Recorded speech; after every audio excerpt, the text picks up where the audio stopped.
Alright, it's 9 o'clock. I gotta get started then, don't I? No more Puyo Puyo. True. Plus, you also get, well, better healthcare than we do. We get sick, and there's our careers. And I was especially dumb last night, right? Got a nice space heater below me that to keep on that extra couch potato. Crabboy, hello. And it was weird, right? My foot felt itchy when kept near the space heater, and it turns out that I actually managed to get myself a blister on my ankle. Oh, true, and there was also that. Human contact, so easy solve right there, just have no human contact.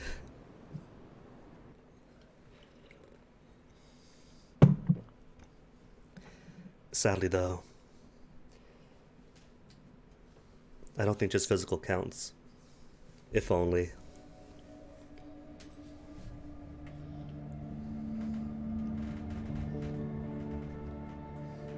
I don't know, Crab Boy.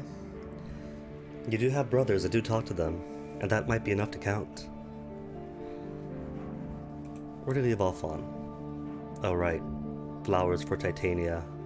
Seeds for Port Davon. Get out of here.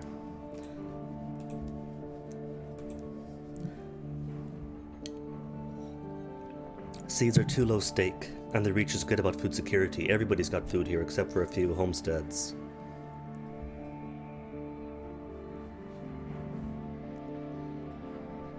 Hunting reindeer, and yet somehow... Lots of people. 2 or 3, I'm going to assume. Souls, blah, food and fuel. That's right. 6 people. Oh my goodness, that is a lot. My guess of 2 or 3 was half joking. That's almost double. That is double that.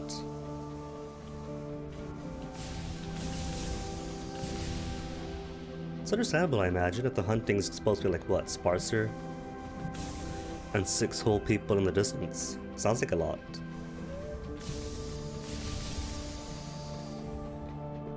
People do like to congregate, after all, in their settlements. That was max. Oh well then. No more hours. Hours are plentiful. Hey, Spinster. Gotta get my target practice in, because I need it. No, bad idea. Target practice and how to fly practice.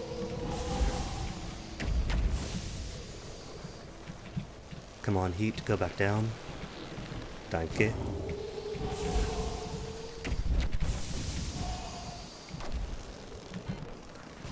Nice. If I could do that with monitors, since they're much thinner than the Spinsters are.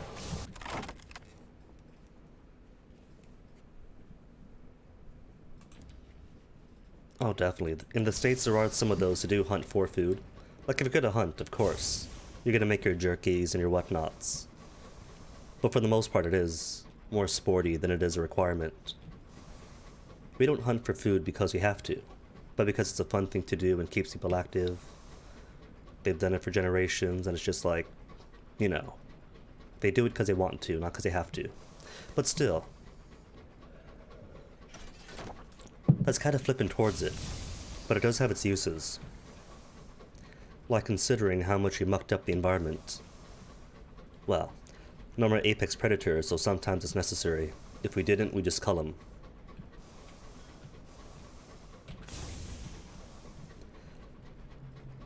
And all the proceeds from the hunting licenses do go towards conservation.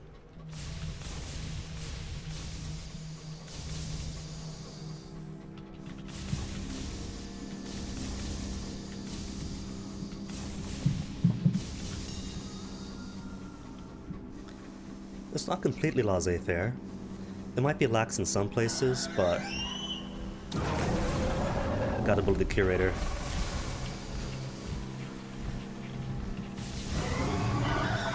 But there is still regulation.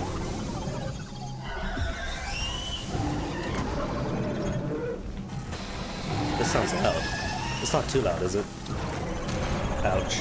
Ouch. Ouch. Okay, bad spot to be caught in.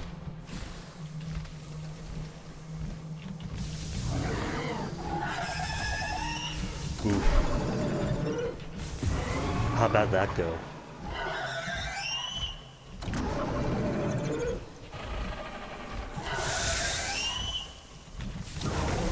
Hit. Ooh, nice.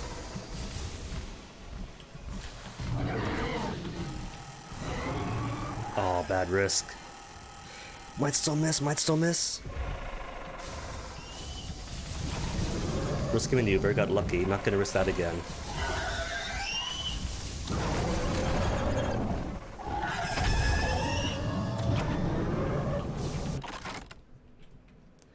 But really, that sounds way loud to me, is it? Sound effects 38%. Give me my ears.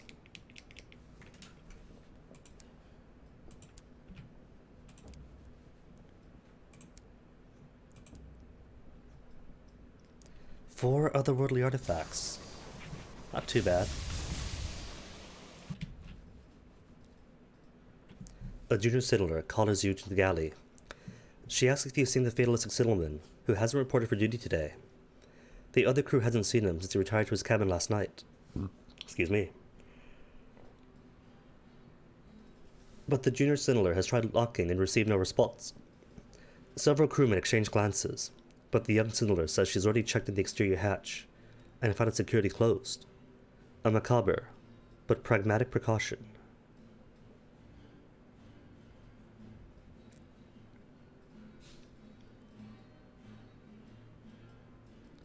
Oh my goodness, that sounds horrific. See, stateside, all too often you hear, the government can't do anything. You don't want the government telling you what to do and sticking your hands in, but if you didn't. Turns out that regulation and a bit of hand-holding is absolutely needed. His cabin is empty. His belongings are gone. His bed is neatly made. All that remains are the newspaper clippings that Siddleman received from the overgrown signal box, spread across a tiny table. The smell of tobacco still clings to them. You glance at the headlines. Ambitious plan to ring the Reach. New line to be a miracle of modern engineering. Construction begins on Isambard Line's fifth signal box. Wait. Fifth signal box. You only visited 4. The article claims that despite recent setbacks, the quixotic Squire was building a final signal box in the vicinity of Hybris. The fatalistic Siddleman has gone. Alright, food I should be good on. And one more curator to bully. Get back here.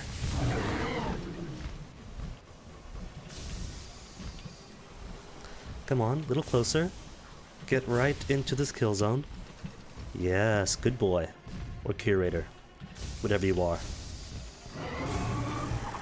Oh no, I played myself. He's played himself, you fool. Haha! No. It was I who played myself all along.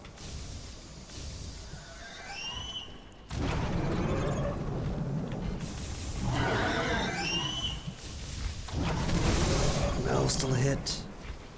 And not the hit I want to be.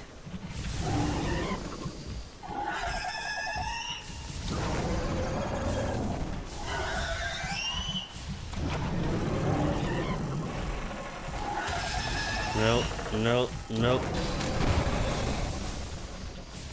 Okay, we're not going to start this day with the death.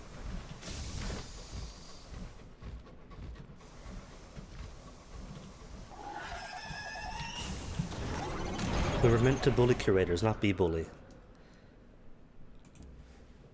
Throw the whole barrel full.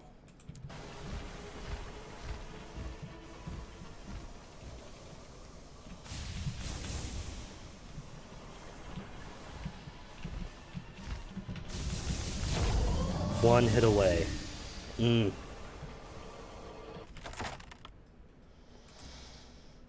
Alright, gonna have to play this safe then. Substantially reduced terror. You know what? I'll take the experience. That is a giant bat crab boy. It's a curator. The same as my own Chiropterus hoarder.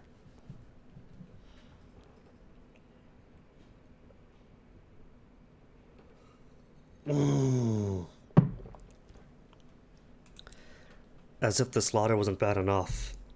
But dang. It is bound to happen. Like, even with as lax as we get, we take it seriously. At least the hunters do. If they're gonna go out, they know not to get shot unless they're, Dick Cheney or something. Which, is gonna be more deliberate, I'm sure.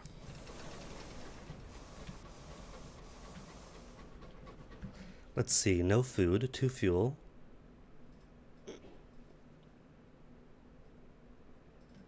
Okay, Lustrum then. I could probably make it, but not gonna take any chances. Got the egg I want anyway.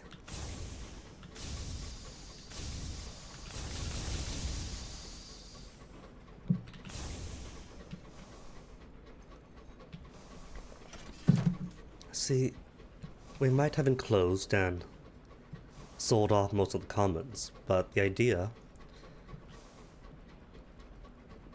of public control on things and public regulation exists in the form of governance. Absolutely necessary. Really? Really, Wither? That's incredible, because for us, hunting and being boozy goes hand in hand. It's like fishing. No one goes fishing without a crate of beer, and no one goes hunting without a bit of a pre-show, post-show, and during show.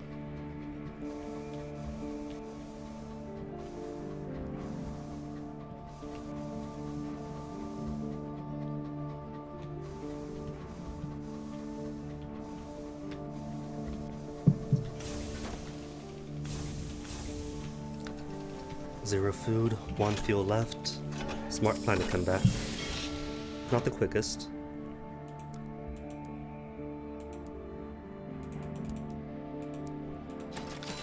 I could afford 2 more. 1, 2. 1, 2, thank you. 2 Winchester then.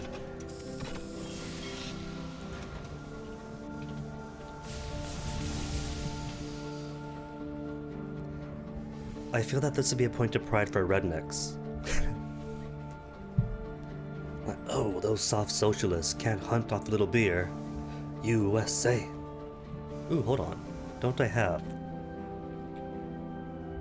my watchers in Azure? So I can finally essay for the first time, after 2 weeks. Celestial Ruin. The heavens are pocked with tumbled ruins from aeons ago. Some are melancholy, some malevolent. Some hide treasures, others dangers. Here is an ivied ruin of the Reach, graceful with arches and bristled with the sprouts of moss and mushrooms. Leave undisturbed, decipher ancient assertions, to trade visions of heaven for inspiration. That's the exact same thing if you not devour a griever, destroy a griever. 4 visions though. Or tarry amidst the ruins. 100% chance success. Dang, that sounds like an amazing society. Here, we're very... I don't like the word tribalistic. It has so many negative connotations. But we're very mob mentality. If we are to shun anyone for our own groups, it's for not fitting into the group. More so than not being safe or proper. Whatever the rune's original purpose, it is lost. There is something wistful and humbled about them now. Perhaps it is comforting to know that not even the works of heaven's kings can withstand the toll of time. What will you do, Oditari here? Make repairs to the... Really, I can make repairs. Or if I had an uncanny specimen or gain a sky story. Dude, gotta go for free repairs out in the sky. And Terror Drop. He spent an easy few hours patching fractures into plating, replacing the gaskets and sealing the cracked pipes.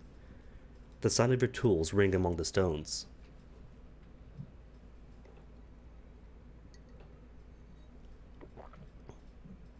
See, that's what we imagine we are. We pretend. that, well, well-armed neighbors make good neighbors. And that makes the crime go down, but as you can see, we're not Norway, are we?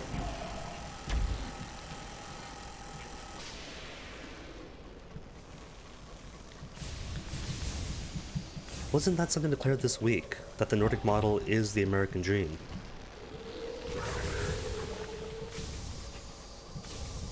And that you folk are pretty much outshining what all that we intend to do. To do and to be.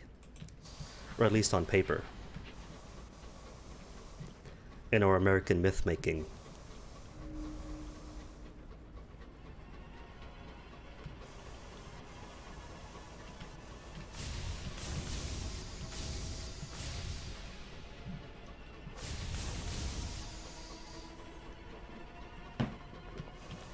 Well, when I was growing up, we had a lot of changes to the American dream. It became more, well, it could be whatever you want it to be. But the original intent seems to be, you work hard, you set yourself to it, and you can get yourself that good life, that house, maybe. A family and community that cares about you, not have to worry about bills as much. And I'm going to imagine that it's more possible there than it is here. Terry. Gotta Terry if there's more free repairs.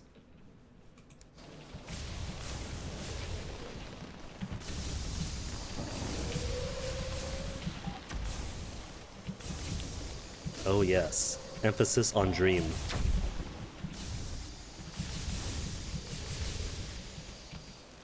Don't shoot through the skirt. There you go. Go for the boot.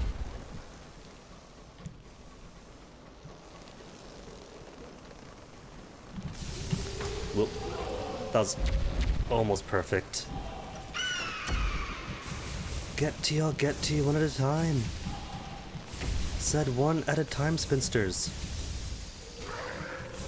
There you go. I'm getting better at this. Last week, couldn't hit spinsters for beans. Only got room now, might as well get the bronze wood. Where'd you get to, buddy? Oh well. If they don't want to fight, they don't have to.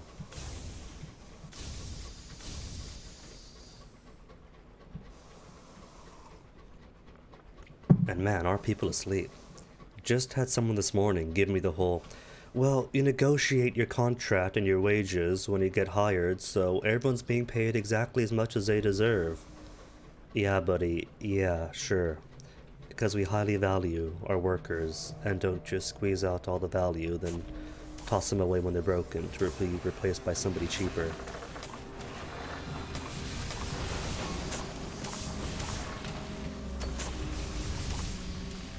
You have suffered a critical hit. Huh. It does tell you if you're lucky enough to get that message. Otherwise, is there any way to see where your critical hit is? Nope. Miscellaneous, maybe? No. Your train would be a good place to put, hey, you picked up a critical hit. No critical hits, no critical hits. Profile, maybe? No, nothing. So if you miss that message, say through the chaos of combat, or some other message popped up, or, believably, white message on white background, you'll never know until it happens.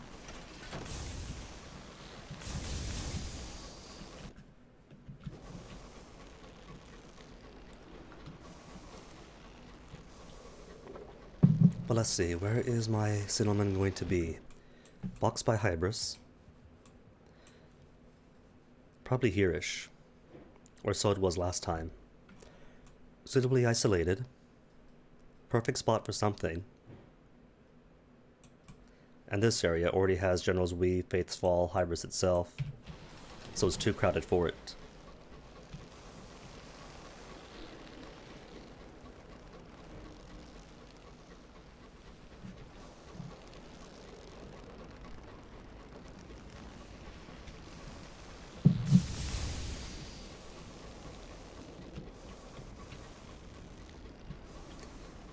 I wonder how telling that is for the human condition, where we did achieve the American dream in the post-war years, not just by measure of the post-war boom and all that, but after like years and years of government struggle to give us certain benefits and services, and decades of actual bloodshed and combat to get basic labor rights and protections,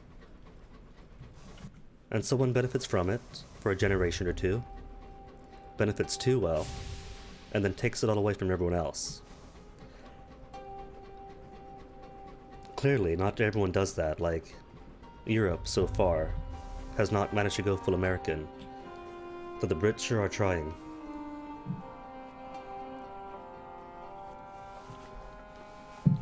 So probably is more cultural than it is universally human.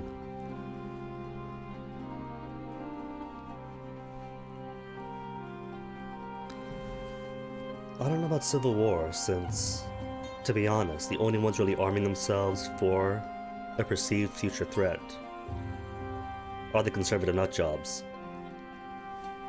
So it'd be more of a military coup, or an insurgent coup. Though I do agree that Sanders is probably the best we have right now. 2016, I would have said anybody but Trump.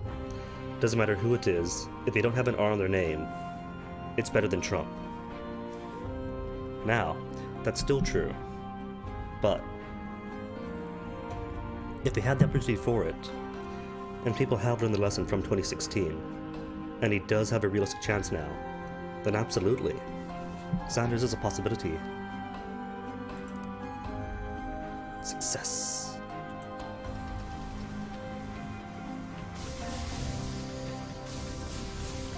Like, I don't even know who half these other guys are. Everyone's all, oh yeah, Yang this, butt kiss that. It's like, who? I don't keep up with tech blogs and all that. Secrets, artifacts, secrets. Always a secrets. 37, but still. Can never have too many secrets. Especially now that we have monitors. I say now, even though it's been months. To exchange those secrets into lucrative cryptic benefactors.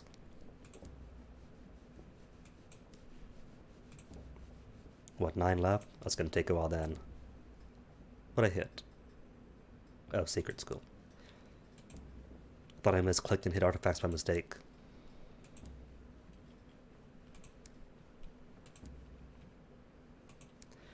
Guns are a force modifier, or multiplier, makes it easier, sure. But we've always been the ones that have been putting forward revolution. The militias out to the countryside with the stockpiles, the rhetoric of the various conservative groups, it's all them. Like, the left has been more willing to get things done through politics, naively believing that politics is still equal. Whereas the conservatives have been making it both an ideological war while preparing for an actual war. So, it's not going to be pretty. It won't be an actual, like, civil war with both sides prepping up.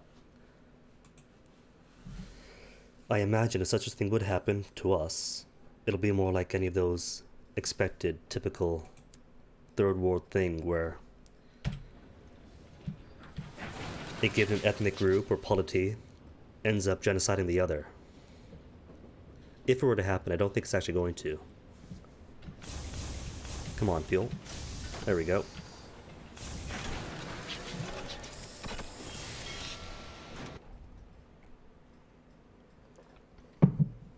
Oh, well, see, that's a great thing.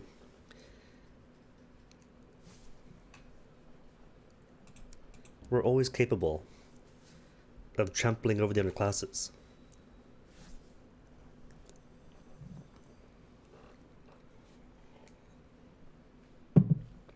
We're not just like the unvalued worker. We're also consumers. Bronzewood for who? Port Prosper? And nectar for nectar, not seeds. Who wants where? Because I could swing by Magdalene's, then up here, grab the book, then Faith's Fallen Hybris. Yes? Rats want London now. Bat wants Faithfall. Aunt wants Eleutheria. You want Eleutheria. You're done. Finally, my devil is actually well done, as are you. You want Eleutheria too, and you I'm not even going to start. And you want Eleutheria as well. Cool. The nectar it is. How much nectar? Not on me. 3? Easy.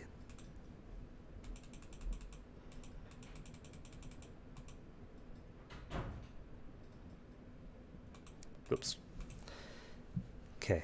Luckily, Magdalene's has food and fuel, so don't have to bring too much.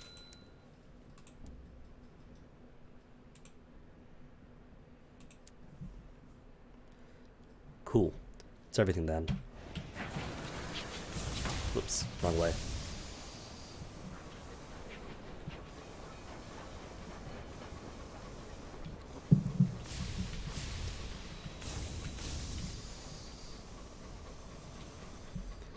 So Magdalene's, then Hybris, Fate's Fall. Then where to hit up first in Eleutheria? Guess Aklis is right by the transit relay. So could get that done. But if something for the Vagabond, followed by maybe Midnight's Favor?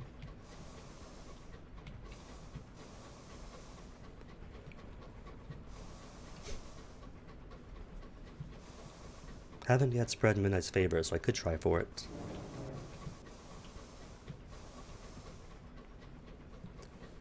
Last time I had the chance, I took the middling answer of, well, you can continue, just let people come to you.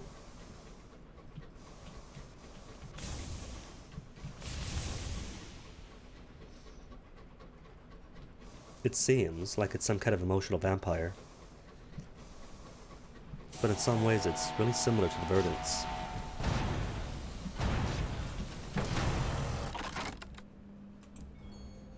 Gossip, gossip. One salon stewed gossip. Reliably.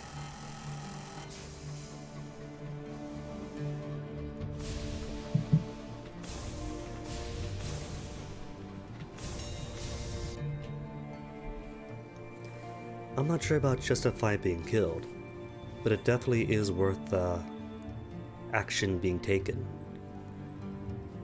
With a sense of wealth redistribution and lowering inequality. Like if you're making a certain amount, right?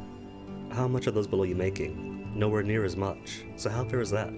Particularly, since every time we have the argument of, oh, who's going to cover the cost? We're going to take it out of wages, or we're going to push it onto the consumer. How come those are the only two choices? Punishing the workers, or punishing consumers? What about those higher up? How come they get to make more and more and more, when only workers and consumers had to suffer for it? No. There are three parties in this. Punish the third party for once. But then why would they want to invest and do things if they don't get to make $1 billion? Well, why do people want to work for you then? Why buy your goods? It's a three-way street here.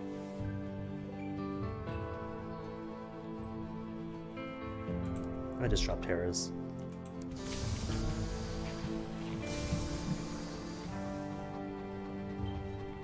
And as we've been showing, people aren't always going to fall for it. Like New York, not bending over and spreading for Amazon, and then Amazon comes in anyway. Not as much as they would have if they were given all the subsidies in the world, but they came anyway. And Papua New Guinea, of all people, growing a backbone, saying, nope, forget what company, but you can't buy us out. Need a lot more than that, since companies are becoming the sovereign states at this rate.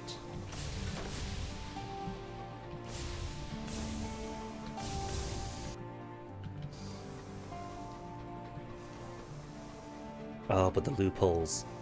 They won't be making... Nobody under them will make 8 times less if everyone under them is an independent contractor competing for work and getting kicked out the moment they don't make impossible quotas. Well, they're not firing employees they were pushing, they're just canceling contracts with independent contractors. that everyone happens to be. A good price for verdant seeds, it says. There is no good price for verdant seeds. Everybody's got verdant seeds. Okay, to Hybris, to find this settlement.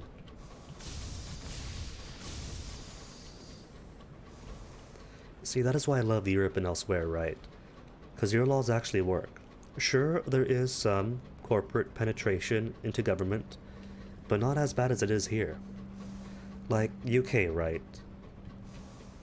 Is very American and wants to become even more American. But even for them, the least European of Europe.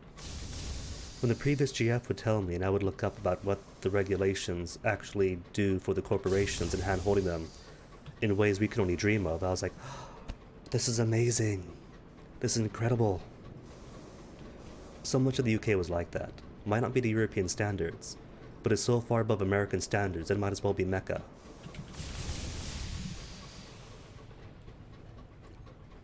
The trains? Garbage. But so much better than ours. It's incredible. Healthcare?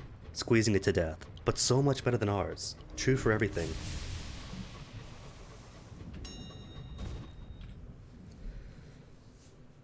Tool I advocate for anyone without an R. And Bernie seems to be the best without an R.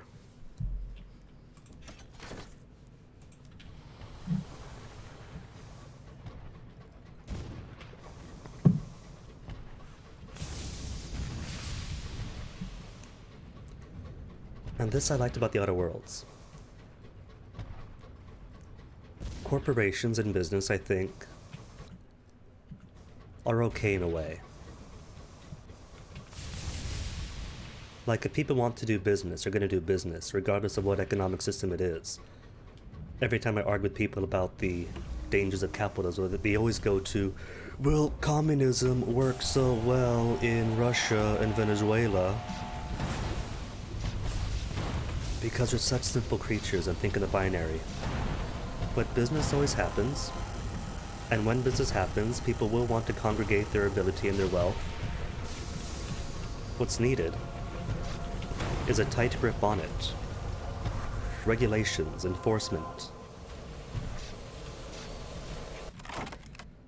Meaningful control by the people in the form of government restrictions. If they want to coagulate and make a business, sure, let them. But they have these expectations, these regulations,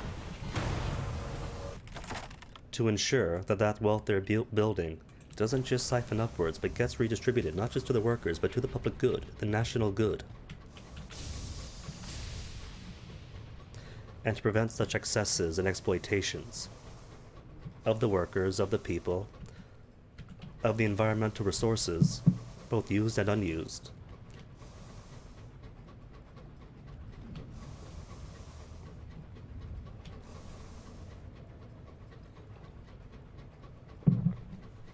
The funny thing is, right,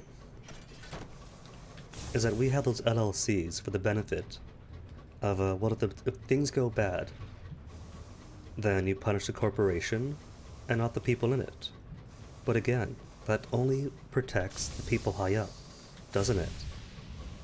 Corporation gets sued, executives get a bonus, workers get laid off. Isn't that the workers suffering the brunt of it? Isn't that then? See, it was right here. Isn't that then the people who have to suffer? And thus, in a roundabout way, takes away the point of the LLC. It's not protecting the people, but the right people, and that's wrong. The last little box. Pale clumps of hybrid fungus cling to the old signal box. Inside, the contamination is even worse. Fungus coats every surface, as pristine as fresh snowfall. When you open the door, you scrape a neat arc in the carpet of it. Otherwise, it is undisturbed. No one has been here in years. White spores hang in the air like snowflakes afraid of falling. Brush the spores from the shapes on the bedside table. One of the shapes is squarish, the size of your palm. The other is larger and domed. Is it a skull? The spores rise in puffy clouds. You shield your nose and mouth. You uncover an empty packet of cigarettes and a gray bowler hat. The corpse on the bed. It is only a rough cylindrical shape, under its cover of bed sheets and fungus.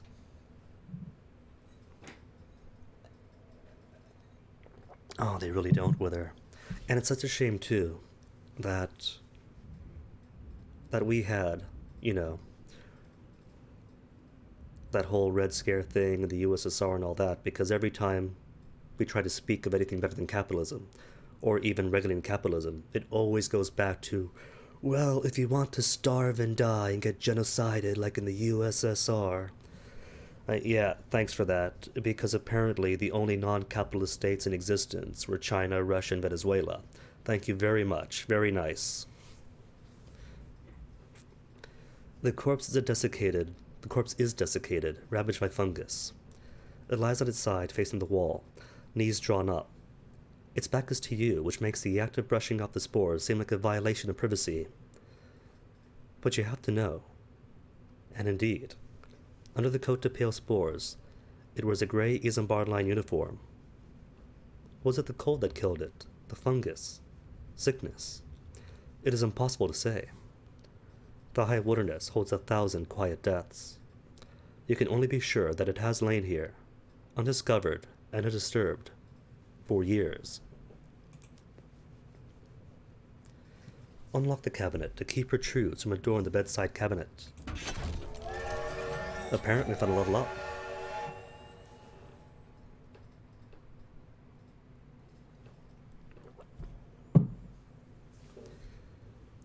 I don't know about non-human entities.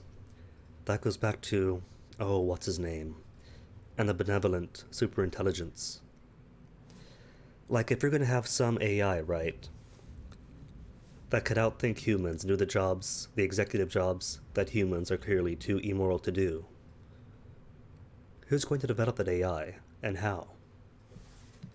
Naturally, those with the most wealth and ability are going to be corporations or those with ulterior interests. And if then you get some controlling AI that is not built altruistically,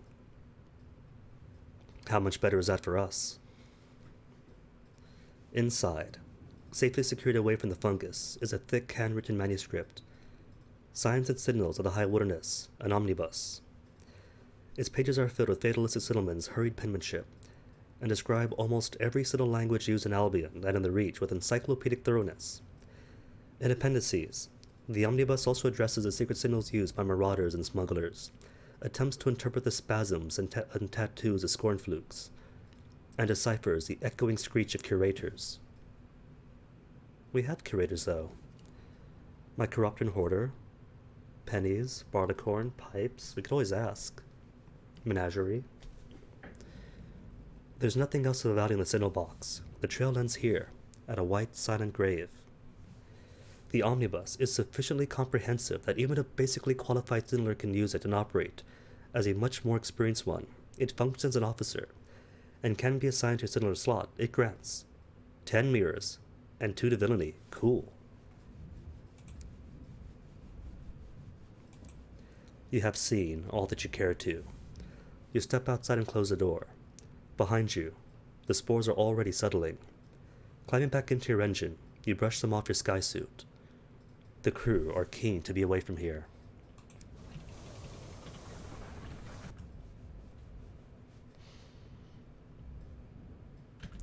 Okay, southern route then. Maybe a stop by Palmer and Plenty's. But otherwise need at least one more food. Food?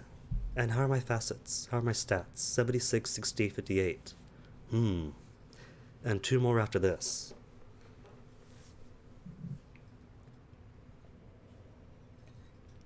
So maybe, possibly, I could squeeze out 75 on mirrors if I really, really focus it. Or irons. But irons, I think for this playthrough I have what I need.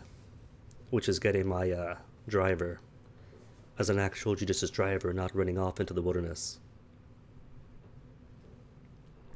Exactly, what if Elon Musk made that superintelligence? Something tells me it's not going to be altruistic AI. But I have nothing left that gives mirrors primary. Except for a promise of days in a settler. And that's only 68 after that. If I take a +3, that'll be 71. Oh well. So much for stats then. Just go for cool, interesting stuff at this rate. The bell tolls then. You have foreseen your own death that did not please you. Perhaps you saw it in a dream. Perhaps a medium read it on your palm or your tea leaves. When death comes, where will he find you? In bed or in the cold skies? Refute that death. An early death and a cruel one. Sometimes you dream of hoarfrost gathering in your lungs. It is not the death you chose. You will elude it. And if I go to Eleutheria, and go to the Heartcatcher's Gardens, then in a way this functions as 2 facets. If I get that death buried, and then take it again anyway,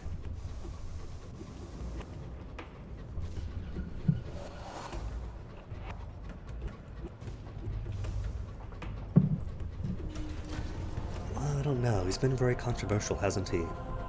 Not just with this whole, being so full of himself that he accuses people of pedophilia without need. But even some innovations seem to be misguided, like the whole putting tunnels underground to drive Tesla cars through, when he could just put a train in. Trains that you could put in underground tunnels, car by car by car, at much higher capacity.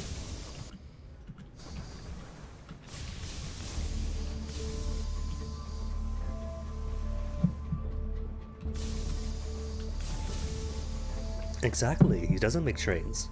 That's the thing. It's not about making an innovation that helps with urban transportation, traffic, and sustainability. It's about making him money. He doesn't have a train company, he's got a Tesla company.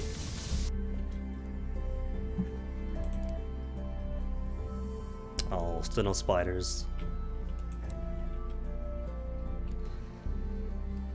Skyfarers exposed to the haunting light of the stars are prone to sudden possessions and erratic behavior. You discover a stoker angrily defacing an engine's Bible. He claims that here in the heavens, there are more pertinent gods than that of King James. Immediately, he launched into a sermon about the bird below, the worm mother, general progenitrix of the devourers of days, who are called the Agenais. She tuttled the paths across the sky. Every transit is a trespass. We must give praise. Confined, back to work. What are the odds for back to work? 100% chance. But this game is skewed. Since it counts partial success, read partial failure as success, I'll try it anyway. You issue them a grueling list of new duties. They have no time now for starry obsessions or wild notions, engine grease and elbow grease, as you've heard old Skyfarers say.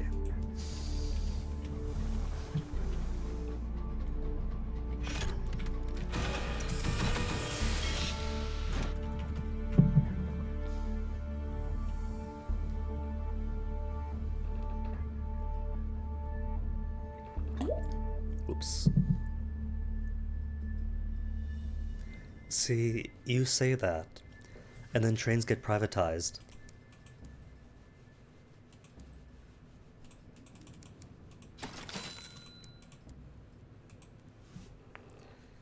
To great effect, by the way. Great effect as in horrible effect. Free tickets? I'm on free tickets basis now. Cool. Amusements, behind the tents, crew. Nah, I'm good on crew.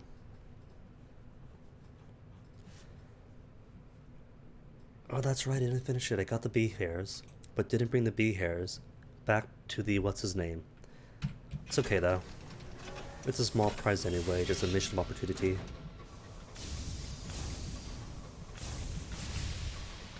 fun thing is that after privatization, Northern Rail was so bad that they renationalized it.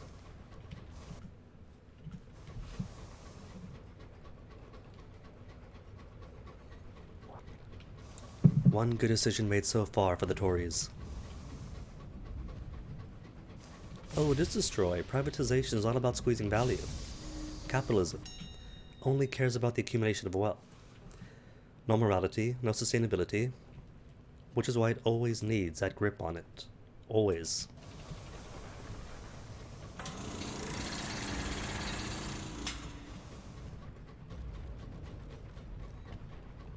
In a way, Tool. And funny thing, right? Even as was that game is, it was made as a critique of capitalism. Or at least as a critique on monopolies. The better you get, the harder for everybody else.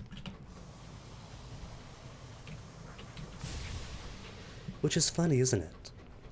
The major critique of house rules is, oh no, don't you dare put free money on free parking.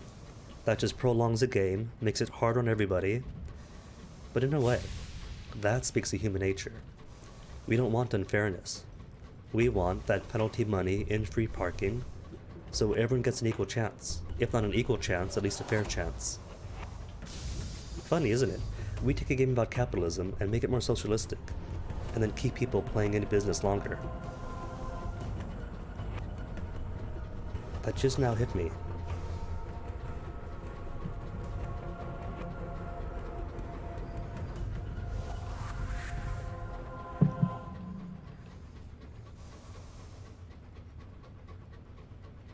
Oh, gotta love that.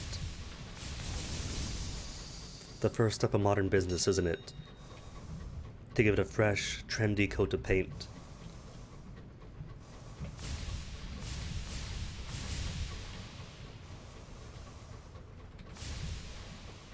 Slap some buzzwords, some super minimalistic logos.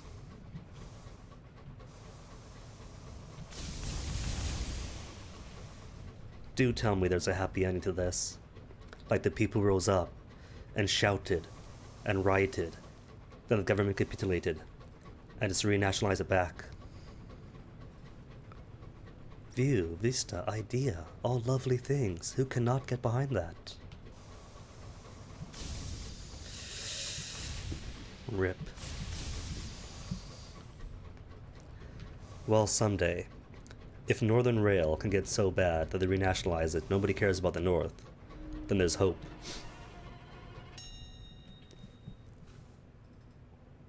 Oh, I need Bronzewood, that's right. And he told me such, but I forgot. Oh well. No matter then.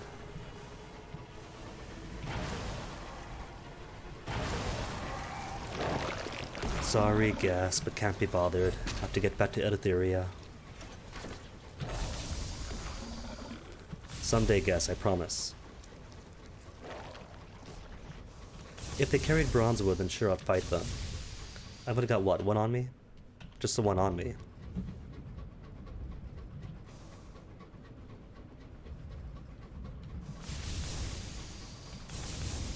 Exactly.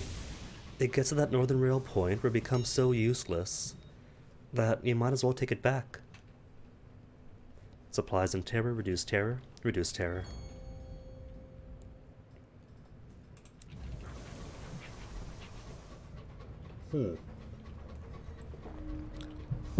I could get some Bronzewood at Hybris, and there is a chance that there's a log of Bronzewood nearby.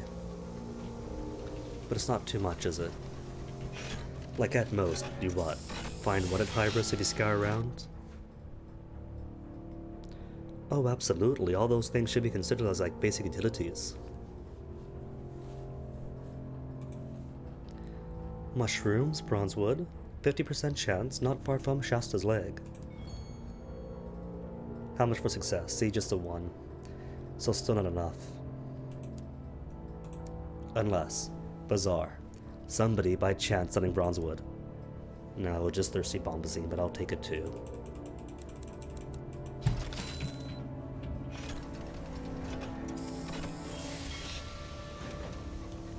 Out of there. Take the US for instance. One of the richest companies of the world. Sure, with massive inequality. How do you make money at thin air? We have billionaires, so many billionaires, some of the richest people are here. With garbage services, garbage healthcare, garbage trains that I keep forgetting even exist.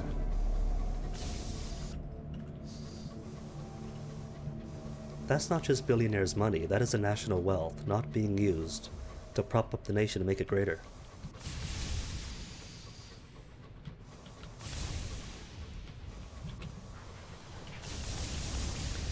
The Crusader King's approach then, Tool.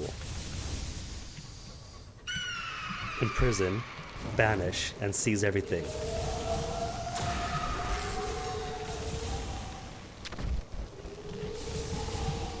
Come back here, come back.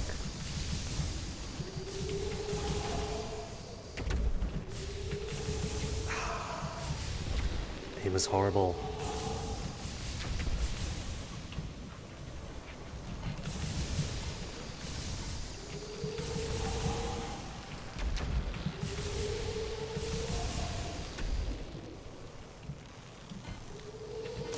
Even spinning didn't work? Oh no. Or does it only work for Scornflukes? Probably does, as janky as they are. Hit. No, it does work. Spinning is still the meta. Too close, too close, too... At least it's a hit.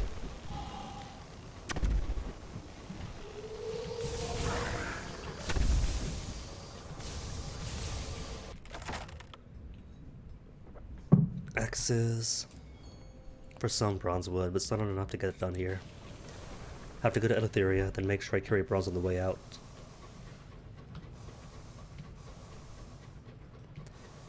The mail service of all things, really? Oh my goodness. At the most basic, the mail should be government controlled.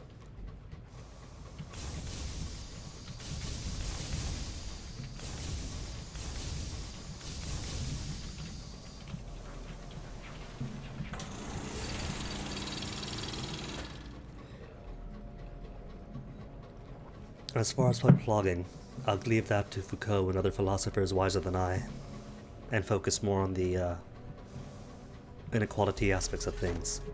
The getting there, the people can manage. As long as we get there.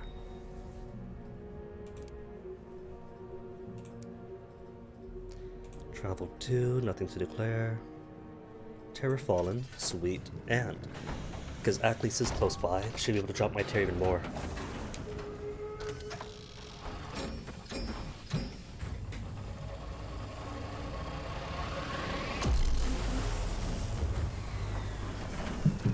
And just a heads up, since turns out Koi Koi is not the most popular thing, I went ahead and added one new reward. Oh wait, but this is... That's right, lots of Grievers here. Grievers with the possibility of Navartine gemstones. Be kind, plenty of Navartine gemstones? Excuse me.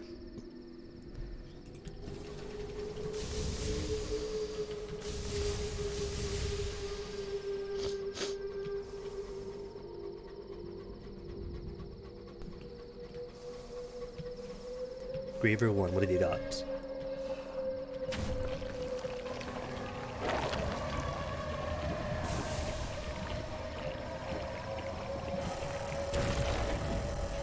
That took way too many shots for one Griever. Now I'm grieving. Navartine gemstones with 91% chance. Cool.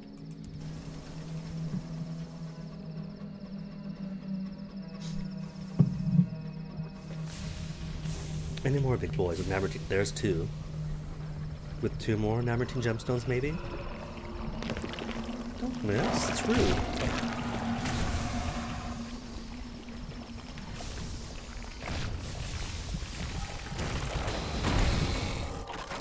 I don't know why he popped up too. Just to be cool and hang out, probably.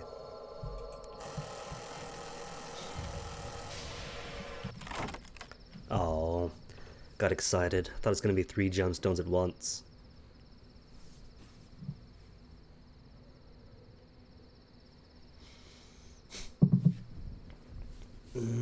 More heavens? Or trade my visions of heavens for more inspiration? 5 inspiration needed, or 5 visions of heaven, I mean. What was the other one that was just 4 inspirations? Or 4 visions of heaven, 4 inspiration? That was back at the ruins of the Reach. Alright then, so no sigil bones. Failure. Oh, 73% chances why. Green dice you think is good, but it's 73, which is bad. A crewman assists you. Unfortunately, his lamp provokes frenzied palpitation of the Griever's remains, causing an organ to rupture and spray him with ichor. The substance inflicts a fatal episode of grief upon him. Contaminated by the Griever's anguish, too vast for a mortal to contain or understand, he raves about such parts of it he can grasp. The Grievers mourn a light that died, one they served. Is that why they respond so violently to light? They wake, thinking it might be the light that they worshipped, and are then reminded of their loss.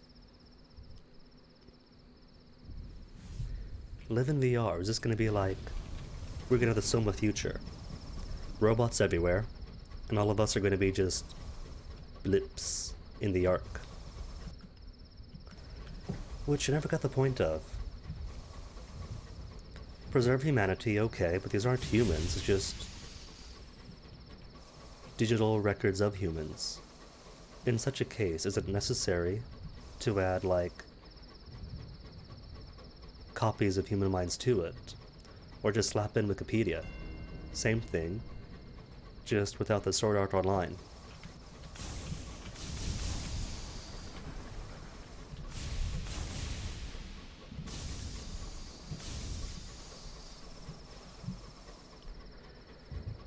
How an economy will look in a post-robot world, like a post-fully automized world, still stewing on.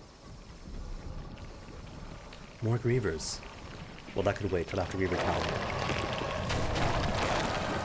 It's a whole Griever party, lovely! I love these guys. Even when they hit you, there's a chance the game donks out, and they just don't hit you. Get back here. Good puppy. And more puppies still. See, full bash, no damage.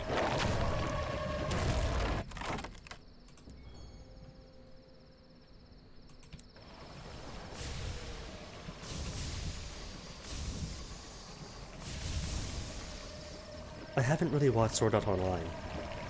During the early days of the previous girlfriend, she was into it. I gave it a go. I was kind of bored by it. But you gotta imagine that by that time, I've already seen Log Horizon, I've seen No Game No Life, so Sword Art Online had huge shoes to fill. And it couldn't really fill in Log Horizon, so yeah. Give me Season 3, you cowards. I don't care if the guy's in prison for tax evasion or whatever. Get him out, give him a desk, and give us more Log Horizon. In fact, we have the rest of his light novel. Maybe not complete, but more than the anime currently covers. Give us that Krusty arc.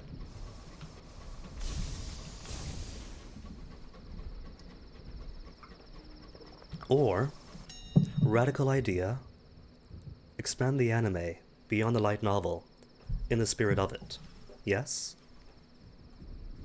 Supplies for a secret, Secrets of the Hermit for a condemned experiment, and a mystery, sure. The hermit cuts a purple flower from their shoulder, licking the blood from the stem.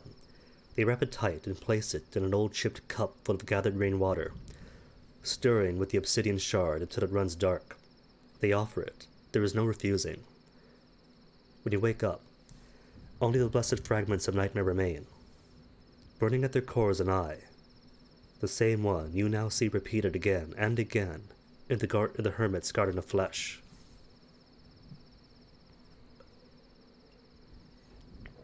Alright, Hellsing, fantastic. The OVA series, amazing. The anime series, incredible theme song, an incredible dub. Sorry to say it, but its value there, for me at least, was more memey than it was of its own value.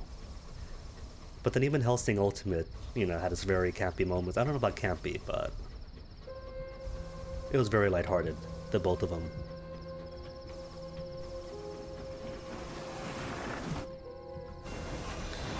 See, the thing is, though, I can't do a million year animes. As much as I don't want it to, they have to end sometime. Like Spice and Wolf. Okay, I got 2 seasons of Spice and Wolf, and it ends. But my goodness, it didn't make me cry by the end. I am happy with that. Make me suffer. Briefly. I have it linger forever. I can't do One Piece or Case Closed, where it's... by the time you're done, you can earn yourself a doctorate with that time.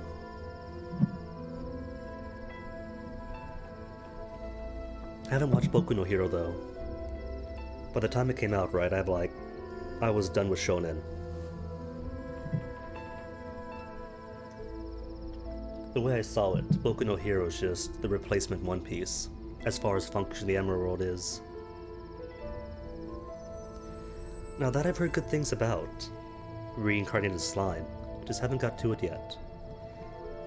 Distant Bellow of Hojo Toho tells you that there's another battle taking place at the monastery gates.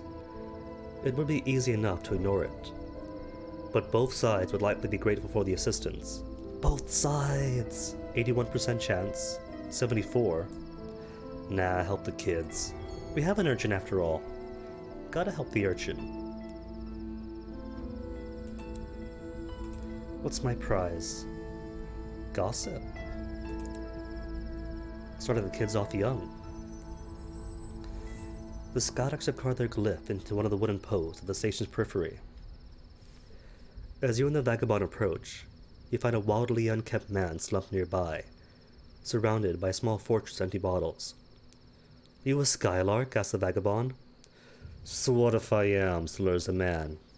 Skylarks aren't supposed to be drunk near the station, grumbles the vagabond. Gives us a bad name among the crews and the captains.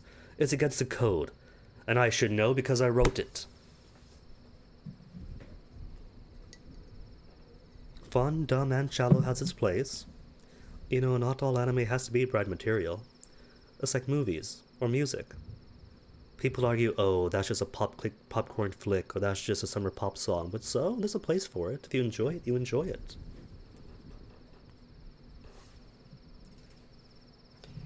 Aw, Crab Boy, really? Subs is where it's at? Overlord, yes. Amazing. I feel sad, though. Because as far as ending feels go, Overlord 3 ended the same way that Houseki no Kuni did. In which it feels like that's it. They're done with the anime, didn't finish the story, but ended in such a way that says, that's it. You got your anime, we're done with it, go read a book if you want to get more. Which upsets me because Overlord's incredible. Even, I didn't mind the CGI. It had its function, makes things seem more alien when you have those big CGI mouth things about. The Lizard Arc, loved it. Don't care what Reddit says. Lizard Arc was the best. And it won't get any more. I'm certain of it. If the anime world wants to surprise me and give me Overlord 4, I'd be happy. But I won't expect it. So with a Skylark with a good horror story. To prove the friendship with a vagabond. Persuade him to take pride in being a Skylark, with more friendship if successful. 9% chance of failure is not 0. He stares up at you and attempts a rude gesture. He ends up poking himself in the eye. Aw, cute, alright then. Guaranteed win, and I got plenty of horror stories. You crouch next to the gin-soaked Skylark and launch into a story about the predators that lurk in the darkness above, their scope for cruelty matched only by the vastness of their apathy. In the face of the unimaginable omnivorous scorn, you say, the only thing we can cling to is a code. To abandon the Skylark code is to subside. By the time you are finished, he is pale as a bedsheet and apologizes for his inebriation. The vagabond chuckles and claps you on the back. Aw, we have a friend. Spoilers? Oh, sorry. There are lizards, Tool. Hate to break it to you, but lizards exist.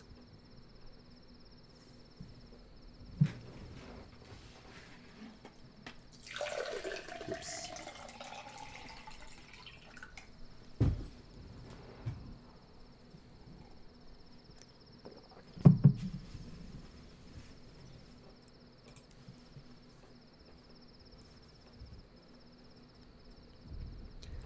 funny enough, there is a good chance. I don't know about good chance, but things have happened. Like one of my animes of 2017, I forget the title now. But it was just like a web novel or something, or a light novel. And not even a very popular one.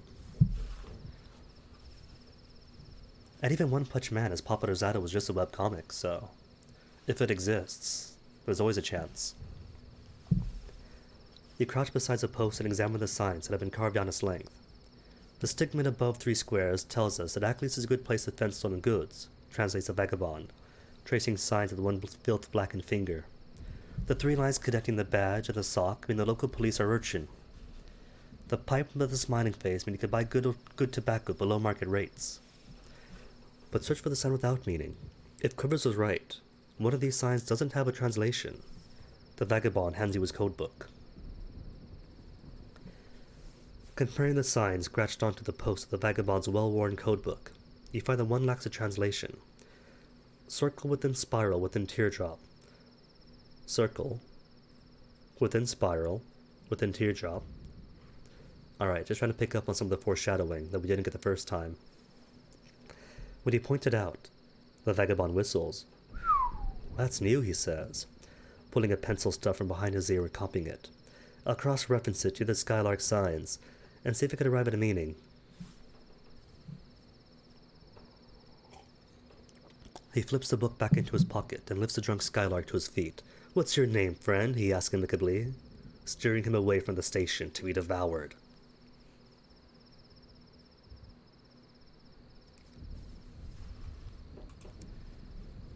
See, and that's a huge, what do you call it, like a subversion of expectations.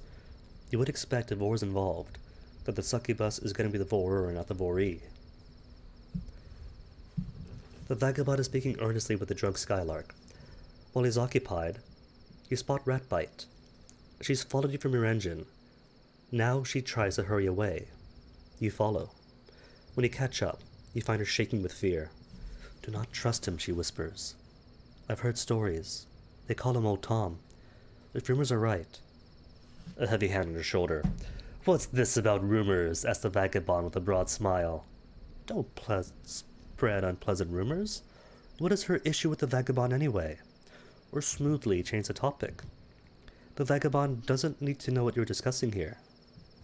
How much friendship do I have? I got 1 friendship with him from just now. This'll be 2. But I can't remember.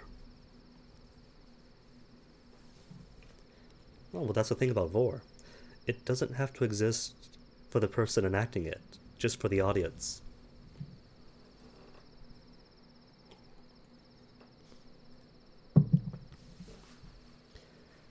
Well, the last time, I think I chose not to spread unpleasant rumors. You're gonna make him unhappy. It may upset him, but you need to know more. Or change the topic. Well, either way, we know he's Old Tom, according to her.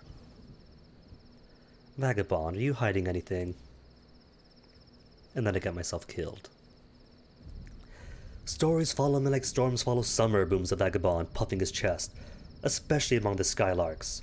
I am their king. I am their god. I am their monster. By all accounts, I've conquered stars and murdered dragons. I've walked into wells and plundered mountains. I've ground up Englishmen to make my bread. I can only wish half of their stories were true. He roars with laughter and claps Ratbite on the back. I could assure you I'm quite decent when you get to know me. As you return to the engine, Ratbite shoots you a pained glance. When you interrogate her afterwards, she seems to regret saying anything at all.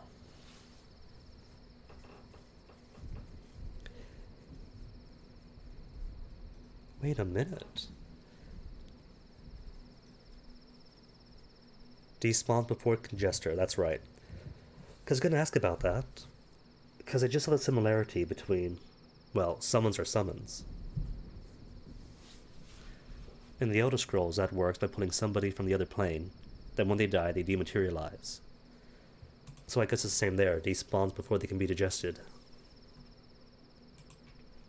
Patrol with, hunt for poachers. 74% chance. Success. Cool. It's funny, isn't it? 74 is a lot, but that 26% chance failure is still too big for me. Weighing the failures a lot more than the successes. 50% practically zero. 60 negative zero. With the ring breakers at your back, you effortlessly track and surprise a group of marsh poachers. The ring breakers tie their hands behind their backs with vines and give you the first pick of their legal goods. Cool.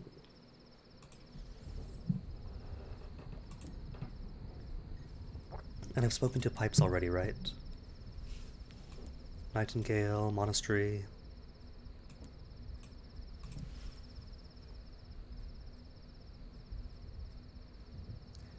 Visit the Midnight Garden. Haven't done yet. Steps lead up to Wooden Temple, landscape with flowers and gravel. Not just anyone's welcome. Mere money will not grease the wheels. The noise of the market slowly fades as you follow the rickety wooden steps down to the marsh. Bohemians, calling themselves midnight connoisseurs, have built a wooden pagoda overlooking the monastery to savor the taste of the leaves that grow within.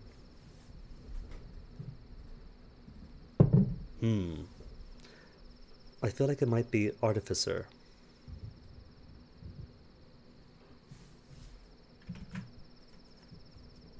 Like, I've seen it plenty, but same as you. You don't really hear it said too often.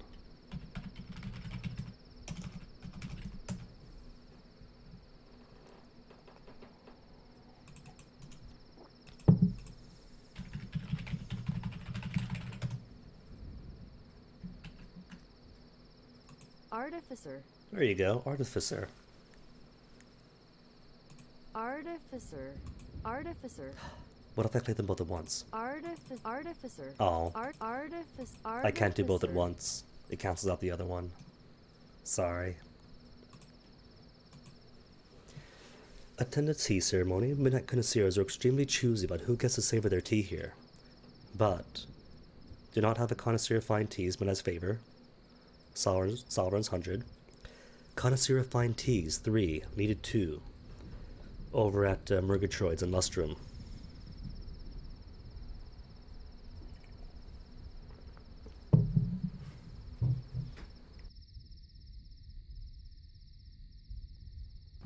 Love with this mute button. See? Don't even have to hit my mic anymore. Got a button for that now. Get back in here. Asked midnight connoisseurs about the tea. How good could it be to be worth so much trouble? You would even ask, in this place, so close to its presence. The midnight connoisseurs stare coldly at you from behind their teacups. Okay, then let's do the tea ceremony. The ritual comes easily to you. It begins with a cup of mere hot water. Sip to clear the taste buds. Midnight connoisseurs bring forth a bowl of embers to which they heat the ceremonial bronze kettle. You wait, eyes averted for the kettle so it may boil, while your host prepares the implements, eyes averted to make it boil. You do know a watch pot never boils. The silver spoon, the receptacle of milk, to be turned down politely in accordance with taste and tradition. A small chocolate biscuit, perched beside the saucer, to be greeted with the classic mantra of, "Ooh, lovely," and devoured, in no fewer than 3 bites, that are behind no trace of crumbs. You have sampled Midnight's favor. Finally, the tea is poured. It carries a taste of lost love, with the bitter aftertaste of the happiness that came before. The first sun of spring and the last bell of Christmas. That is the first sip. It is customary to wait at least 5 minutes before taking the second. Something calls to you. You feel it in your head. It stirs through your memory, sifting for every forgotten pain, every pang of guilt, every regret that ever rose unbidden, or you hear nothing at all. If you did, it was just a passing fancy. Passing fancy. No, scratch that, reverse it.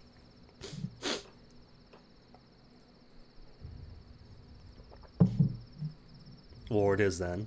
So it is war then. I was close. Got the gist of it. When you say last episode, you didn't mean last, do you? Just the most recent, right? The host remains silent. You continue drinking your tea. After the last drop is gone, sleep comes easily and comfortably. For a moment, The world seems no less cruel, but endlessly more endurable. Something in the back of your mind caresses the bad memories, and soon they melt away into pleasant dreams. Ah, good, fantastic. For a second, I was afraid you meant the last episode as in the last terminating episode. You awaken on a soft patch of leaves and fungus, staring up at the high monastery walls from within. There is no roof, just a gaping hole from which you can just glimpse Eleutheria's black sun, carving its increasingly familiar hole into the heavens. Your head throbs. Not the pain of a headache, but something deeper. The sense of something digging for something. Regrets, mistakes, thorn vines twisting deep into your darkest memories. Pull yourself up. There's only one exit from here. The walls are too slick to climb.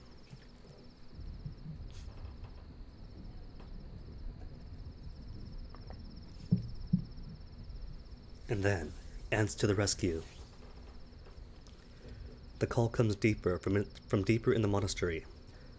Knee-high ruins mark the echoes of buildings that have long since given way to time. Vines stretch everywhere, pushing through masonry and lying strewn across the makeshift paths. A handful of sudden monks wearing animal masks tend to glistening fields of fresh tea. Some water, some pick. All ignore you as you stumble around them, under siege from old regret.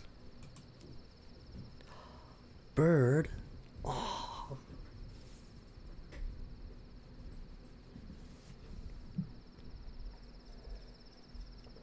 Bird back after all this time. Precious.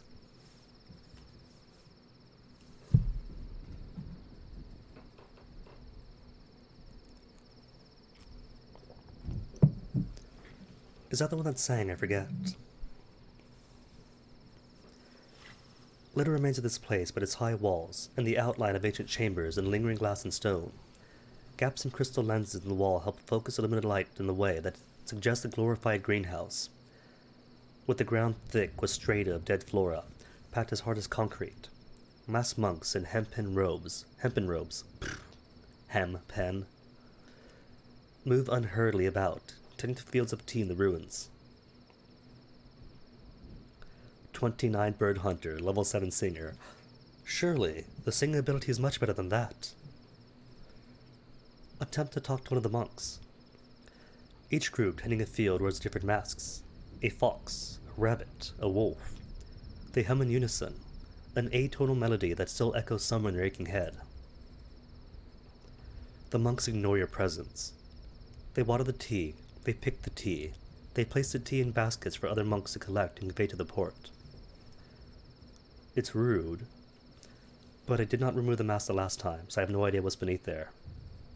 Did I? I don't think I did. Perhaps it will snap them out of it, for better or for worse. The monk barely reacts as you lift up their mask.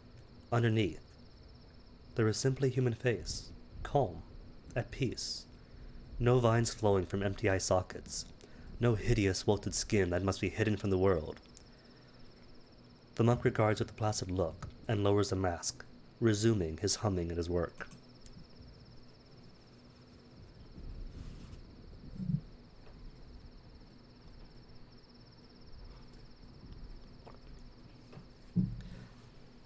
Is that a big shock? Not because they're being launched down by bows, but because a simple little Antinium is. Sample the tea. Few get to taste it. Even fewer get to taste it this fresh. Each field's worker bears its own mask, and the tea each group grows has its own distinct flavor. They do not object to you picking a couple of leaves for yourself. Wolf tea, the darkest, glittering softly. You place the tea leaf on your tongue. Fire, cold fire, the predator, the stalker, the final drink at the end of a long night, the click of a lock, the control of stick and rope, the rush, the cold that follows, a hatred turned inwards, an escape into midnight where sins are absolved. The wolf muzzled, never to hunt again.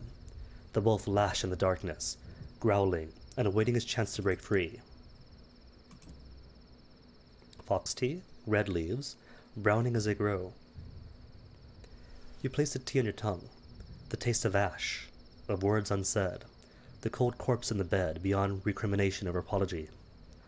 The guilt of the abuser's silent partner, their crime being the choice to look away, again and again, until ignorance was no longer a blanket.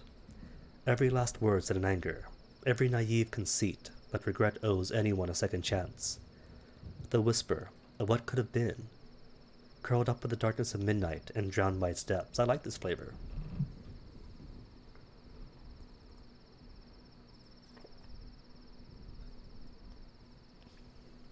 In the eyes. Oh my goodness. Somebody maxed out his vats.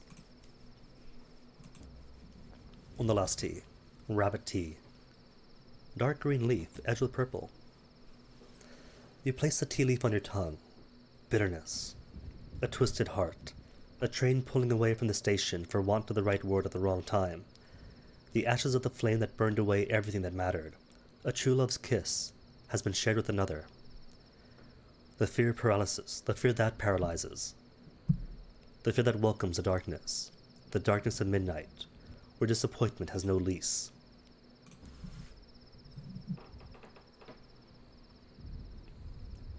All vines seem to converge here at the keep. You enter the darkness inside, and climb up the crumbling, rickety steps. Bits of rock and loose pebbles rattle down the stairs behind you, and you are forced to press against the masonry to avoid losing your step. When you reach the top, even the low-light belt of the tower is suddenly blinding. Writhing light of the sun, obscured by an immense black leaf plant.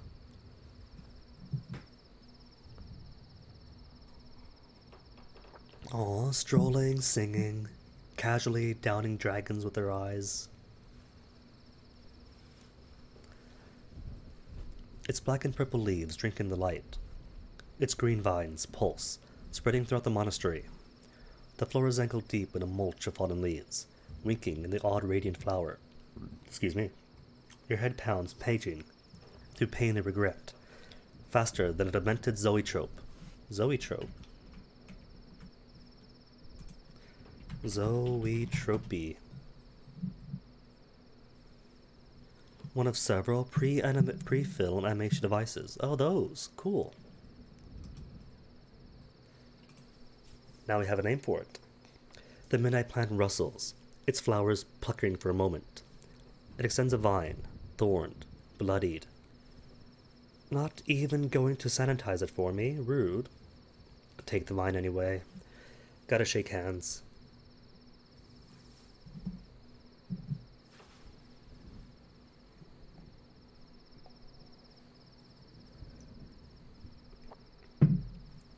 Typical humans, isn't it?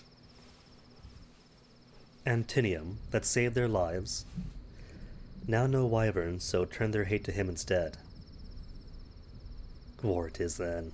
It's a war then. And naturally, it works. The thorns dig into your flesh. The vines wrap around your arm. Your vision fades. Darkness. Silence. A heartbeat. Yours. The hour of deepest regrets. The midnight plant wraps its vines around you, its sharp thorns working deeper into your sleeping flesh. They lick at your mind, taste your memory, savor your pain. On distant vines, old griefs birth fresh flowers. Think of the monks below. Are they trapped here? Why would midnight do that? They are free. They may leave if they wish. They simply chose a life without suffering or remorse. As a chef puts a part of himself into every meal, so do they imbue the leaves they tend with their deepest regret. Midnight fills a void with its song. Think about midnight's favor. Why would a plant set its leaves like this? Midnight knows it intimately. They have been adversaries, comrades, master and apprentice. It is not clear which one is which, just that it flourishes in the plant's purple leaves, not the pain of torment. The empathy of pain, distilled, shared, offering the liberation only the night can grow. Favor for those who might grow from it, midnight song to those who remain trapped in a cage of its own making. It's a relationship with the plant of liberation. Gotta stew on that for a bit.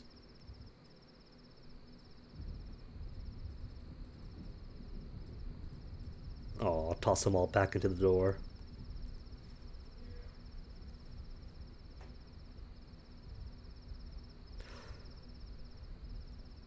No hunting or eating birds for a week. Oh no, they grounded him. Oh, it's precious. Quickly becoming the best character so far. Think on the word liberation. Something is concealed behind that word. A crusade for others to proselytize. But it would not be unethical, would it not be unethical for Midnight to watch a man burn, when it might so easily extinguish the flames? And what are the judgments, if not damned to burn brighter and longer, than any in carrying out their laws? The pain of a sun is a mighty engine. What are you offering? What brought you here in the first place? Midnight has seen much. You will see much more. There will be pain, but in the tongues of old, pain can merely be another word for alive. The vines wrapped tighter around your wrist have stretched across more worlds than most can count. They have seen that there are some that the universe break upon its anvil, and others, on whom even the stars themselves may be shattered. For those, it has a different song. It is one that Midnight might whisper into your ear in a place far from here. Once you have fully seen what you are in the dark. Well, if the truth ambition eventually gets us to kill a sun, then maybe you might help it out. Think about letting go of the vine. Even in your dreams, you feel its grip weaken. You are waking up.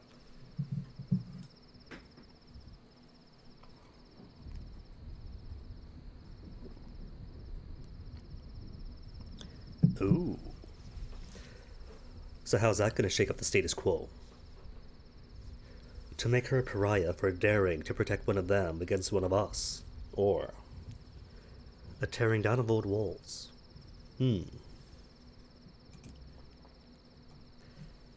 Midnight's grips tightened around her mind. So few have heard its song. So many fewer have tasted its favor. It was not always so small. Its vines stretched across the stars themselves. They yearn to do so again. But the universe is slow, and people are so unpredictable. Should its disciples spread its call throughout the stars once more? Answer yes. Midnight should encourage the Bohemians to spread its tea, or no. If people want what Midnight offers, they should come to it. Or a third option. Midnight is nothing but a smooth-talking emotional vampire. It must burn. But really, is it so different from the Verdants? They are both plantish things. Well, fungi are closer to animals, but still. Sentient plant/fungus stuff that communicate by stabbing your hand with thorns. So could they be related?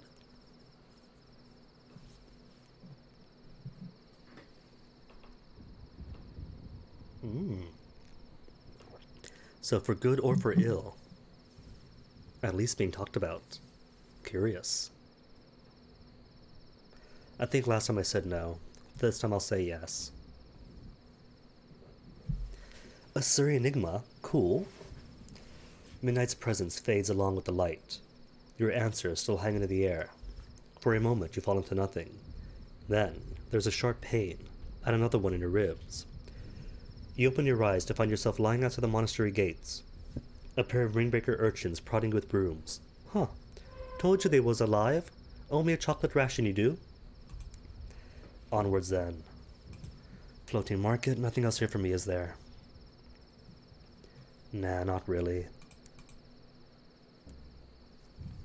And now there's Bronzewood, on this side of the gate. What's taking up space? That's fine. I'll toss out the rocks.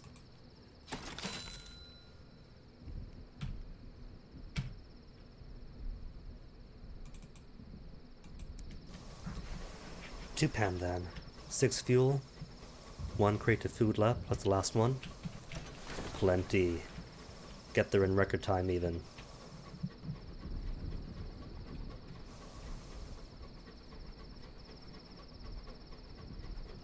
Grimalkin. That name carries weight. I think it was used in A House of Many Doors too, wasn't it? That game, man. That game might not have been the most technologically amazing game in the world. but the things it leaves you with, like just mentioning a name, suddenly causes heaviness on your mind. What's he doing these days? If that man hasn't been hired up, I feel better. And they are failing.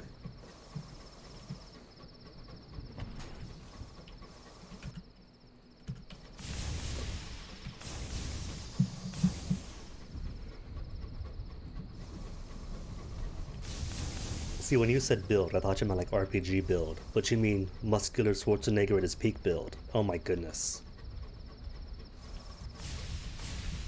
Mana it is muscles.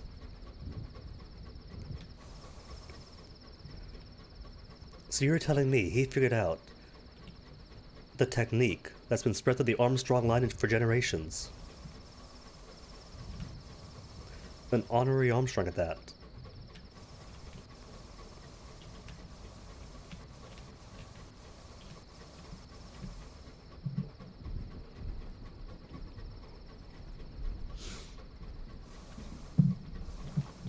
What's wispy things?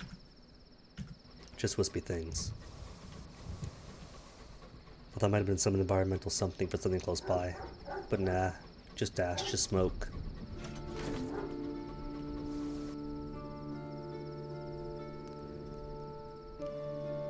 Oof. A sudden jolt. Nah, I'm not gonna get 3 nightmares just now. Keep going, only forward. Better not to know. Whatever treasure, horror, or debris that wandered into your path, you will leave it to the mists. What I should have done was get out the tea. That's right, not the tea, the hookah. Was up in Aklis with like, what? 50 terrors? Definitely above 50 now. And didn't smoke my mind away.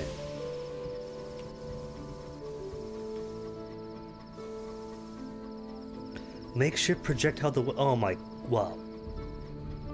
Dude, really?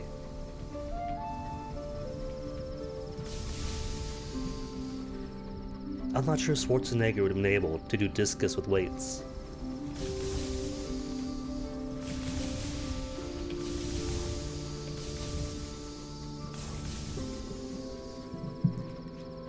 Not even if he was a T-800. Even those pneumatic pistons have limits. Oh no, what hour is it? The hour of veracity, when the world eaters are abroad. Great, lovely. One crew too few. If I had one more crew, it'd be guaranteed 100% chance to take an escort and go about my business. Twice, Eleutheria has been turned upside down by storytellers. Another profession prohibited in Pan.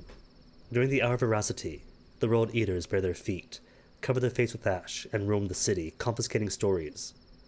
Avoid them as they go about my— Can I just stay inside and wait for the hour to finish? During the other hours, word eaters are everyday citizens of Pan, but when the piping permits, and their faces are grey with ash, they serve only the half-son of Eleutheria. Fail. 45% chance. No, just to spite me. Just to make me worry for nothing.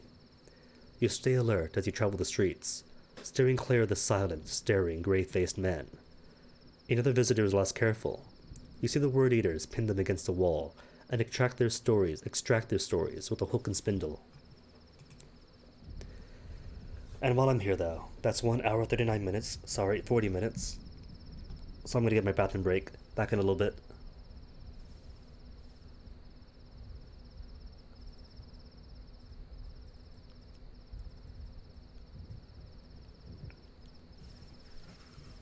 Dude, that sounds like way OP.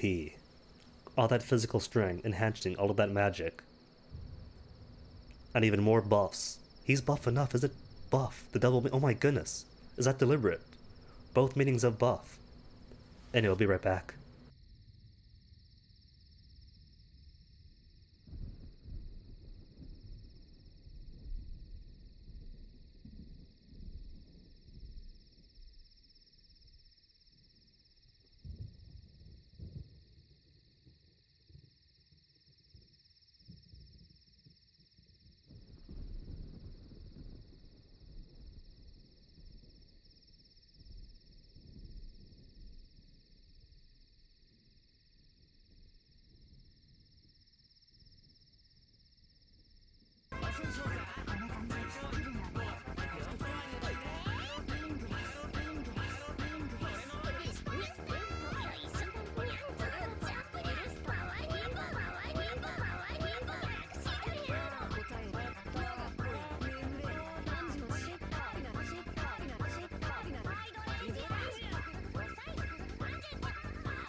And back.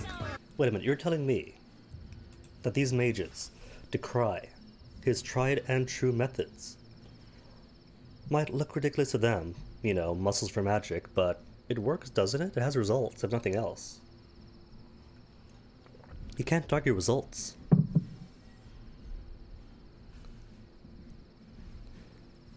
Predictability, more of a flaw than temper. Ooh. That might have some value to it.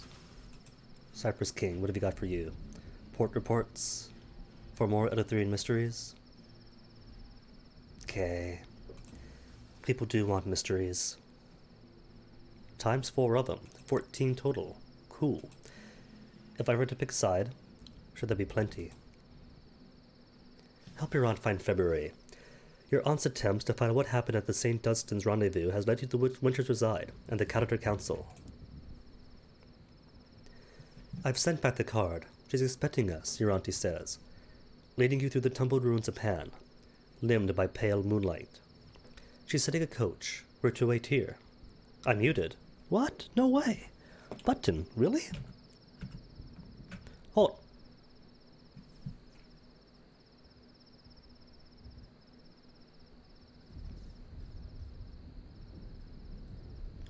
Crab boy, the cheek on you.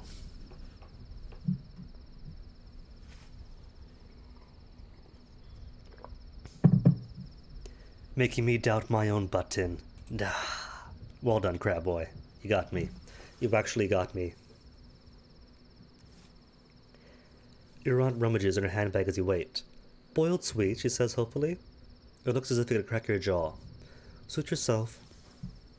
The only sound as you wait is a crunch of the sweet. And then, slowly, silently, a black carriage appears through the mist. The masked driver bids you enter the cabin. Your aunt does not hesitate to get in. Come along, she says impatiently, beckoning you inside. The sedan leaves you on the crooked street of Winter's Reside, in front of a severe townhouse. The door is open, and the lights are on. A handsome woman waits at the doorway to greet you. Her smile is wintry, her eyes pale as new frost. I got your card. I'm willing to talk. Come inside. Talk to February. She attended the St. Dunstan's rendezvous. She must be able to tell you which was discussed.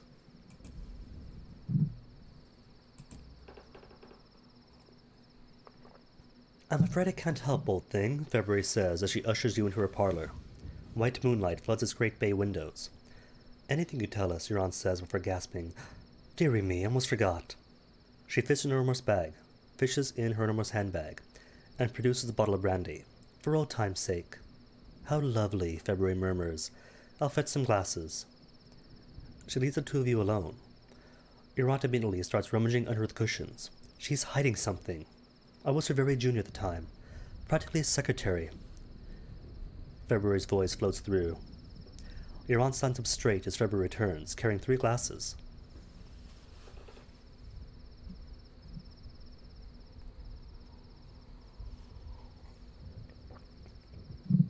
Muscly, jumping that high too. Guy's pretty much Saitama, isn't he? Saitama, with a bit of magic in him.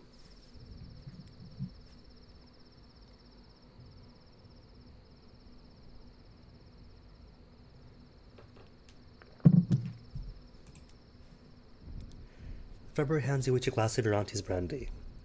London did approach us about building an unclear bomb. We had an enemy in common, the Masters of Old London. The Cateter Council helped make them an unclear bomb. We used it to blow up the sun. She shrugs. But that's ancient history.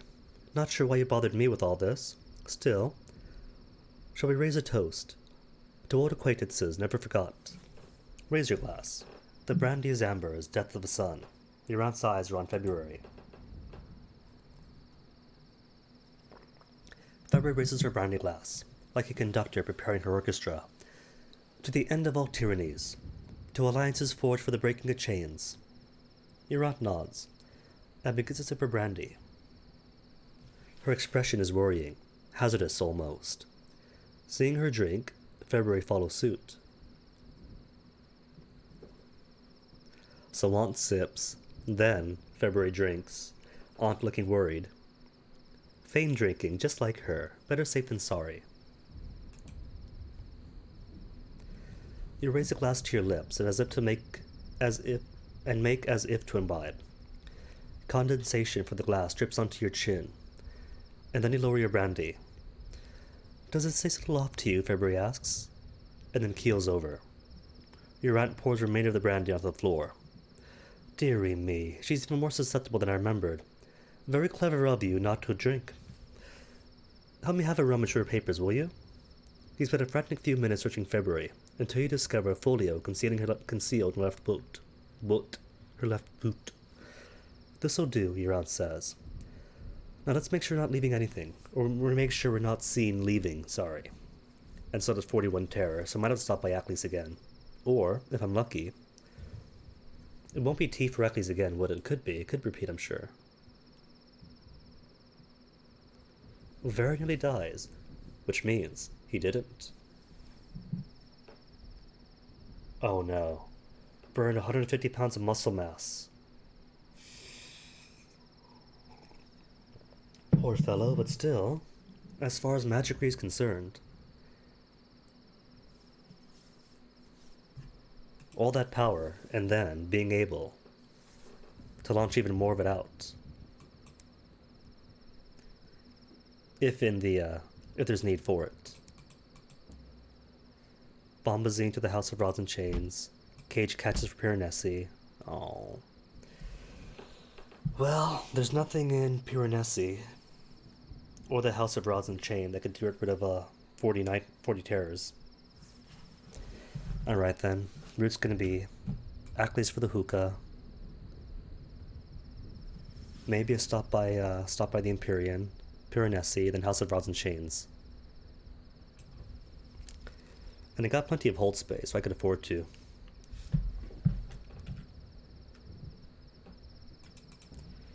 Okay, how much do they want?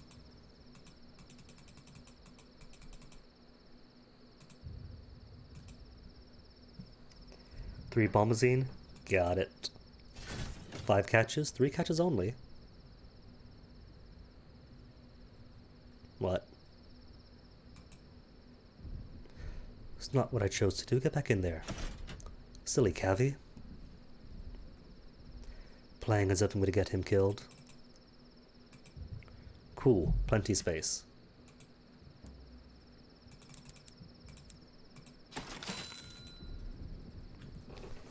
Piranesi's got nothing. But I could refuel at the Empyrean. That'll be plenty for the last trip.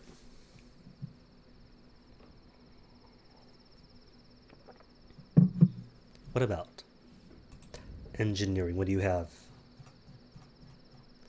Nothing. It's all garbage stuff. Could do plating, but I haven't got Iron 75. Oh. What about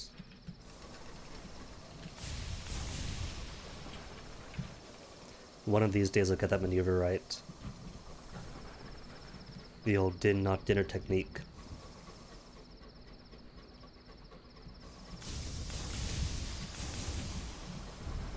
And it sounds like it. That Sherry's got his quirks, but he's not a caricature. More character than caricature.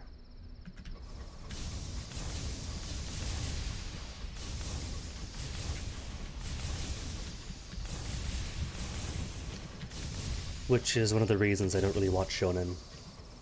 Alright, sure, they might have colorful characters, but they're more, you know, just loud caricatures than really interesting people.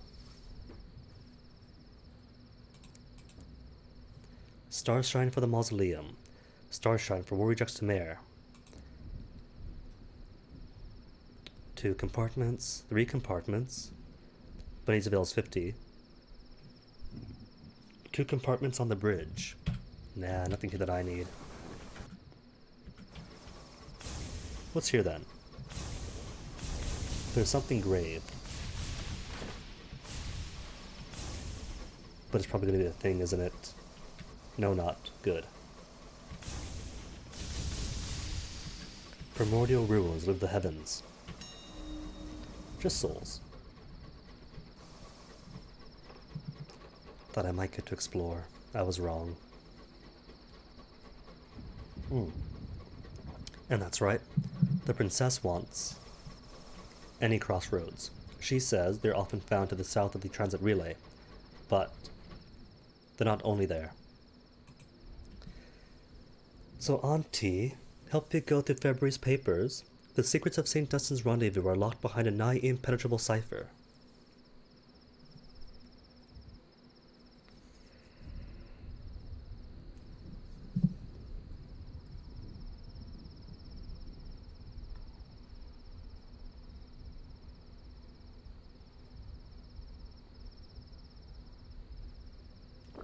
Aww.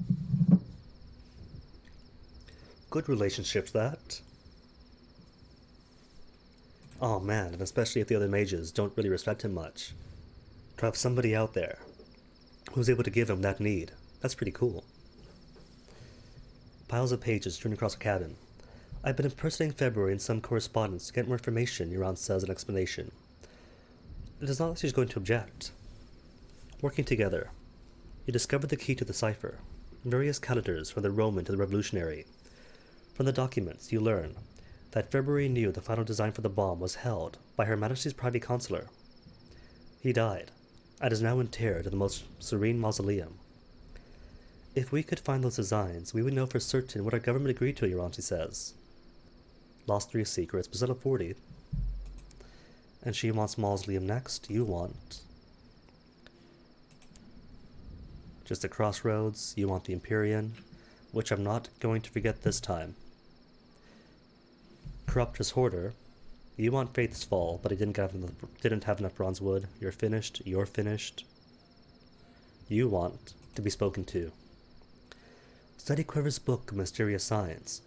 Perhaps it will reveal the location of Sugarswan's garden, or at least of its author. The amiable vagabond sits at his desk, puffing thoughtfully in his pipe. He's copied out the untranslated signs from Quiver's notebook, and edited the one you discovered at Aklis. They're new signs, but familiar, says the vagabond. Variations and combinations of existing symbols. We should be able to decipher them now that they're complete. Help him decipher, or give up? Nah, help him. If you leave him alone, he entirely loses focus. He'd rather spend his time playing the fiddle, or getting up to mischief with the crew. Could it be because he's just that much of a free spirit? Or is it because he wants to obfuscate the truth? After hours of discussion, dozens of messy diagrams, and an industrial quantity of coffee, you manage to piece together the meaning. They're claiming that the sugar-spun garden can be found within Old Tom's well, says the vagabond, sitting back and stroking his beard. That must be where our man Quivers is gone. This is the last thing I expected. You ask him why. His laugh is bereft of humor. Because I am Old Tom, and I could assure you that no paradise awaits within the well that bears my name. He is Old Tom? What a twist. Nobody could have told me that.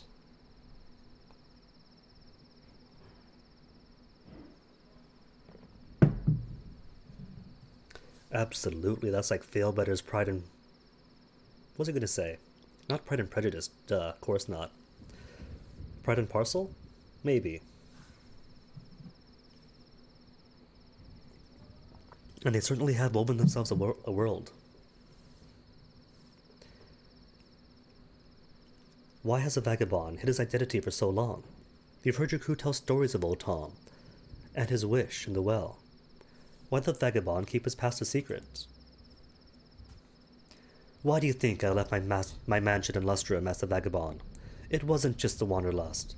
I have debts and enemies, Professor. Enemies and debts. Not the least among them is my sister, who has always been jealous of my success. She'd stop at nothing to bring me down, and she's powerful in her own right. Bread and butter? Ooh, that works too. Another topic, go for it. DuckTales. Someone said in a code. Within a code. And it points to the abyss that bears the vagabond's name. Why do the Skylark signs lead there? My sister, the vagabond, injects a viper's worth of venom into the word. She's formed a cult which clings to the well's edge and worships the thing that dwells within. Chasing on my heels, as always. It has never talked to her, only to me. His eyes glitter gloatingly for a moment. Perhaps she thinks she can change that through sacrifice. Perhaps that's why she's luring skylarks to her lair. He taps the ash from his pipe, staring through the window. We must stop her. It is my duty as king to protect my people.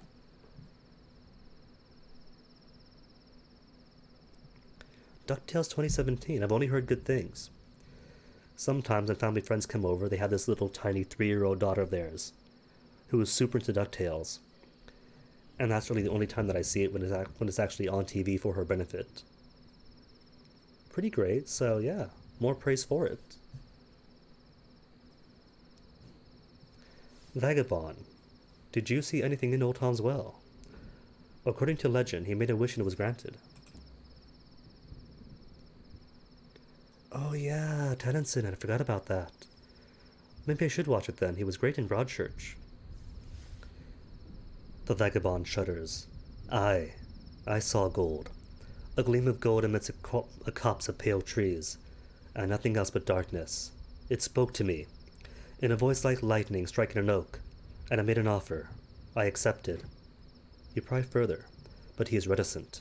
What else is there to say, he mutters. It made me rich. Others have journeyed to the well since then, seeking their fortunes, but I am the only one it spoke to. I don't know why. Raise the question of journeying to Old Tom's Well. Quivers must have gone there seeking paradise, and many of the skylarks beside. The Vagabond grimaces. That was the only condition of my bargain with the thing in the well, he says. I can never go back. He taps his chin, thoughtfully. But I always knew that one day I need to return. So when I was living in Lustrum, I sent for all sorts of scholars, mystics, engineers. In the end, they devised a ritual that could break the curse. To complete it, I'll need to go to the Leadbetter and Stainrod Nature Reserve.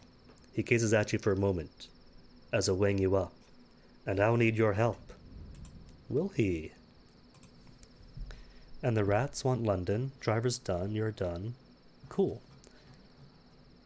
So with the exception of the clay conductor,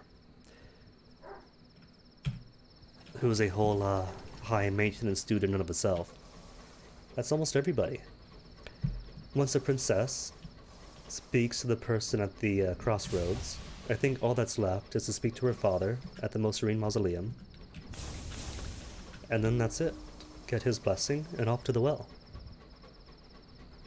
The navigator wants to visit his friend, pick up Altan, then do some great deed worthy of the King West's name, and then find a place to bury him, I think.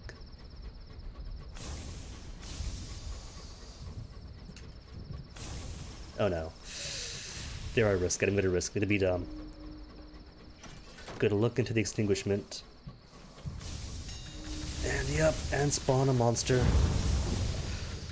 Well, I'm gonna be super dumb. Super dumb and get 2 monsters.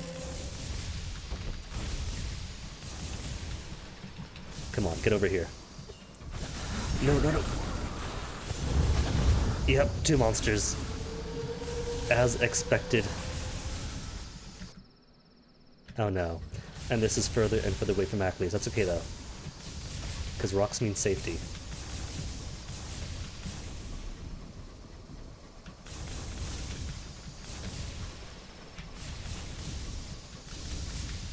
But is he amazing? Like amazing. I've heard huge praise for the show. Forgot he was in it, but read that he was in it. Who's he play? He's not Scrooge himself, is he?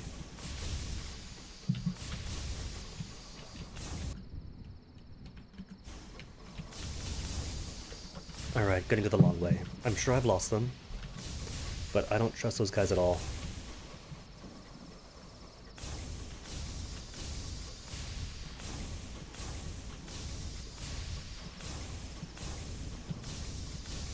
And the fuel food combination's good enough, I don't have to worry.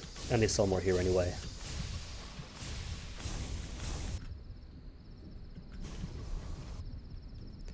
Discontent. Make a joke of her as a cruel captain. Nah, more brandy, I'll just buy more here.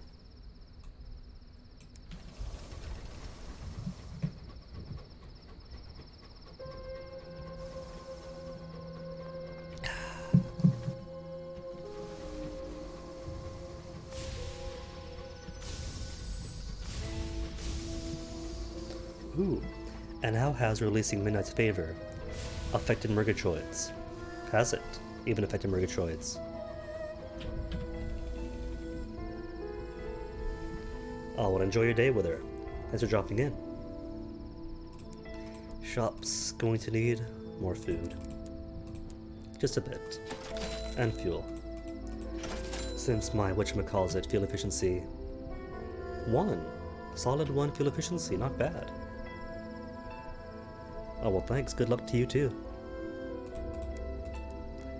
Aklis. Right then. Before I forget, here for a reason. Court of Tea and Spices. Not Tea and Spices, that's why. Because I went to the wrong place. House of Silks. Then all the hookah. All the hookah in the world. This poor captain's gonna retire anyway, so...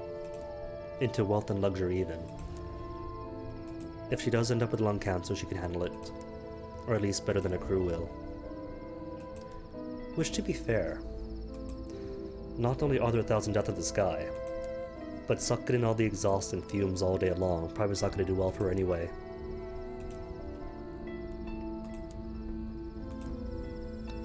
Any new statement on Midnight's Favor, now that it does intend to spread? We are not worthy of Midnight's Favor. Nah. Well, what does Murgatroyd think then? Ask about... not worthy... Murgatroyd? Speak with Amberly. Or ask about Midnight's Favor. It's right here. Oh, we're not worthy. Nothing changes then.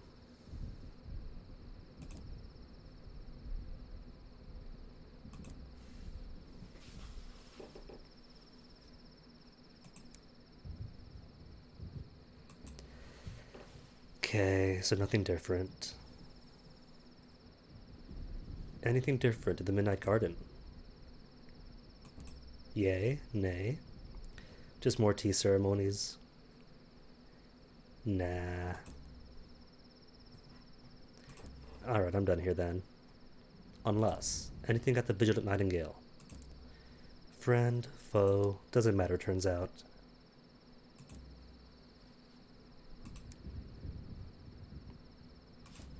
Oh, can't steal chocolate anymore? Brig, have anything for me?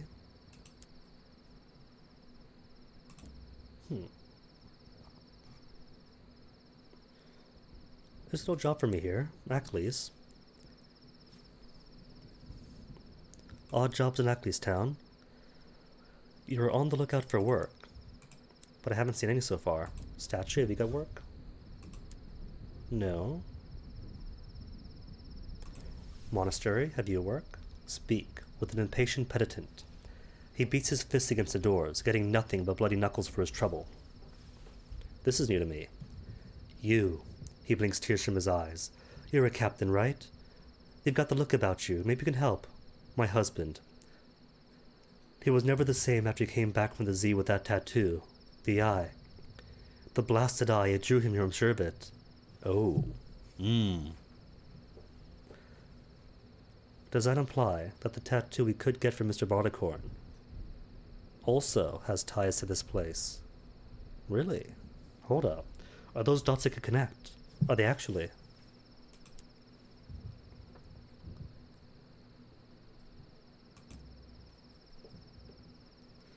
So is that the job then? To seek his husband? Been asked if I had a lost lover in the monastery of Aklis. Alright then, I guess I would have done the tea ceremony. To the garden.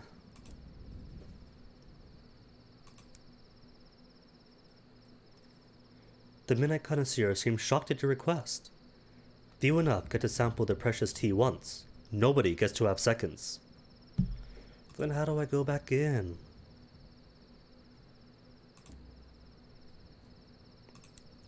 Oh well. Guess he's not gonna get his husband back.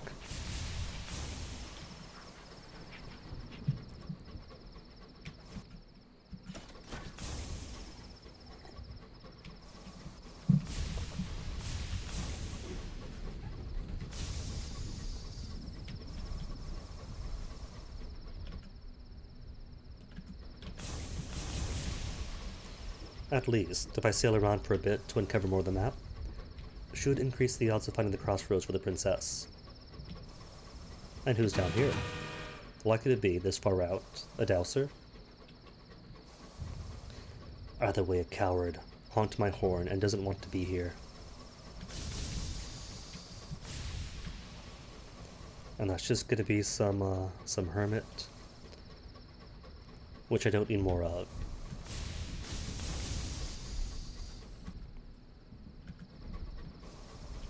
Apparently, hermits are something scrumptious.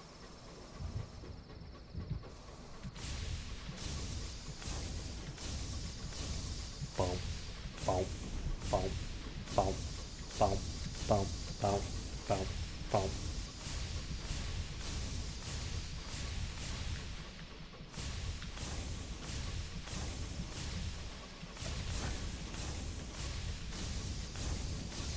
And more hours out here? Sure. I'll carry on. And if I lose room, or if I have no room, they'll be the first to go.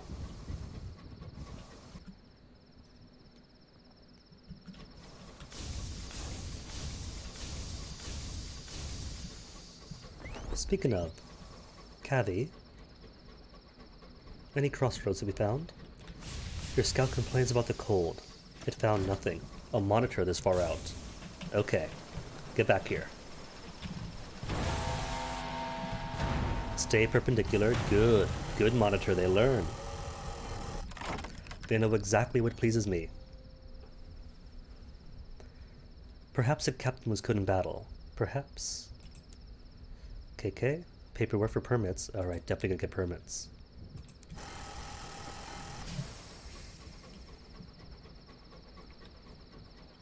So I think, right, if you know you're gonna retire, the best play might be...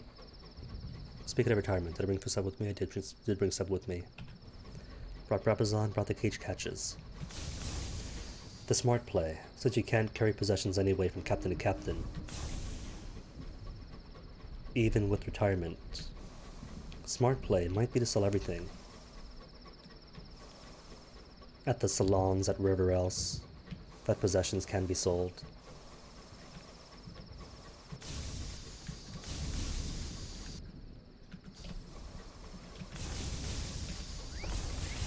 Piggy? Anything? A piggy? Your cavalry returns. Its whiskers bristle with frost. Captain, I found something else all the way down there. That's alright though. We'll get to it then. Any more somethings, Captain Cavi?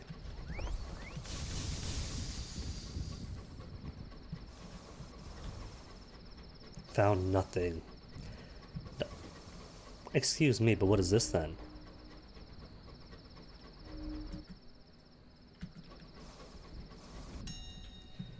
Meeting at the crossroads. A figure waits by the signpost. In silhouette, it resembles a woman in a long skirt.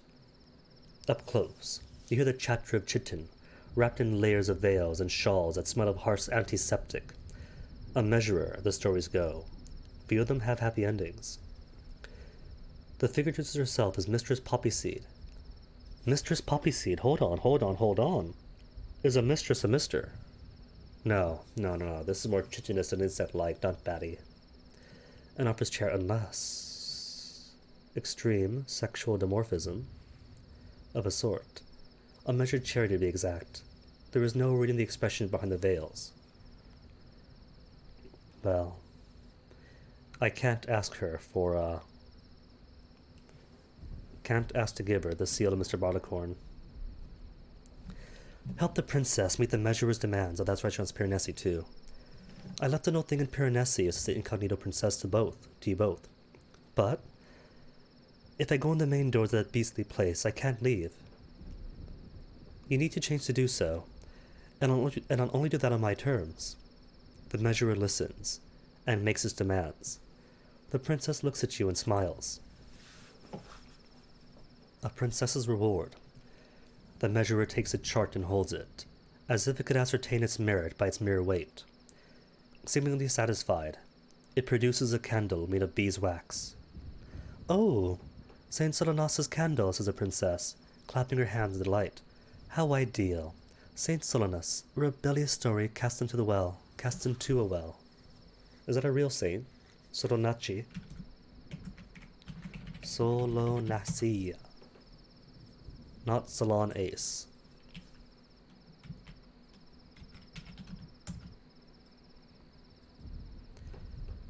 Nah, not seeing anything. Guess not.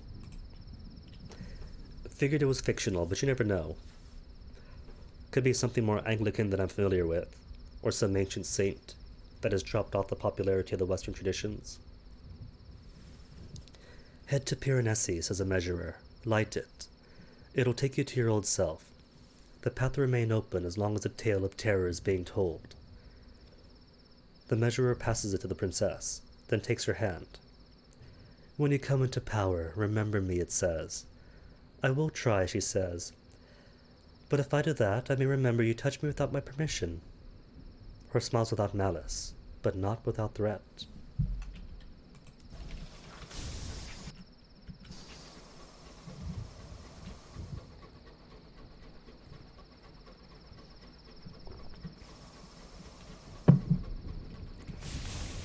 And I think I found the perfect balance of this new tea.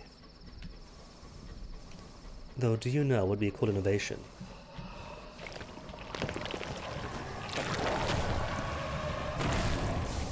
A cup with a hinged compartment on the inside, on the bottom, that you could use to put in your coffee or your tea. Steep all the flavor without getting the grit inside of you.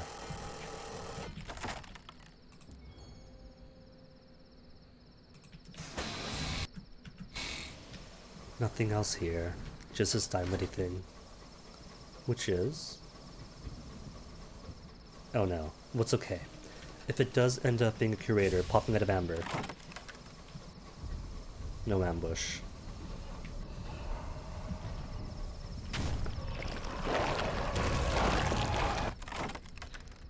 And no Navartine gemstones. Lost one crew. Right, he could lose crew with that, I forgot. Even though it just happened.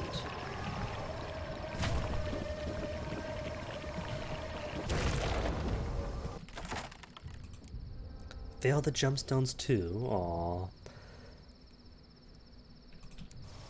It's okay. At least it got more mysteries. The great currency that is here. And I mean that with only the most sincere sincerity.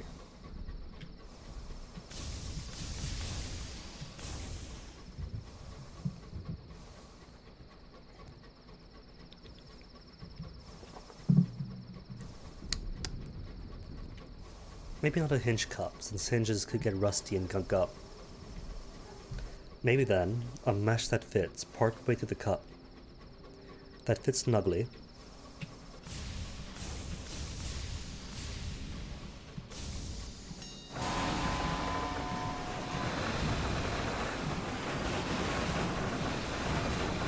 These dudes aren't difficult, or not, but they're just too erratic.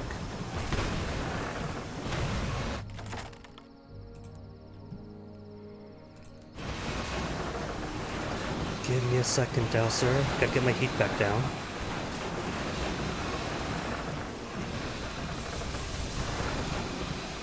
Ouch. 2 Dowsers, cool. Hold on, hold on, hold on.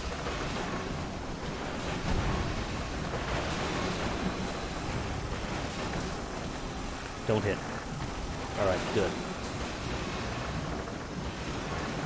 And this really does fall out to me, but there's a difference between what audio actually gets streamed and what audio I hear. So I don't know if that's my audio too loud or if the actual audio is too loud.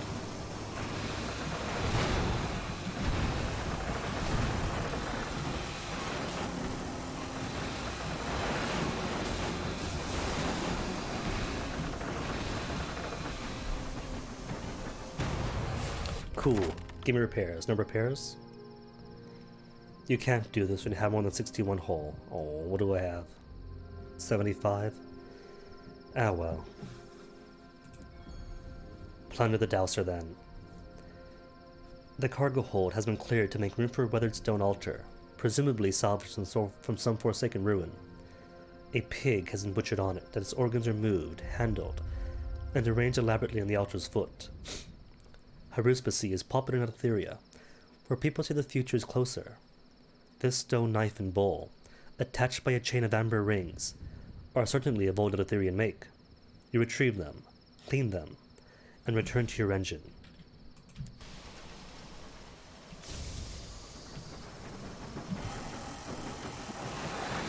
Oh, all that for a miss.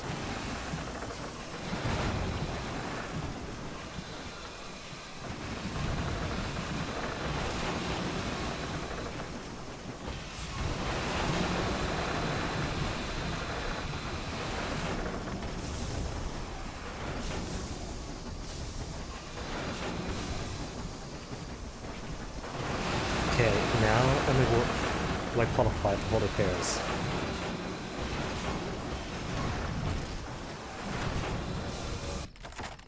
Still no. Let me guess, 62. 63. Lovely. Just overqualified. You hear the ragged breathing before you turn around a corner. It belongs to a member of the Dowser's crew, badly wounded, who shies from your lamp with a cry of anguish. Their wound is unquestionably fatal. They promise to tell you a truth they have learned of the journeys, if only you let them die in the dark. Cool. 20 mysteries, more secrets. And more crossroads. More crossroads.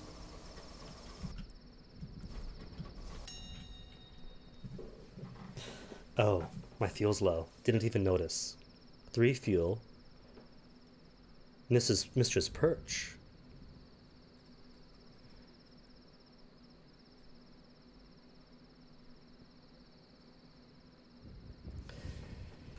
I could refuse, and that is a safe play, but you know what? I'll go ahead and risk it for the fun of it. Fire or wit. 3 fuel, Eleutherian mystery, and a little more. Or Eleutherian mystery, moment of inspiration, and a little more. I'll take the fuel. Mistress Perch extends a leg from under her skirt, curling it around your hand to seal the deal. I have taken your measure. Repay me when I demand, or I will take more. It disappears behind the crossroad post, leaving no trace. As you return to your locomotive, the quartermaster hurries to meet you. Strangest thing, Captain. I was just looking to the hold and I found all this extra fuel. Wastewave must have taken pity on us, eh? Must have. Anywho, Xanthus Moon. Then the Imperium.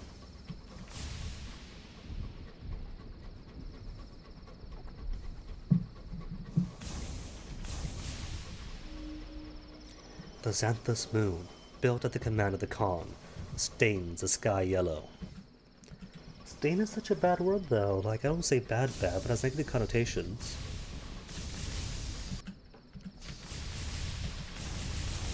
I mean, technically, pigment stain and whatnot, so if you're speaking purely on an objective basis, sure, it stains.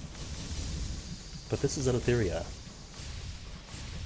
where the Halved denies all light, and the Liberation get hostile to it. And so stain comes off as a negative thing, like how dare they.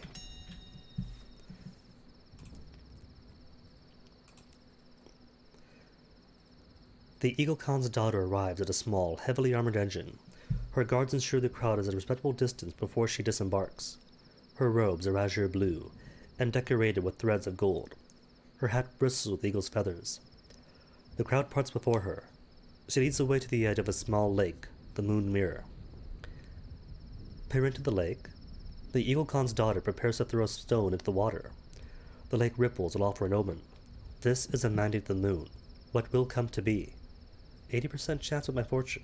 Or stand back and watch. It is not your ceremony. There is no need to participate. Let's participate. Aw, 20% chance of failure. Took it. The daughter's stone breaks the water with a satisfying plop. The crowd cranes forward. A bristle of guards preserved the space around Eagle Khan's daughter. The rippled, jostled water cast two suns in the reflected sky, bright, beautiful, and cruel as tigers. A cloud passes, and they are gone. There's just the moon, mirrored by the rapidly stilling surface. The crowd is silent. All eyes are on the Eagle Khan's daughter. Finally, she turns away. Her expression is grim. The crowd disperses, whispering anxiously, "What is it?" Two suns in the sky, bright, beautiful, cruel as tigers. Cloud passes, they are gone.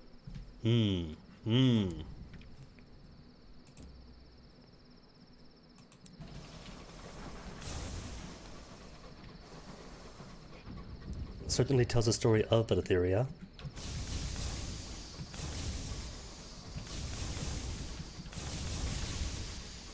Or perhaps either it's telling the story of Etheria and its kings, or the story of London the Connaught, two kings who shine brightly, two suns even, new judgments in this world of man, who reign for a bit, then become lost to history, or it could be both. My assumption is it's speaking about the moon, not the moons, the suns, the twin suns.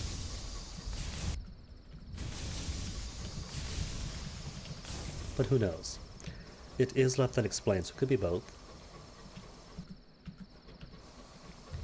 I was reading Reddit, and apparently, sorry, I know I do sometimes, at least one person assumed that the well here and the story in it was about the Khan and and London, before reading it with the context of the binary.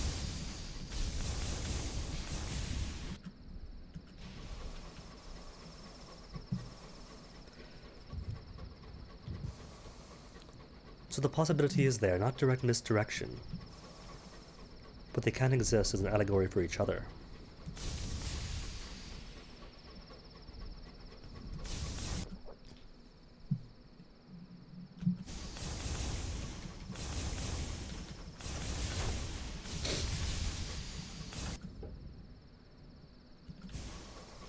Hey, it's a palace. And just like with all other urban cores, nobody cares if you fire into it. A stray captive from London pops into here behind the palace and lobs missiles at it. Nobody cares.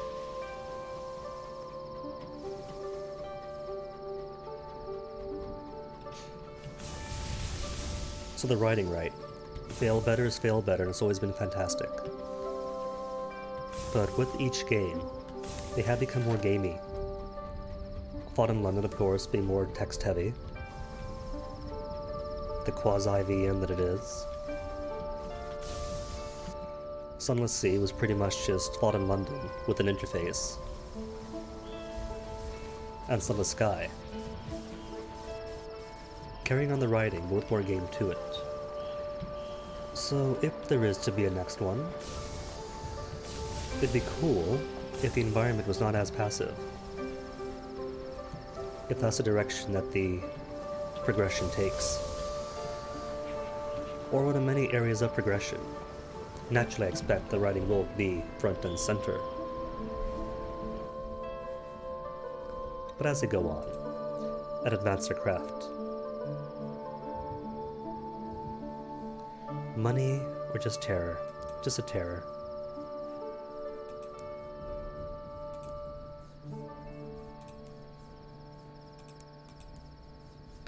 More Labyrinthine gemstones. How could I say no? I got the space for it.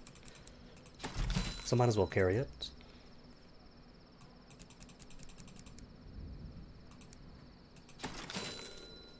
Eight and 2 for Piranesi, followed by the House of Rods and Chains. Yeah, that's plenty. I'll go through here to clear this out. Stop by Piranesi, drop her off. Then House of Rods. Or better yet, just in case, I got Crockery and Undistinguished Souls. The hours, I'll toss the hours. Just to make sure I have enough.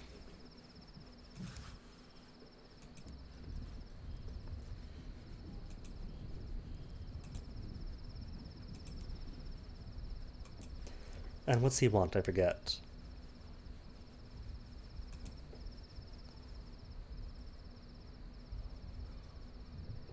House of Rods and Chains, southeast of Pan. Okay, but first, Empyrean. Somebody wants to visit his old friend.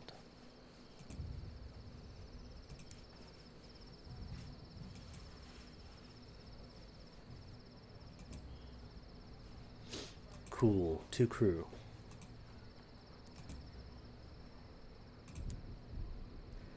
Journey towards Bolagarel graveyard. Bolagarel. Bolagarel, where's that name come from? They do their research, so I assume it has some reference. Bolagarel.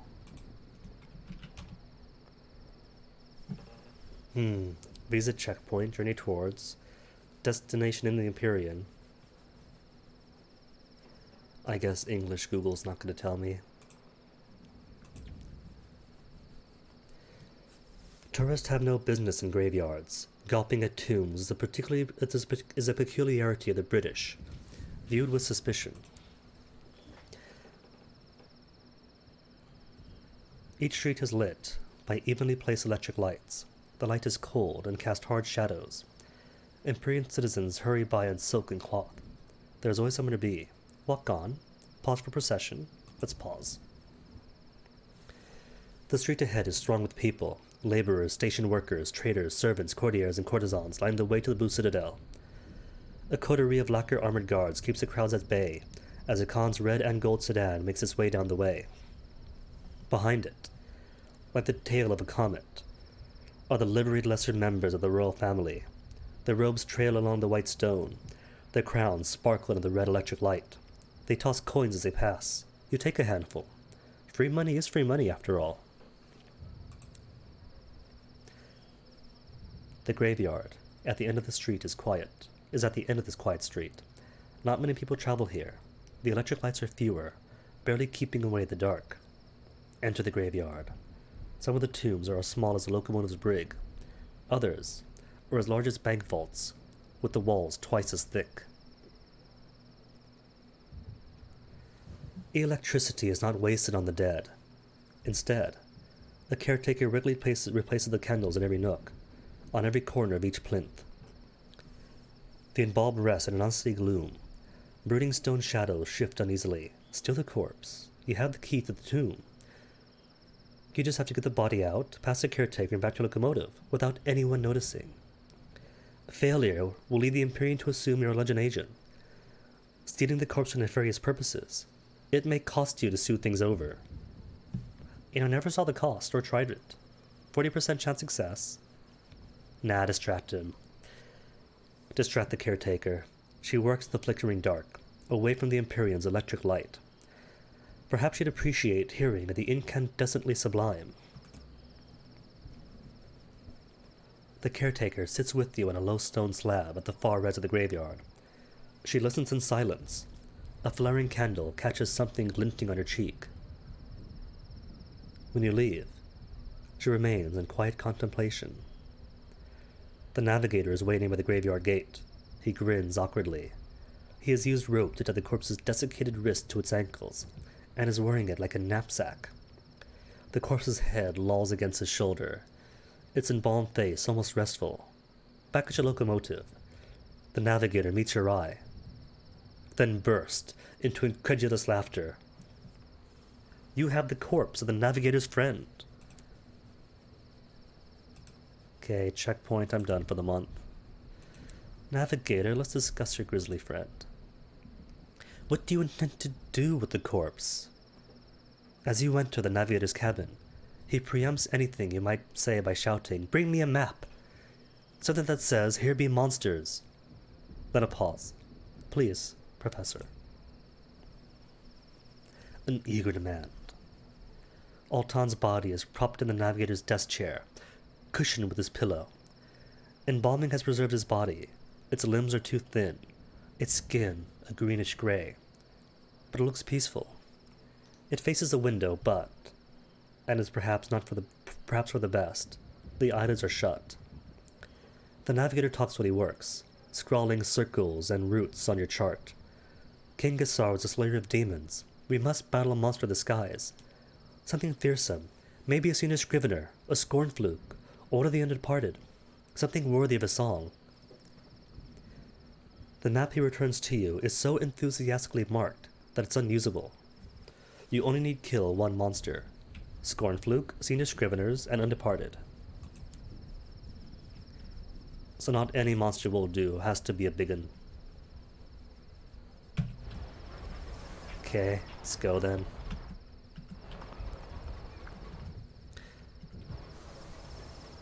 Hold on, what was it again?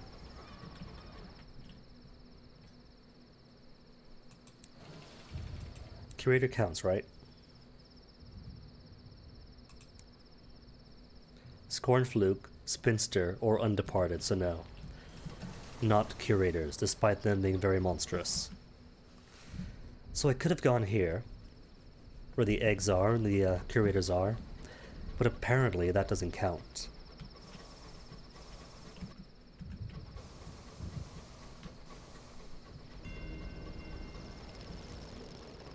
Alright, so, as often as I've been to the Eagle's Empyrean, and I've been through this part of the sky, I just didn't touch that area.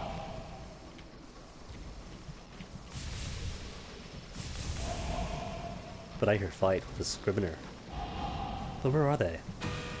It's loud, so it could be anywhere. But I don't see the combat happening.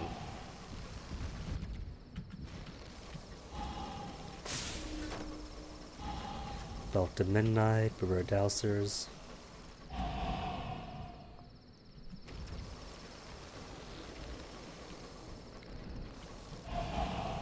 There you are. Whoa, excuse me.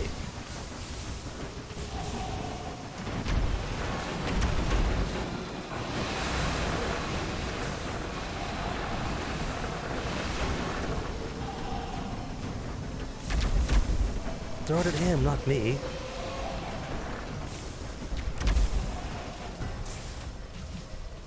Nope, too slow. Did actually get him. Cool.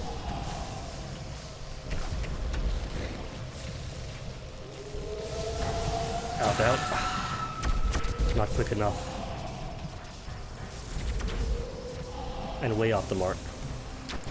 Alright, you first, because you're not going to help me.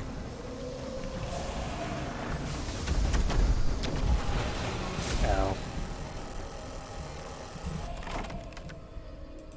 Sure then, plunder, give me more stuff, more terrors.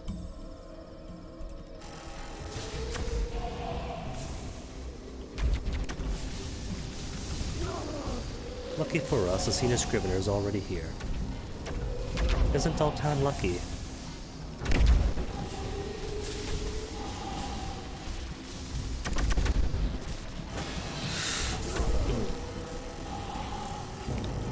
Didn't notice my heat. Thought I was good.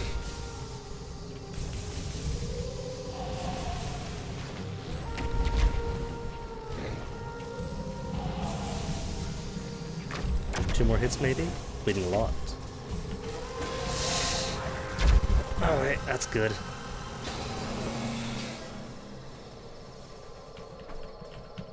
Loot? Yo, where's the loot? Once, the senior scrivener was an ancient servitor of the stars, feared among even its own kind. Now it is broken, and hangs haphazardly in the sky like a puppet whose strings have been cut. Help the navigator show his dead friend the defeated monster. The navigator has put on his skysuit and retied Altan's wrists and ankles, but he can't put the corpse on without assistance. The navigator floats over to the defeated monster, and is a triumphant trig in its remains, almost toppling over when he leans to give Altan a better view. For all his grotesqueness, such unbridled delight is contagious. The crew can't resist smiling. When the navigator climbs back inside, he shrugs Altan's body to the floor, then props it against the wall. He unseals his helmet and turns to you. We defeated that, he holds up his hand. Look, I'm shaking, he sighs, suddenly exhausted. Aww. Okay, bronzewood or parchment. I'll take experience and inspiration or vision. Your crew lean from the outer hatches with boat hooks and nets, swiping at the fluttering pages like frenzied butterfly catchers. Soon, they have accumulated a small pot of parchment, dense with pictographic script. And how's my hull looking? 48? That's fair. So what next, bud? Was a fight all that he'd hoped for?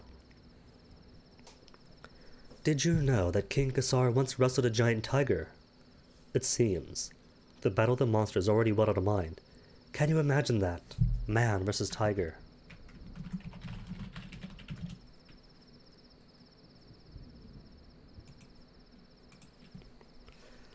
I've never even seen a tiger, not a real one. I would love to see one. We could show Altan too. He nods towards the corpse, which is propped up right against the wall. It is wearing a top hat adorned with a particularly garish feather. There are no tigers native to the heavens. If you want to see one, you'll have to find a magician, one skilled with mirrors. Perhaps a magician at Palmian Plenty's could assist. Forgot about that part. Alright, killed the monster, see the tiger. And then it turns out that the navigator is still deeply upset about his friend.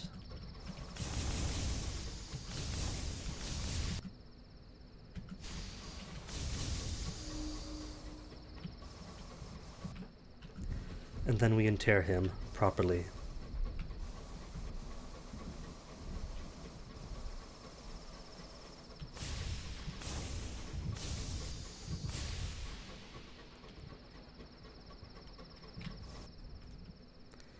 Touch the skies for brandy? Nah. I've only got 2 crates spare. Back to work.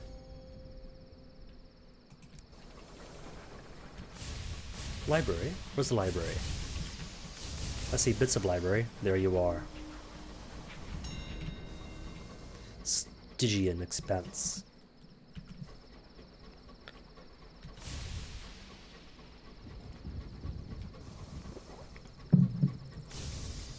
Uh-oh. Did I hear it? No, couldn't be. Couldn't be. There's no unimported up here. An injury. Grim news. Your last battle resulted in a number of injuries among your crew. Your medical bay is crowded. The prognoses aren't good. Success. It says 100% chance, but this event and this option has partial success, so it's not going to be guaranteed. It's touch and go, but all of your patients will make satisfactory recoveries. 1,000 deaths await in the sky, but today, you thwarted them all.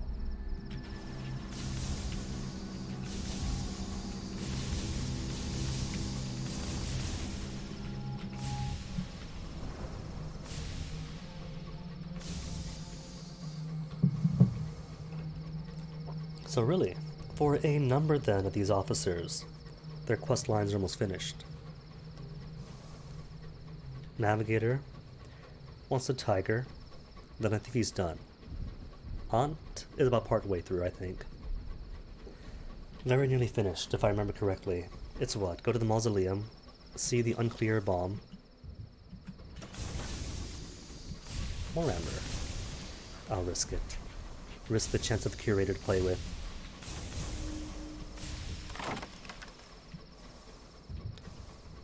Okay, good, it's safe.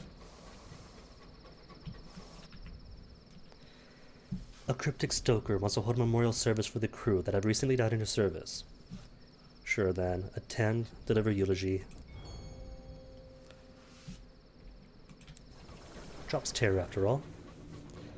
And the storm is still uninterested.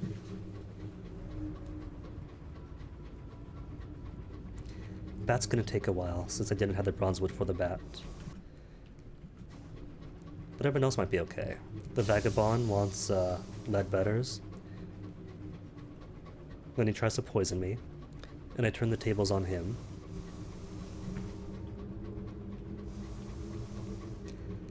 Princess wants Piranesi. Then, if I remember right, after that is just the mausoleum. Then the well. And who all is left after that? I think that's almost everyone, isn't it? Rats want London. To Hattages. Then they're done. Totally. Permanently.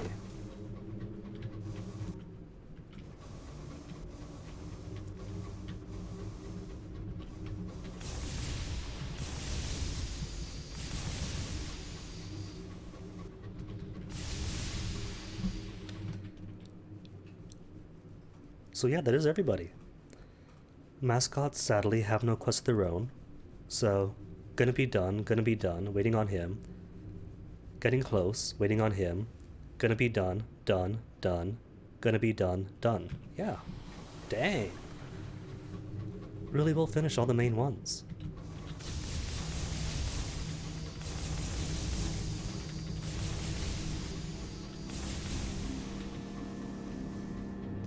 The incognito looks towards Piranesi through the windows. This place makes my eyes itch.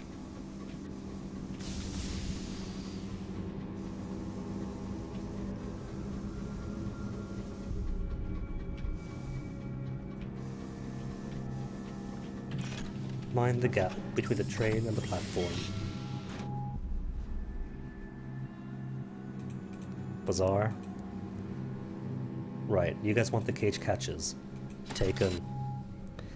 The chaplain assigned to the kitchen takes a fresh meat, makes a small incision, and peels off the fur. He hangs it, ready to be smoked, dried, and served to the prisoners as a special treat. But then he had cage catches here. It's alright though. Spend money to make money. Can't sell gemstones here. The chaplain saw handfuls of Navartine gemstones recovered from the prison's naughty depths. No food or fuel can be bought though. There's barely enough to keep the chaplains fed, and they have no interest in making it easier to leave. This is a prison after all. Contemplate the sculptures. Euclid will not approve their impossible angles. But I would approve the teardrop. The sculptures of Piranesi follow no law but chaos. The chipped marble juts in and out around itself, its polyhedrons offering no perceptible start, end, or often middle either. Fascinating. You could stare at them for hours. In fact, you do.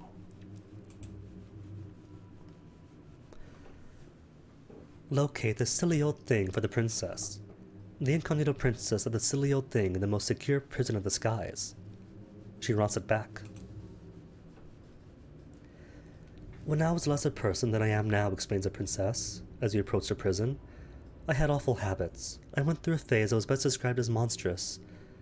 Too much wild red honey, I'm afraid. Perhaps it was all for the best, she says. If I hadn't gone through that awkward stage, I would have ended up where I am today. However, before I can safely move on, I need to tidy up. As such, it really can't be alive anymore. I just won't stand it. So, we have a candle and a tale. We can begin, she says. You have lost one tale of terror. She pulls out the candle, places it on the floor and lights it. She gestures at you, and you start reciting the tale of terror.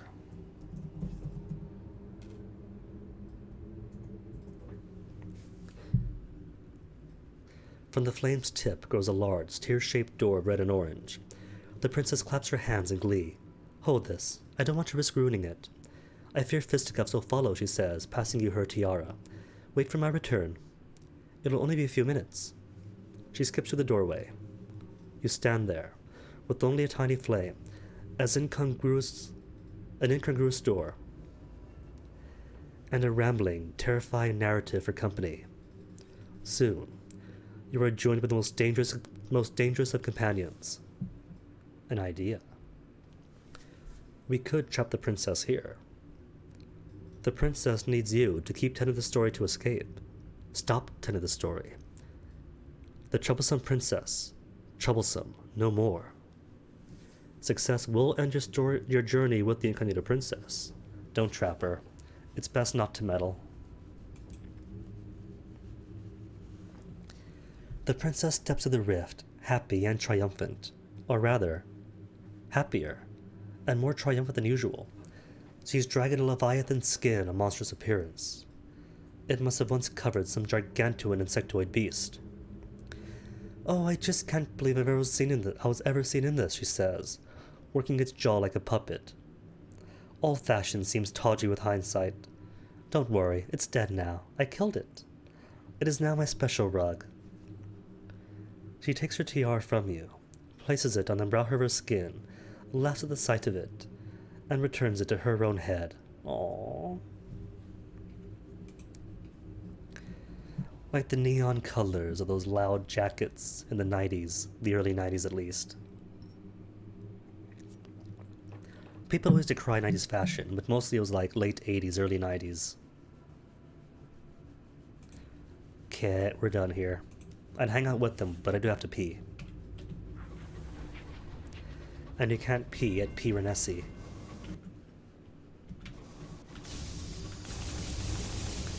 Despite all evidence to the contrary.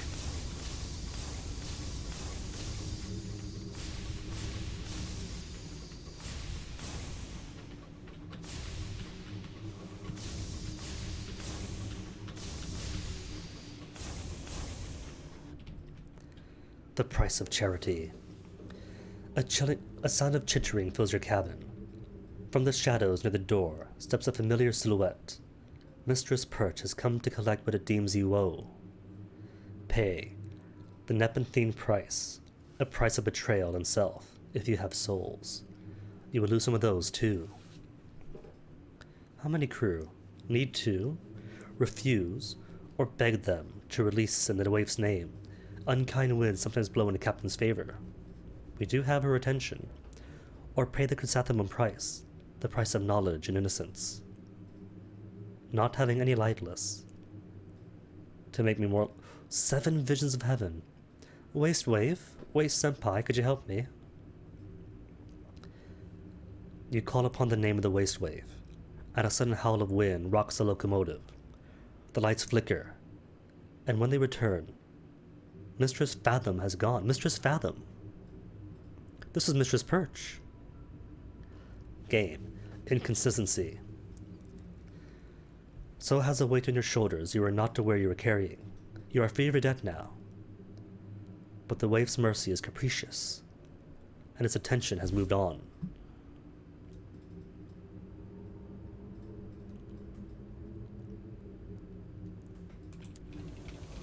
Oh no. Oh no. No! I get it, I'm getting closer to the House of Rods and Chains. But not now.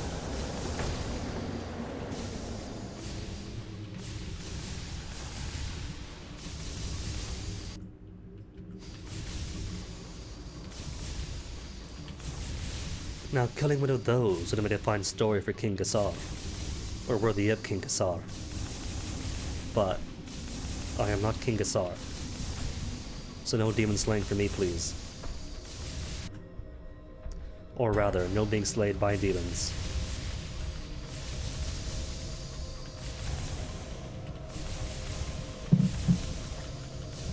What's this? Oh, just an environment.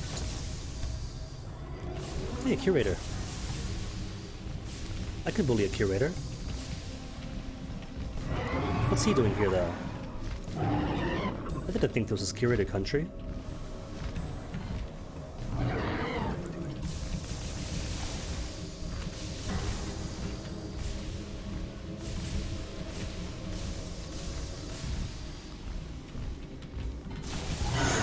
Wrong way. No. Okay, good. Just contact damage from the ramming.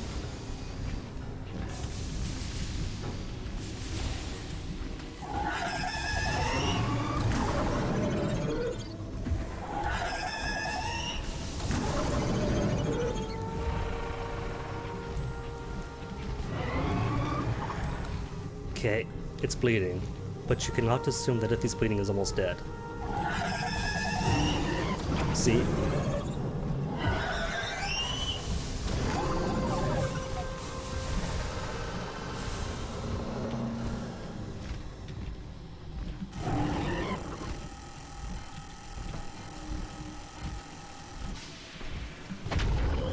More important to have boosts nearby and means to escape than to gamble on finishing him quickly.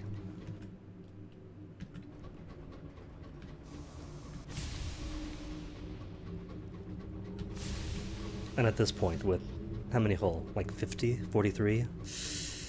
Yeah, not going to risk the extinguishment and even more of those beastly things, of those undeparteds.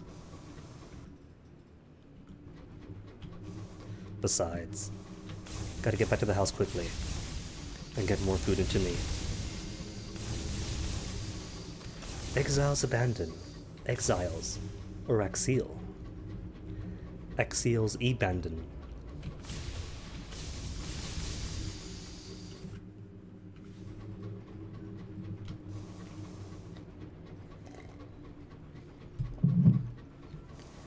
And that's it for tea.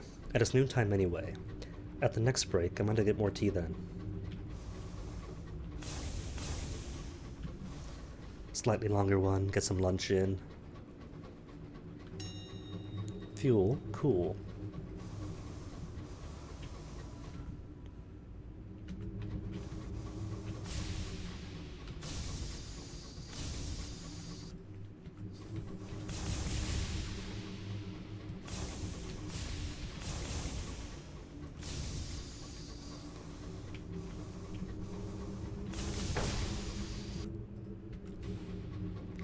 See, I do love hitting rocks in the sky. Not the big ones, pebbles. You could bounce along with your boosting. Even here, even though they hurt me.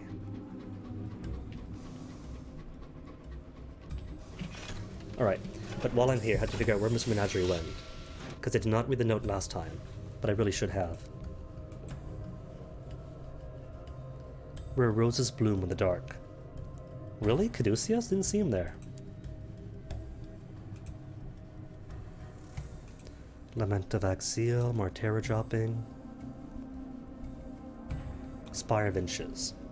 Let's visit Mr. Barticorn and tell him of what we found. Give him the seal of Mr. Penny's.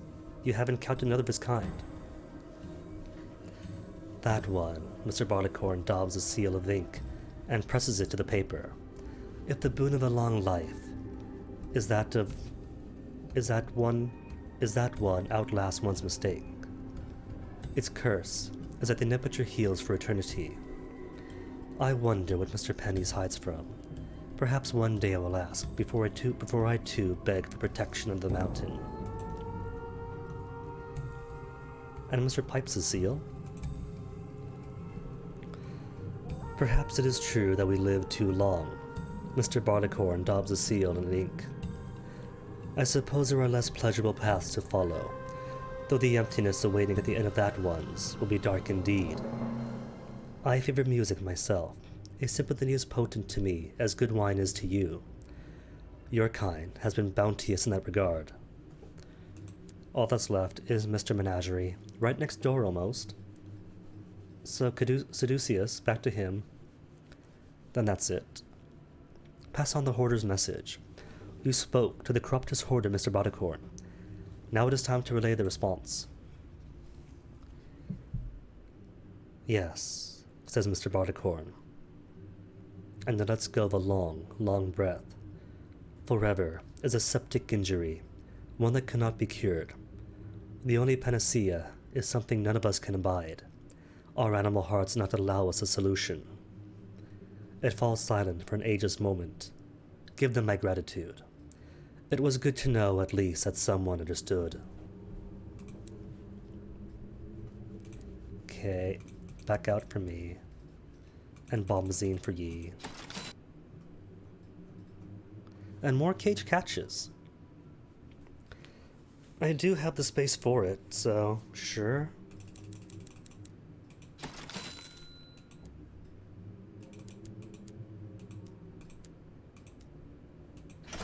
Cool.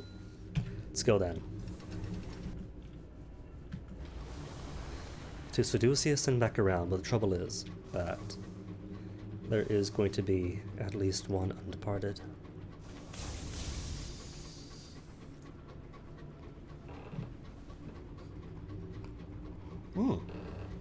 Really? Grievous can be here. Yo, come back here.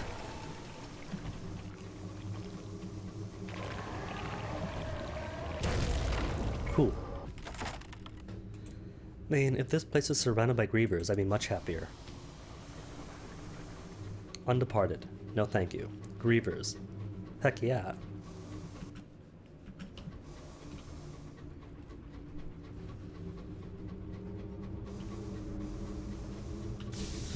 Oh no, something stirs in the dark. And it's already seen me. Oh, that's a curator. Well, that's not too bad.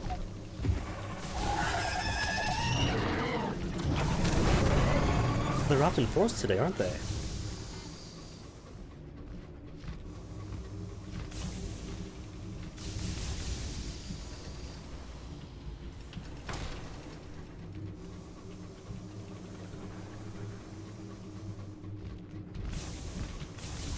Ouch. Big ouch.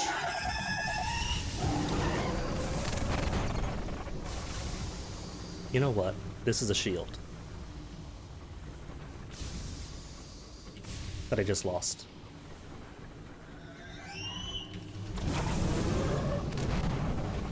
Trying to snipe me. Clever bat.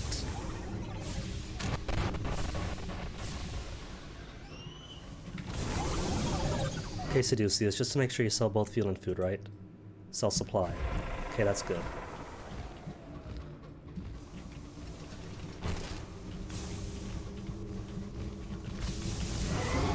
Because right now it's more supply I gotta worry about.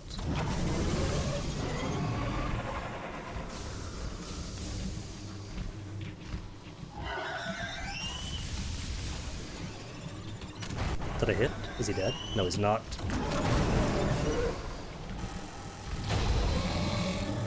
Cool. That's far too much health lost. What? Nothing. I say. At least you got XP from it. Hold on. Unstable bitrate. What from? 5,000 kilobytes per second I'm looking at. 1,711 frames dropped, 0.3%. But looks fine now. Shows how useless then Twitch's new dashboard is with its information giving. It followed to tell me, now it says excellent. When the bitrate on Streamlabs, if you opt to show your bitrate, still says 5,000. What is the point of that, Twitch, of this dashboard? To give me no information and delayed information.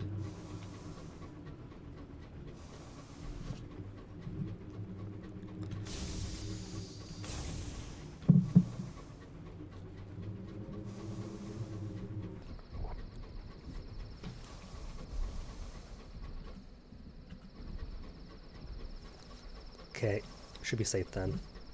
For the time being. I'll pop back around to the House of Rods and Chains. Then immediately back up to Pan. Or maybe not. Could just go straight to Pan, and odds are good. That'll be another thing for the House of Rods and Chains.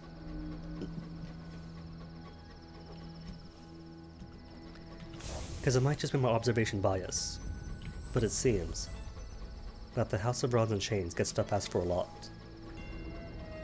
Naturally, everywhere does almost. But the giant crab especially.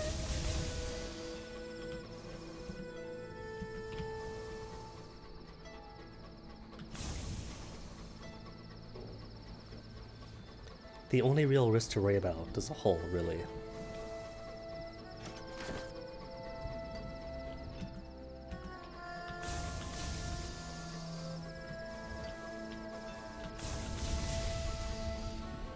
The Rat Brigade argues over how to pronounce Seducius. None of them get it right. What if the Rat Brigade can get it right? I assume it's Greek.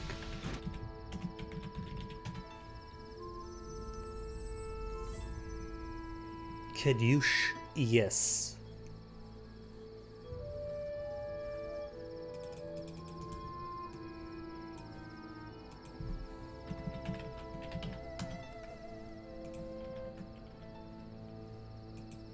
Caduceus. Yeah, that's how I pronounced it the first time, Caduceus. Caduceus. Caduceus. Caduceus. But I like the implication in seduceus. Where's Greek? Caduceus. Caduceus. There you go then. It's Caduceus.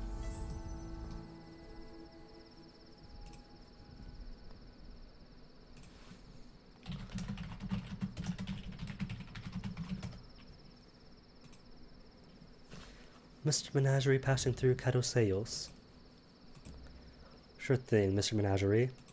What's your news story?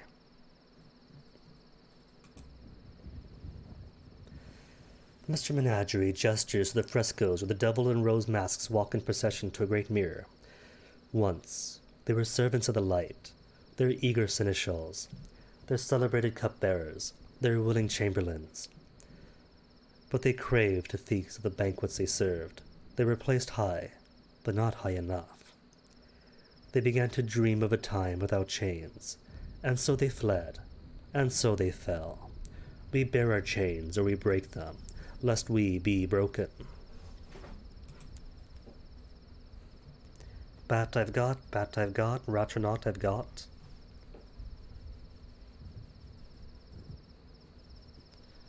Seal and Mr. Barleycorn, are you ready to speak now or no? Gonna raise Terror and say no, not yet. A hiss. A heavy jab in your ribs. Put it away, we will not look. It covers its face with its wing. We are not ready to look. Still a long way to go. When we rest, maybe then we will be ready. Okay, so I can't pop on over yet. Will he leave though if I acquire nothing? Mr. Menagerie will move to the port. Cool. Mr. Menagerie nods its head. We are moving elsewhere soon, but we will leave a note saying where we have gone. We will have more things to show, and stories to tell. It turns away, humming an eerie tune to itself, as it gathers up its things for the next leg of its journey, which is... We return to the smoggy, clanking, singing, stamping, thrumming, frantic stew pot of humanity, the blister of glass and steel in the heart of the garden. Okay, his journey is done then. Explore the dark side of Seduceus. The devils do not care to set foot here. Ruins litter this side of Seduceus, but their purpose has been lost to time. Columns stand proud among the ancient rubble. Ancient frames hold broken mirrors. But the wind is warm and lazy, unlike the harried, anguished gust of the sky. Okay, and really not else for me to do here. Could do the Rite of the Roses, but it's something of an investment. There's no point really doing it part way. Who's got Bohemia? Establishment, Bohemia. Hop on in here. The ebullient decadent, a poet, with a tangle of violent red hair, staring at you. Captain, he calls. What does he want? Captain, he beams at you. You have heard of me, or my poems. Although perhaps you haven't, I get censored so. His eyes are wide and wild. My muse is disapproved of. I came to Eleutheria to be inspired, and my god have I been. I have written panegyrics to our dark stars, odes to the maiden who presides here, but I cannot get published in London. He sniffs, frowns, and smiles once more. Please, take this to my latest, take my latest to my publisher, Storages in London. It is better than my last, but they won't even read it. Pass it off as yours. Please say you will. He pushes a sheaf of yellowing pages into your hand. Thank you. Okay, got what I came for. Immaculate Souls. Ooh, fancy. 3, and I do need food. What else am I holding? Okay, souls, you're out. Undistinguished souls, who cares about them? Immaculate Souls, though. And fuel. I'll toss one fuel out. Oh, that's what I should have done. Is just wait here for a bit. It's cool, no worries. 3 feels plenty to get back to Pan. It's just right up here. And there's not going to be any monsters to run away from, really. So safe, simple voyage. Oh, but there are Scornflukes in this area. Around the well. I'll come back to it. Because I'm pretty sure I have what I need to get the Wrath of Heavens, and to use it.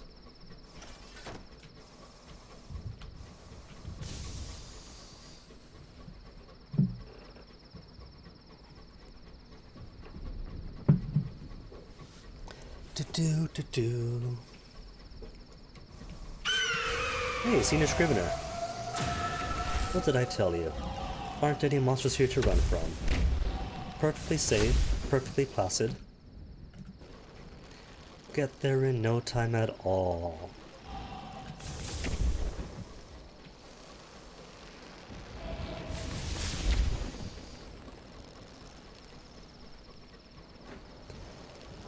Perfectly safe voyage with a tailwind, smooth sailing.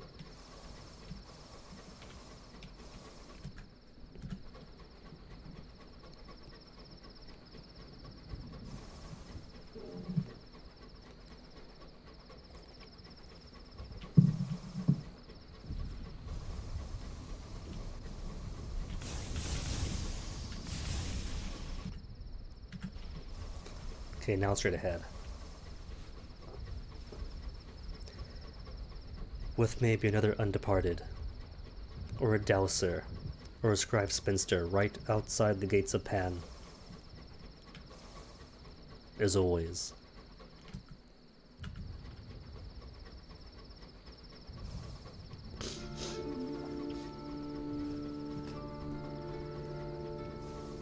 Boom, bada boom.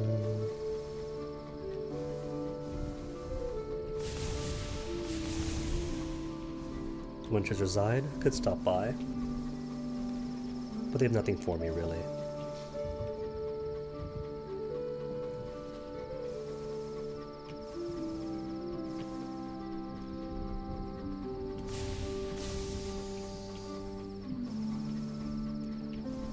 Next stop, Pan.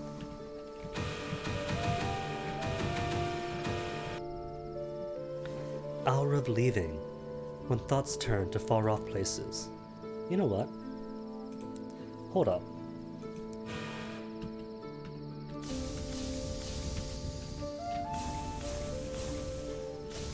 There we go. Then just wait for the food. Fuel at least won't move if I'm not moving. Food always moves. Okay, good. Now, 3 hours, 14 minutes in, the pie duration. I'm going to take another bathroom break. I'll be right back. And see maybe about refilling tea. So it might take a minute.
Alright, tea's all ready.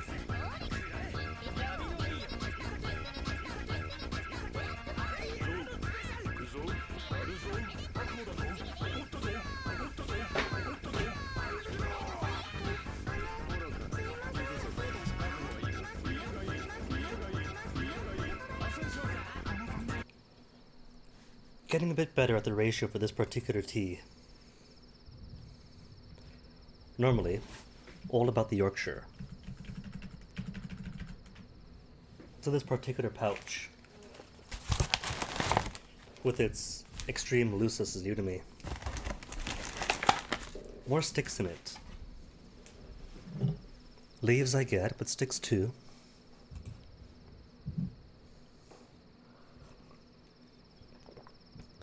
Which reminds me of back when our guinea pig was still alive, and getting hay for it. Bombazine to the eagle, seeds.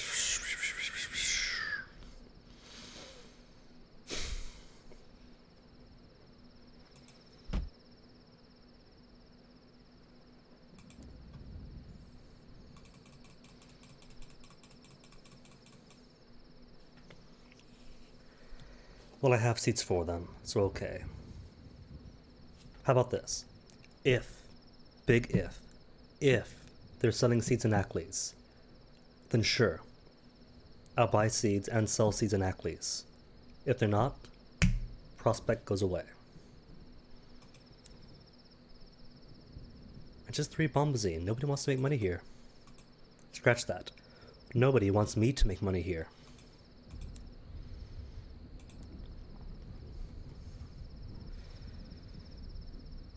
Only 5,000 gold.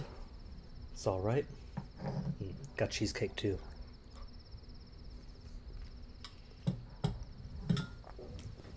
The best dessert stuff. But is it worthwhile? 3 shield slots, 2 bridge, 1 auxiliary only. Now there are auxiliary stuff that do work in the bridge or the shield, so it might work out.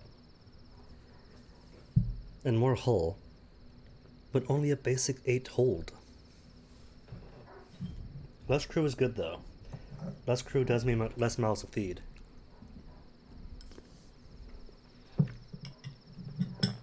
But I don't know. I'm not really feeling it.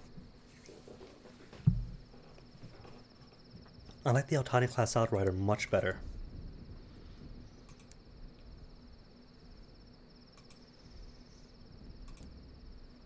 Good enough for repairs. Crew, good on. Enclave, got nobody else for, do I? No, I don't. No rubbery men to deliver.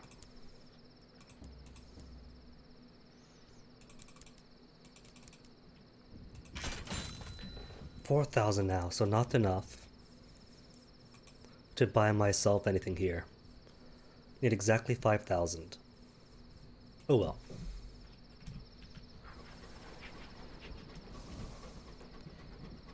I think what I'll do then is Empyrean first. Or better, come around this way. Got more than enough fuel and food to survive a trip down. What's scrumptious here? Did I miss out on something?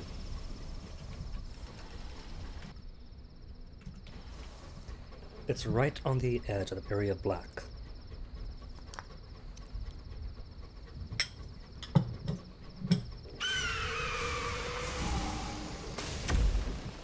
Purple fire, the exact same dude I'm guessing.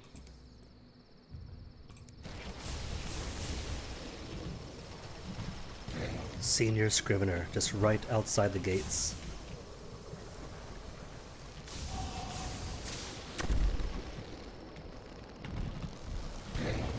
Take the hit. Oh!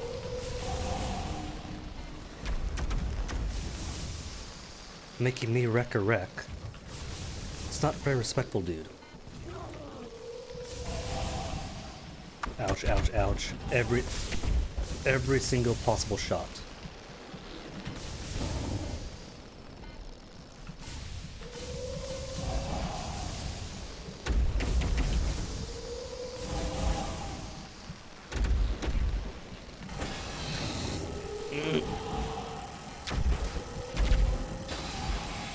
Ouch. Gotta take it. Well, the good news for me is that I am right here in Pan anyway. Ah, more bronzewood then. At least I got XP and commodities.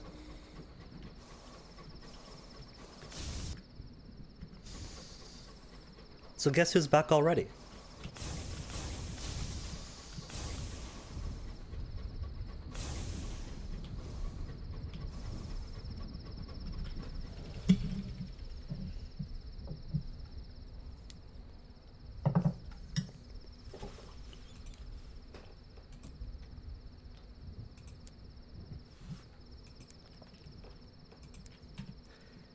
Okay, I think I'll take more fuel though.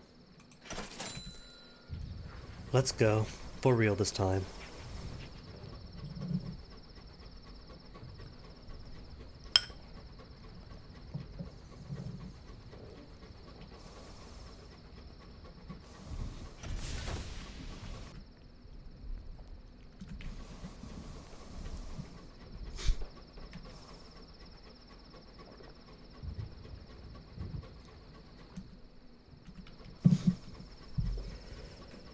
So someplace around this well down here. What's this well called anyway? The Well of Wonders. Someplace around the Well of Wonders should be a likely spot for Scornfluke spawning. Hopefully.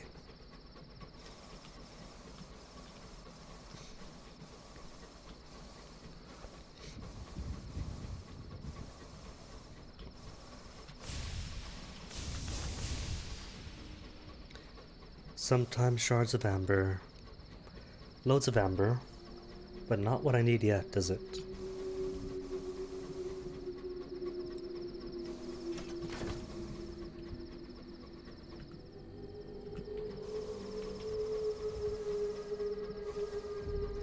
And I'm not hearing the of a Scornfluke yet. Are they scorning me? Am I being scorned by a Scornfluke? Oh, cool. You see the something scrumptious that I knew was there before. Now I know it's something mysterious. Thank you, Cavi. Thank you a lot.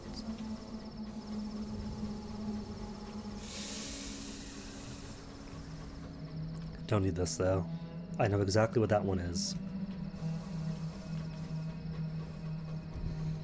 And that trail of golden amber flying about is nothing but the exhaust of a tankery. It's convenient, isn't it? I think they're the see that one there, with that trail of gold behind it. I don't think any of the monster does that.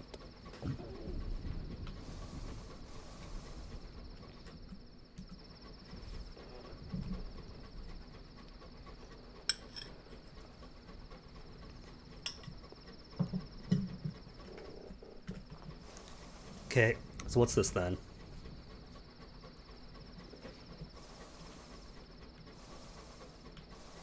Oh, just amber.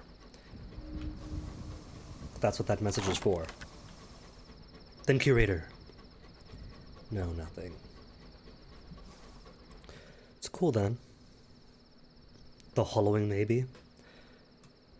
Or perhaps behind the Well of Wonders. Beyond the mingling. The commingling. Well, I know for sure that, whatever you call the engine that the Liberation hangs out in and discusses stuff is gonna be beyond there too.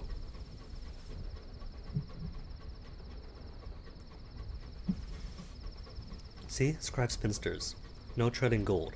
Just streamers.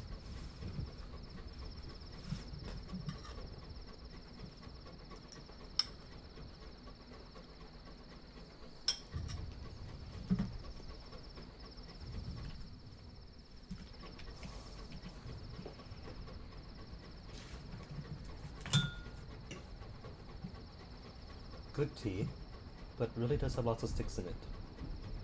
Which is natural. I'm sure it's got its own flavor, and it's part of the plant. Oh, just grievers. Okay, grievers, hold on.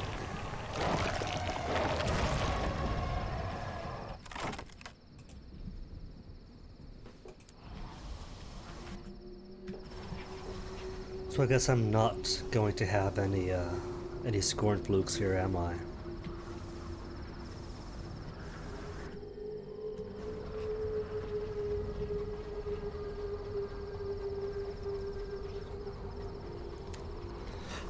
No, proving me wrong. Whereas the dog, the conductor's engine room. Sonorous disgruntlement emanates from the engine room. Backlit by the engine, the conductor and the inadvisably big dog present an unusual silhouette. Your rambunctious canine is somehow pinned your opposite to the ground. I cannot move, he mumbles from under the waterfall of golden fur, without hurting the dog. Please, remedy this. Convince the conductor he could handle this. Best to lead this to the parties involved. If you are certain I will not hurt him, murmurs the conductor, still buried under the dog. It takes a few moments for the clay man to find his footing, but he soon rises to his feet, the inadvisably big dog cradled like a child. They share a long look, before the latter, with great purpose, licks the conductor's nose. See? Aren't they just the best pair? Well, few more seconds, and it's 3 hours, 33 minutes, and 33 seconds now. 3 to 3 to 3. Cool. Well, hello. That's my dance partner. Go away.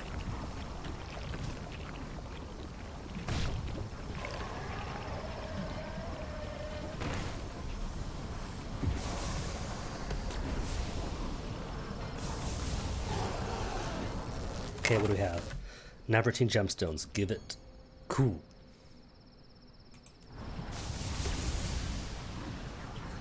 Gotta take it slow. Watch my heat.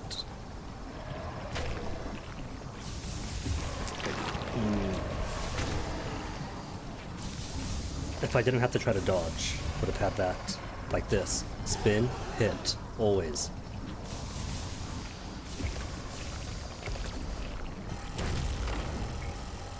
Fine, I'll take it.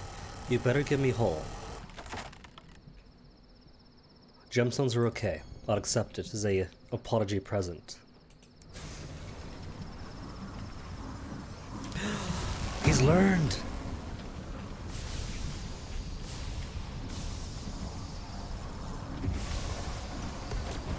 They figured out my trick. The meta has changed.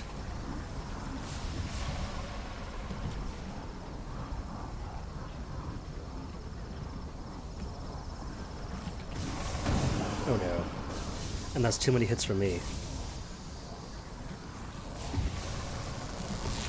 Too close, too close. Cool.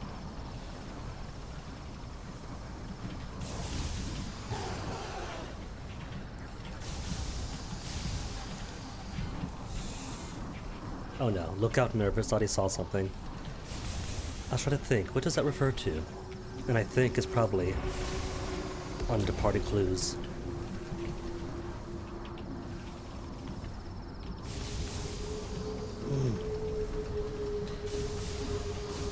How'd I get you to connect with this? One hit, two more maybe?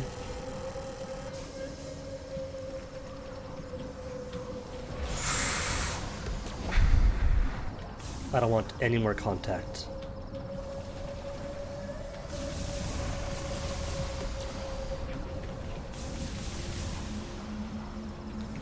Really though, just die.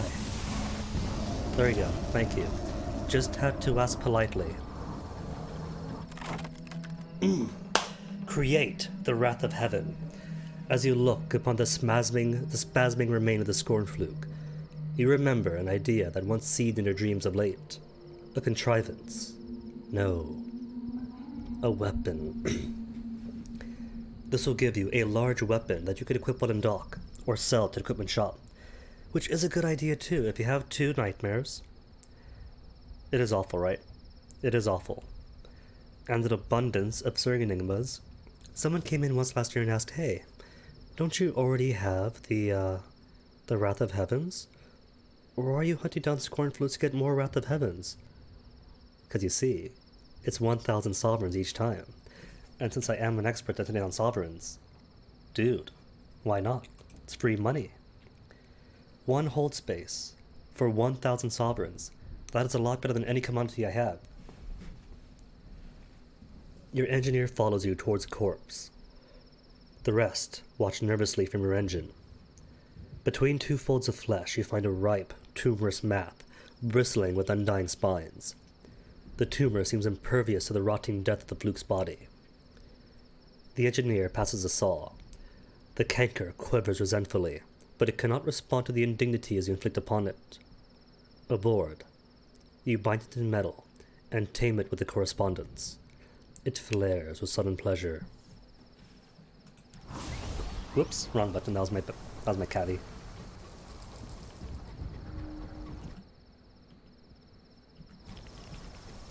And this poor fellow's so stuck.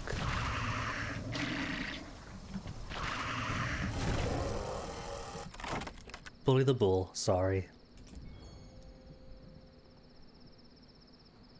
Unseasoned hours. What do you sell? Supplies? Cool. I need it.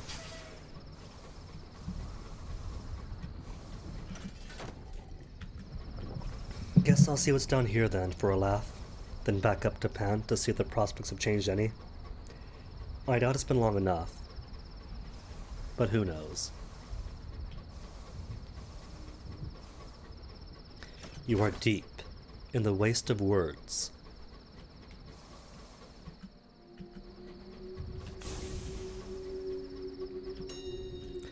A celestial ruin. The heavens are pocked with tumbled ruins from eons gone, some melancholy, some malevolent. Here is a pale palace, or perhaps a temple, of old Etheria, adorned with leaning columns. Leave the ruins undisturbed, and the past to its grave, or decipher the ancient inscriptions. 4 visions of heaven, for 1 inspiration, is a much better trade-off than with the Grievers. The inscriptions are written in the language of the suns. You decipher what you can. They hint at a number of feuding solar alliances or conjunctions. Each conjunction upholds a different philosophy, as obtuse and fiery as the stars themselves.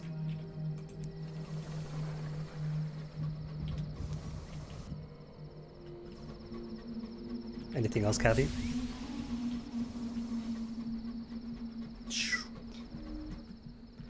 Something to report from way down here. It could only be that engine.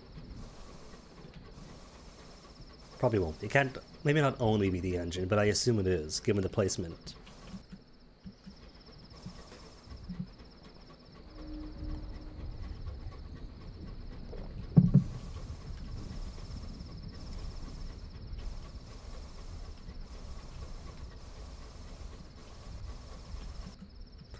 Alright, so I was wrong twice. It happens sometimes.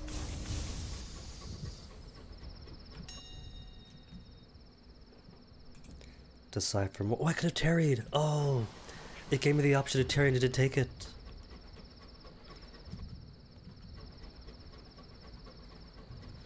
I was too much of a hurry to tarry.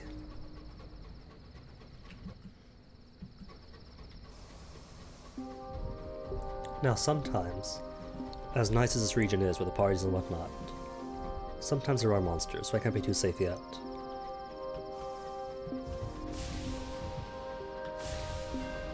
The Begamon has half the crew dancing to an energetic tune of fiddle. Cool. And I do believe I saw the pale arc of enemy visibility, hidden in the mist of the nights and the fogs.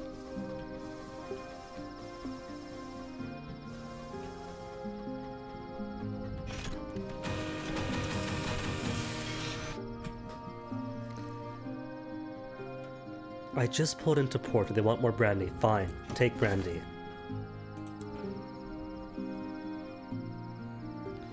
Lordship clear out. Dare I? I got the space for it, I think. Easily.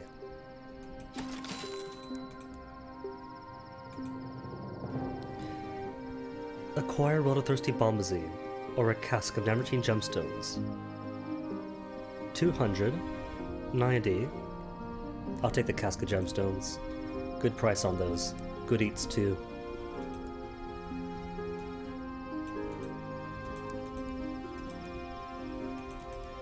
Oh, they sell fuel here too. Really? I thought it was just supplies. Fuel and supplies, okay. I'm just a terrible reader. Apparently. As you all know by now.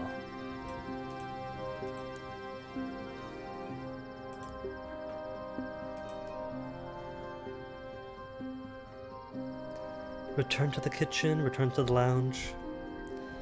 Explore. Or try to. What else could I do here? Inspiration or charts? Charts then, I got 4 charts, 3 now. Climb up to the solarium. Light, white, fervent, spills from above. A frosted glass door, garden with stained roses, stands ahead. Your explorations have borne fruit. You found the way to the solarium. Bathed in such radiance, all of the lights seem anodyne. Though in Langley Hall, it does not look out on anywhere in Lotheria, where the sunlight has been extinguished.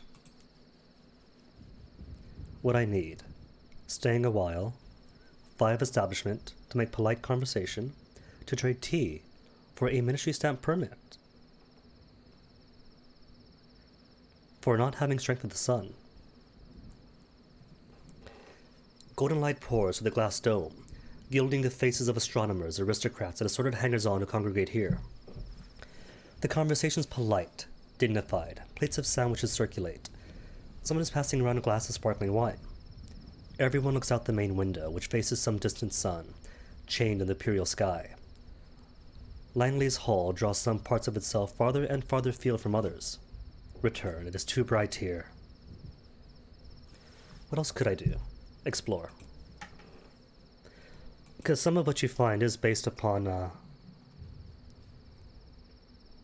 Spelunking 50, half 45. Need to find the way.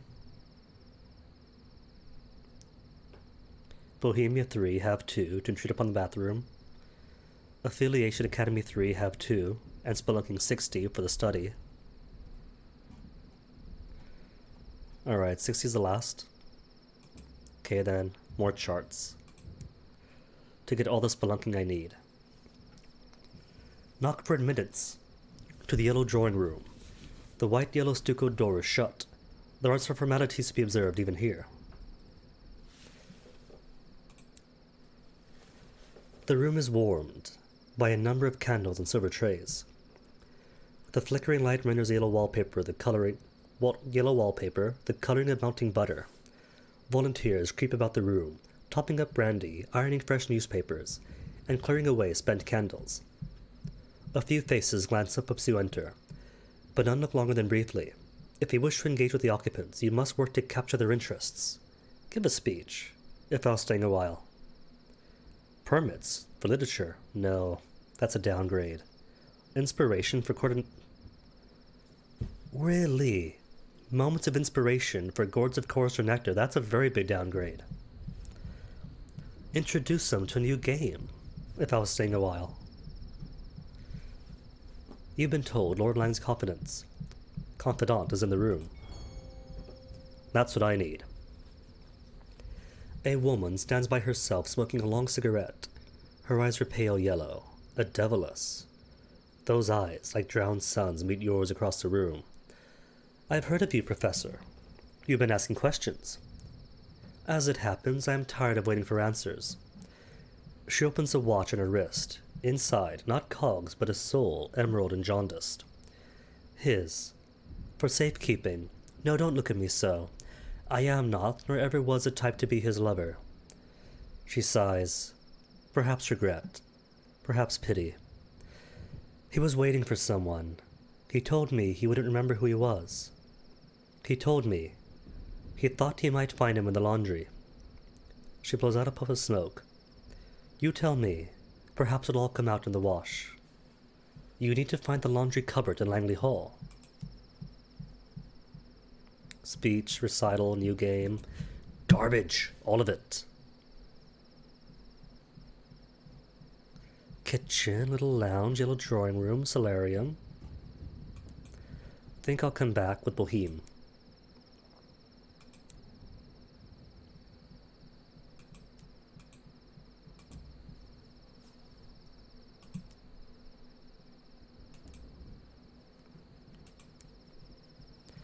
intrude upon the bathroom. Inside, you can hear running water and the sound of someone being indecorously sick.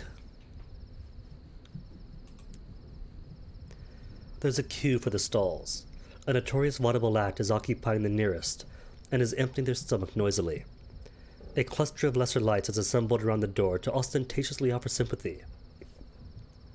Someone has set up an impromptu bar by the sinks. Perched on an upturned bin, a fiddler plays along with the trombonist.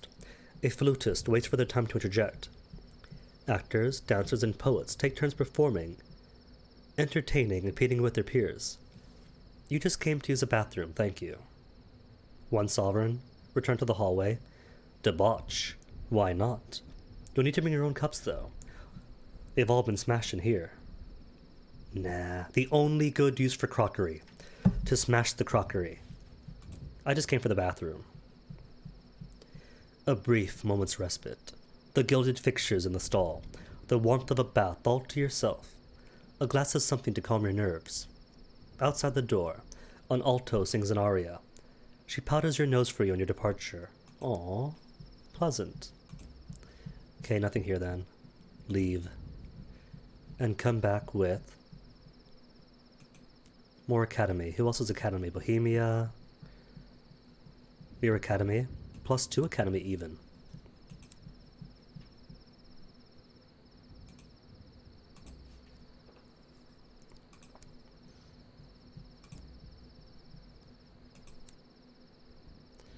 Not for minutes of the study, but where it is.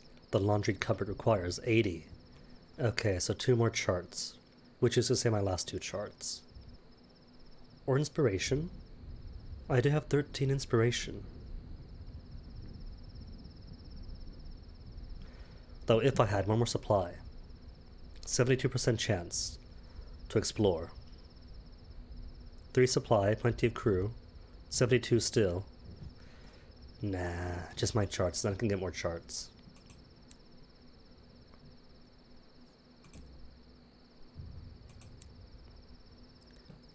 Study and laundry cupboard. First study.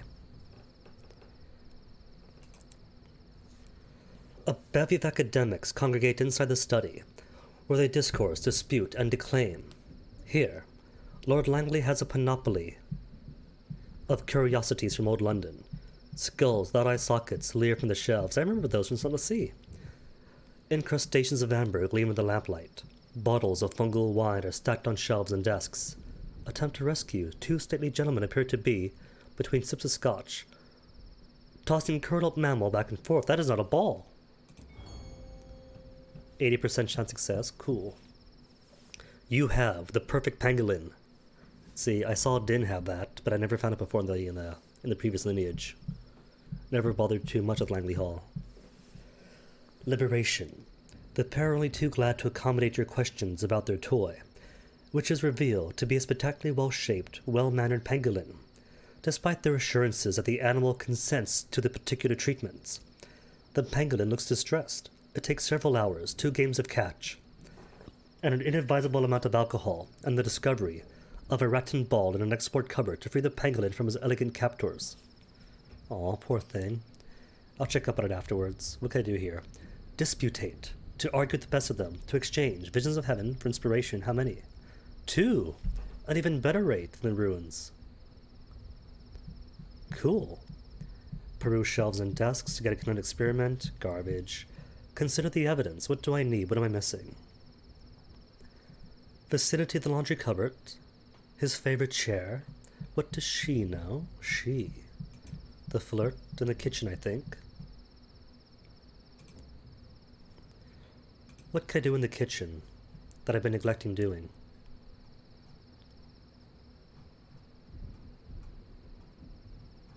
I can't check anywhere else, not yet. Alright, peek inside the upstairs laundry cupboard. It dominates the landing like your aunt at a dinner party. You can hear giggling coming from within. A find. You pull the doors open, and are met with the smell of fresh laundry and spilt wine, luminous blankets, and a possibility of towels, and an improbable amount of bedding conceal most of the cupboard from view. But from somewhere much further inside, you can hear the unmistakable sound of giggling. Search requires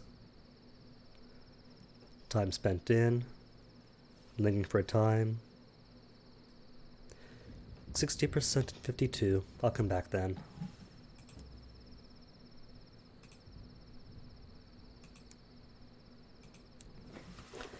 Who's got the most mirrors? Hearts and mirrors? 10 veils, 10 mirrors. Okay then. So, Pangolin, haven't spoken to you yet. Behold her little nose, how impeccable her scales overlap, how sinuous her tongue. She knows how perfect she is. She'd never say anything, but she knows. Your pangolin has unfettered access to all parts of the locomotive, thanks to the crew uniting in their adoration of it. Because she is perfect, she does not take their love for granted. Instead, when hungry, she approaches a crew member while snuffling gently. Her front paw is a posture of entreaty. Feed the pangolin. Look at those little hands. Look at them. She must be hungry. Pangolins eat hundreds of grams of ants each day. But you had to provide for her. Your quartermaster was furious when you ordered a crate of earth and ants aboard. And apoplectic when it turned out that the ants were unwilling to stick to their allocated section of the hold. Still, isn't it all worth it? When you see her snuffling nose, that delicate little tongue curling around corners, licking the insects up. Yes, yes it is. Alright then. So back to get everything I need to stay a while.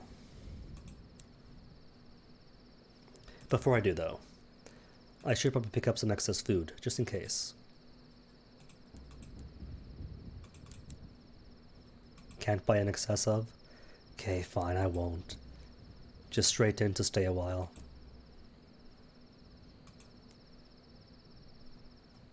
Kitchen first though, I want to see what I'm up against. Notorious flirt, have herself dealt in, help with the cooking, search for oh right, you need cage catch. But I don't need to stay for a while just yet.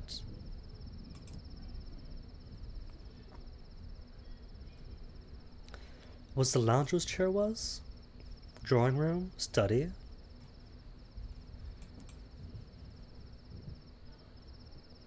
Rest across to lose a crew member. Share your story. Search for Lord Langley's chair. Alright, I'll stay for a bit.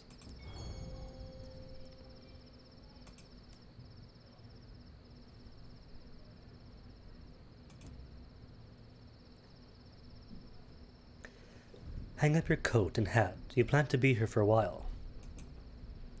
But you risk of wanting to come back. A jovial doctor in a top waistcoat manages the cloakroom. This way, Professor. Let's see if you have any space left. He guides you to a hat stand nestled between a vast tower of wigs and a row of pinstripe suits. Do let me know if you find anything interesting during your stay, he says, so I could avoid stumbling across it. Okay then. Rediscover your coat and hat. First, in the lounge. Where is his chair? Failure, really. It would be best if your investigation is not scrutinized. You wait for the opportune moment, when enough of the guests are drowsing, wine-sodden and languid, to creep to the chair. It is a high-backed velvet horror that resembles a bat turned inside out. It creaks damnably if you so much as brush against it. It requires a steady hand and limitless concentration to fish around the crevasses. You find coinage, crumbs, and dust. The springs are damnable, the patterning lamentable. Finally, your hands look around. What is this? A map. A map directing you to the study. Haven't I been there already, though? Anywho, attempt to leave.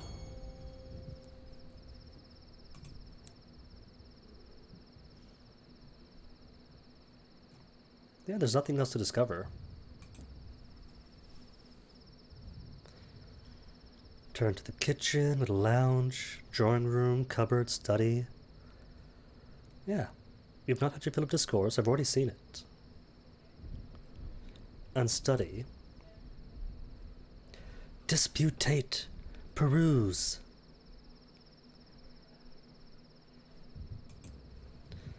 That just leads back to the laundry room.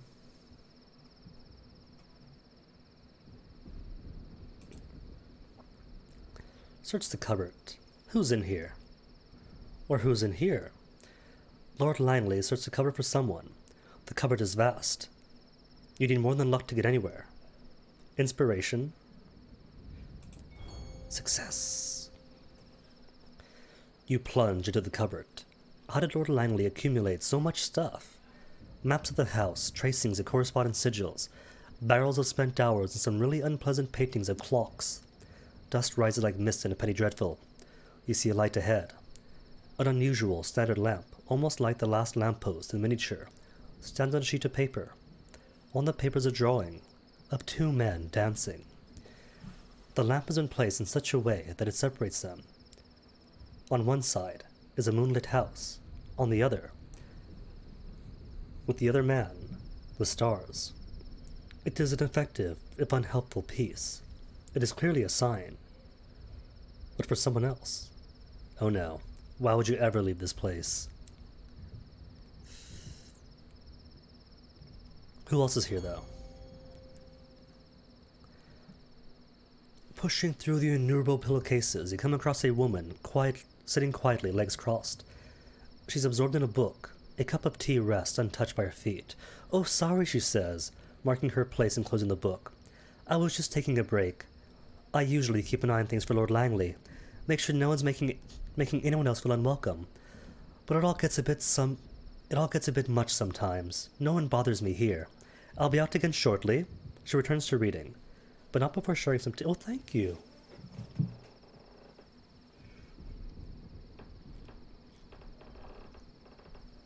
Langley Hall is in your dreams. Each night, you walk its hallways and ascend its stairs. Alright, I've got to go then. Before I get too stuck here. Recover your coat and hat. The doctor guides you to your effects with admirable efficiency. "I always remember where someone leaves their things. I trained for medicine, but this is preferable. It requires the same attention to detail and personal attention, but involves considerably less mess. Everything in its place, nothing ever goes wrong. And it wouldn't matter much if it did. Here you are." Okay, let's leave then. So, for the kitchen, I need a cage catch.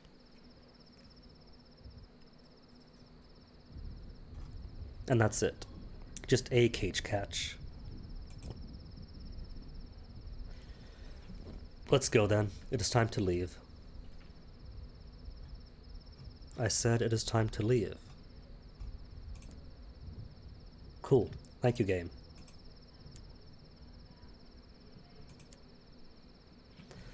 And the barrels of ours. I'll keep the tea, toss the hours.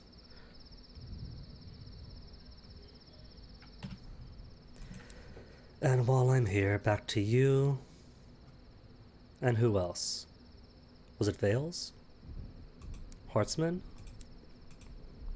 64, 68, 61. Yep, that's it. And while I'm here,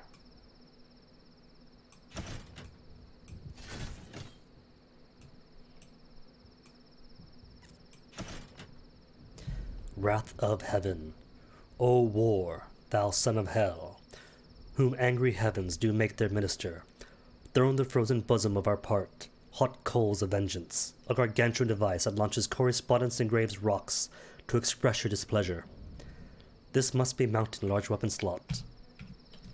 Check it.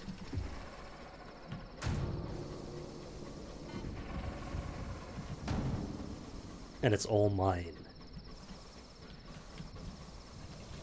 Max range? Premature range. Which means I could totally kill myself with this by accident, if I'm extremely incautious. Or just in tight corridors, which means this weapon is awful to the Blue Kingdom. You would think this gun would make me the apex predator of the Blue Kingdom. No, it just means running everywhere. Because everything in there, if they aren't pushing you against the wall, they're going to be in close range anyway. Logoi always coming forward. Devours the dead. Never letting up. Ooh, what's here? Oh, what's there?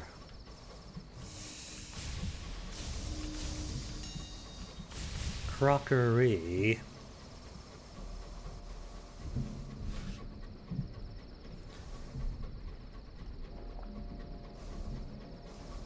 Okay, I think what I want to do is buy the house. Sorry, the whole palace.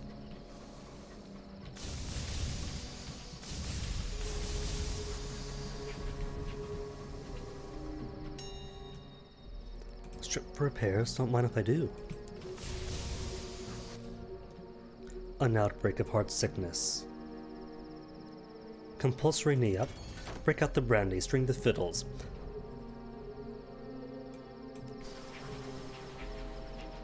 And drop down to... Oh, Pan's up here. It's alright, I'll make it back up. For some reason, I thought I was much closer than I was.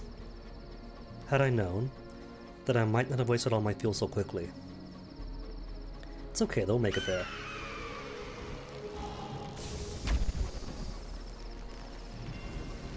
Just gonna head straight for it.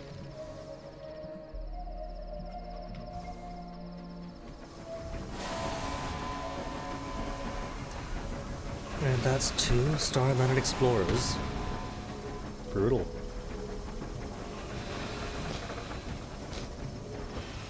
But I really couldn't care about them.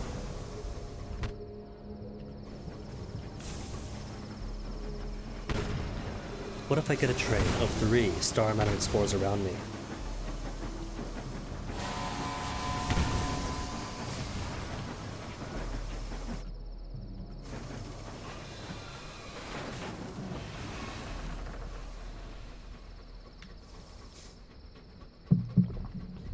How sad would that be, if now we get starvation, and a light bit of cannibalism?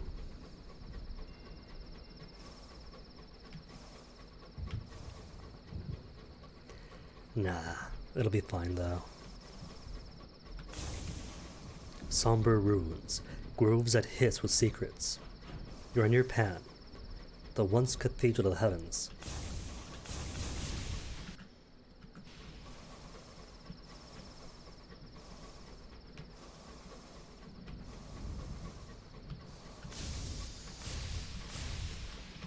See? Perfect time. Just enough food and fuel.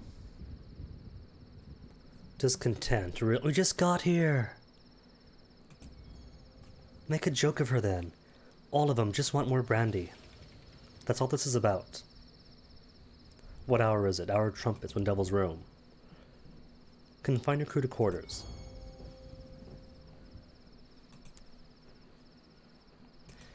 Okay, Cypress King, port reports. What else? Scraps of knowledge, Valetherian mysteries? Nah.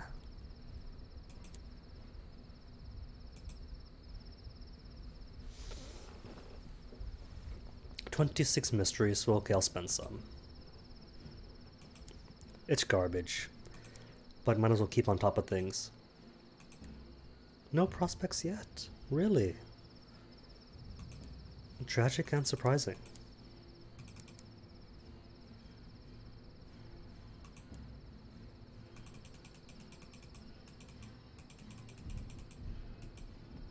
Ooh, but. I've got the one manga now, so I can sell this one. First off, though. Cool. Just for 100 though, it's garbage stuff. We'll see, Wrath of Heaven, 1,000 each. It is worth it. If you have the means to sell it.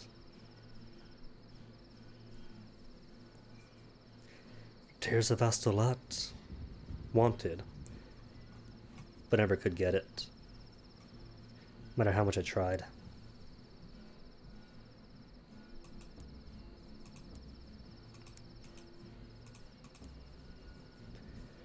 Soon enough, palace. Purchase a palace of bitter size. An ivy-clad palace of marble and obsidian lies within a forgotten grove, once home to the Seneschal of the Halved. It now belongs to the Cyprus King. Someday. So Aklis then? Or Bombazine for the eagle? Bombazine. And just 3 Bombazine, right? Because nobody's fun here. And 5. Fine. 5 verdant seeds for Aklis.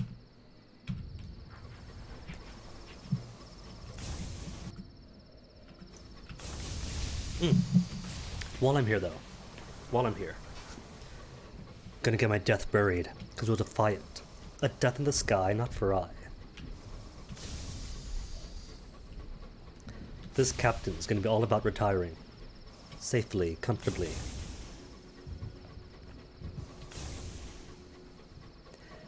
Which is funny enough, isn't it? First captain, her death was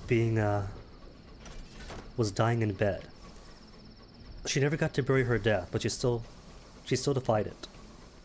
This one's death is a death in the sky, which won't just be defied but properly buried.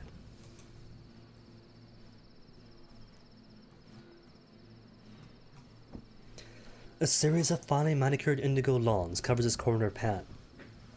Peculiar plants grow in the beds, tangled as rose bushes, and budding with fruit. The fruit is lumpen. Perfectly formed facial features are growing on it. This one has a frantic staring eye. This one is growing an ear. This one canes pitiably through tiny, trembling lips. Silent gardeners, whose broad-brimmed hats are hung with veils to hide their faces, tend devotedly to the plants. Prove your value I could. Ask the heart catchers to capture your prophesied death in the sky. You have been cursed with a foretelling of your likely death. But if you are prepared to pay the heart catcher's price, they will catch that death in a jar for safekeeping. Increased mirrors and other hearts for veils, and bohemian or villainy affiliation. Won't make you immortal though, 1,000 deaths win in the sky. What's my current one? Doesn't tell me what stats. It's okay though, let's try it. The process is not gentle. You are entombed for 3 days and nights amidst a heart catcher's roots. You eat nothing, drink only droplets of dew, and dream of ways to die. Afterwards, the green-fingered old warhorse digs you up and hands you a jar, sealed with wax and wire. Your death is trapped inside. Now that you have it, what will you do with it?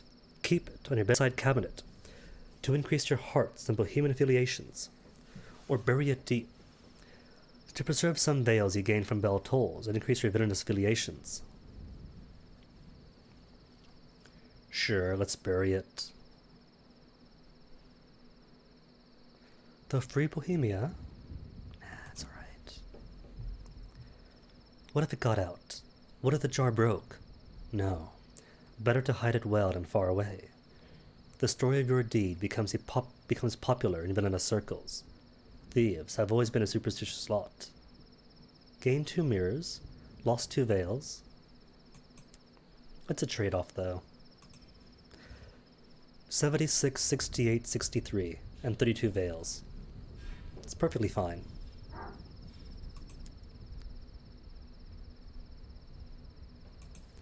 Now, do I want to join them? Seek entry 2.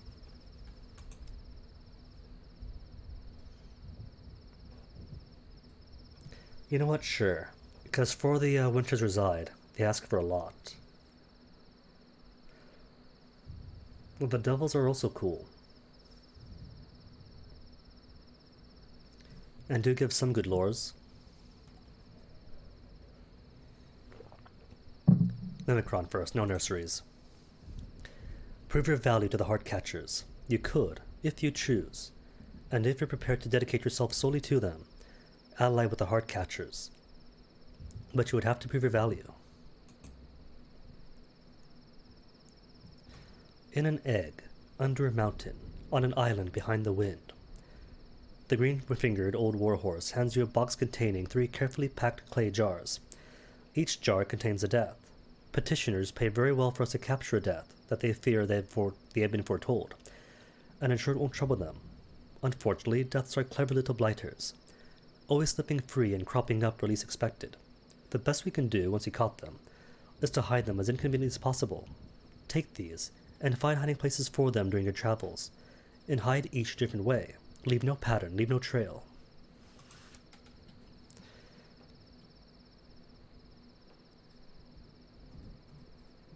Choir of Death, ask, ask, ask.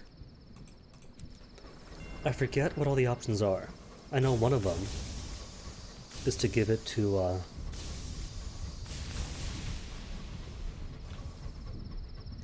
just hand it off and give it to a hermit. But I forget the other two.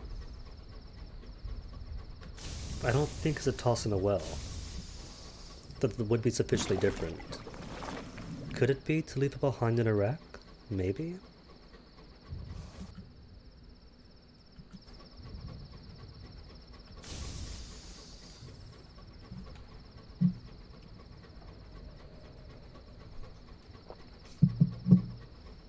I know they don't all have to be in Eleutheria. That much I remember.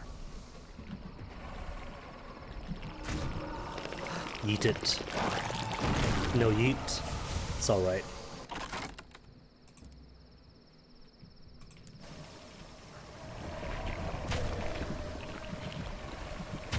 See, the one thing is it can't be too close now.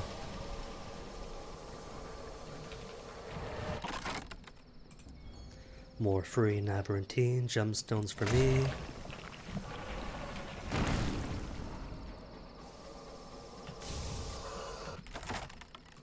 All the Navarantine, all of them for me.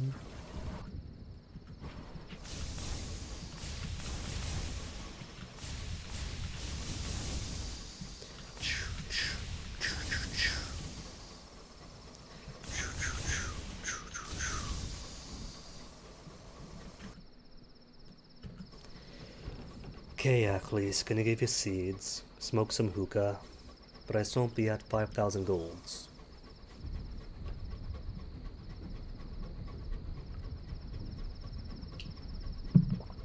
Good news is though, even if I am very, very low on not sovereigns, well yeah, a little bit low, it's only 4,000. It's at the expense of putting up loads and loads of commodities.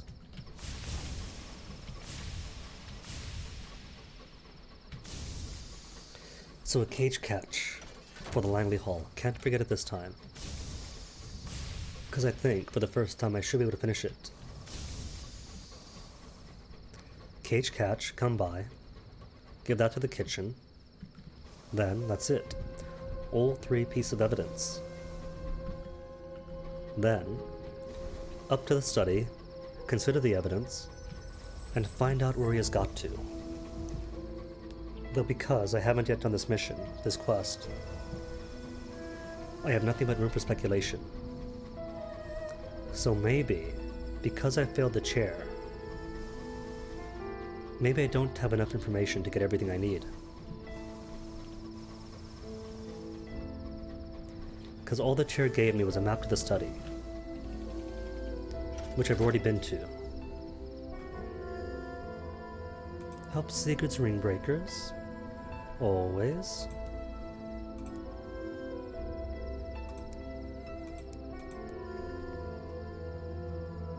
No.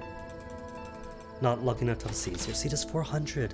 5 seeds, 400. Garbage.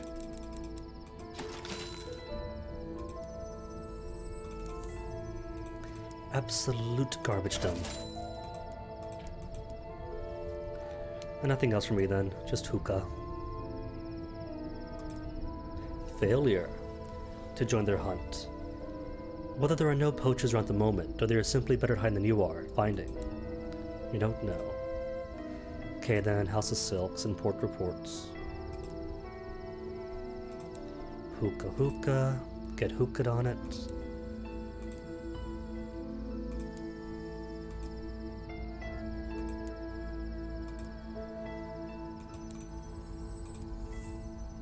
One more, just for good measure.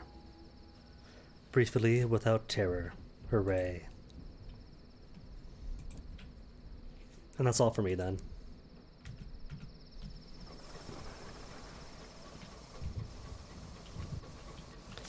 I forget, nothing else here between here and the Empyrean, is there? Nope, just the Empyrean.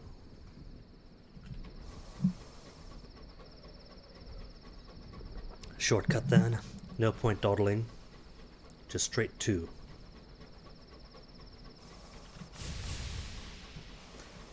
And I don't think Scornflukes come up this side, do they? Just around the Will of the Wolf. So even in this dismal, dark Eleutheria.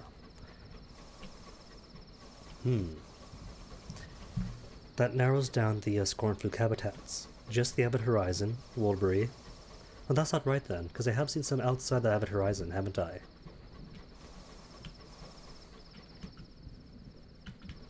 Avid Horizon and Woldbury, I mean. Haven't I?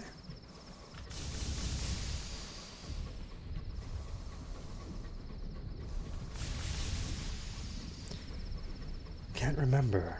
I think all the non-Woldbury ones I have fought are in Northern Albion. So maybe it is. Specific location. Just Avid Horizon or adjacent, Mists of Woldbury, or the Little Wonders. Now it could be that Scornflukes spawn elsewhere, and I have just had bad luck in finding them.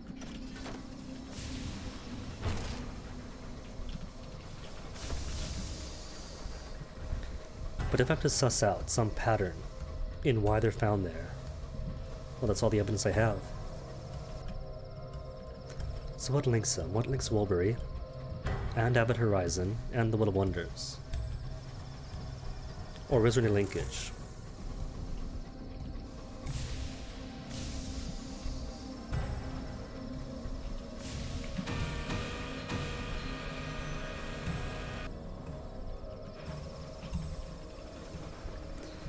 Okay, that's all the big clouds taken away. The tiny strands and wisps, not gonna bother with, there's nothing there. Cavi? Anything cool? 2 Dowsers.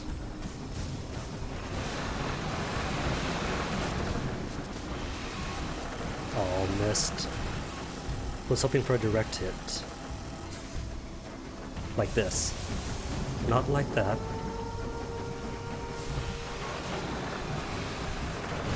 Too close, I can't do it.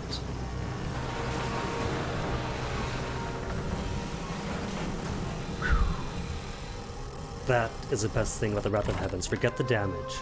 It's all about the spin. And if you get them just right, they don't just spin, they yeet all the way out.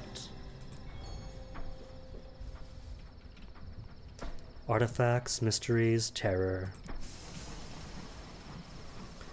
Now there was one more around here who flew away, the coward. His battle buddy got caught in combat. And did he help? No, he fled. Is that the weakness of the Liberation of the Night? My Cavi seems to think so. Nothing to report. Really? The only thing is way out there. Huh.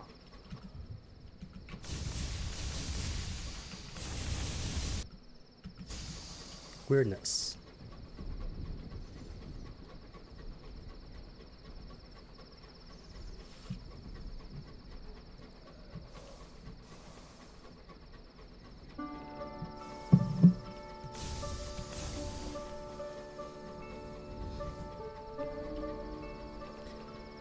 Your aunt is brushing up in her Norwegian. One should regularly broaden one's mind. Cool. Aunt and Wither then could be best of friends, but the convict doesn't speak Norwegian.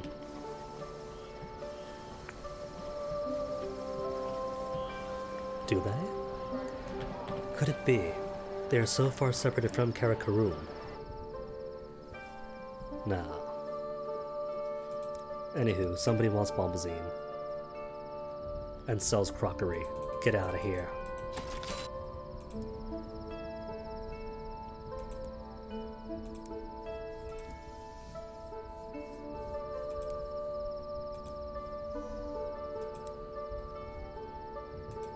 These a checkpoint.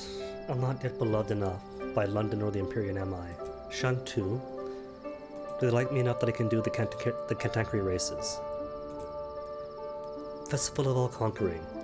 Dance through the palace, wander the main streets, perform the history of the Empyrean.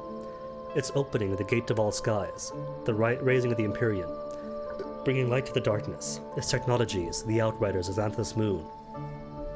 Some of the dances are very complicated. The palace provides the roasted street food that waters your mouth.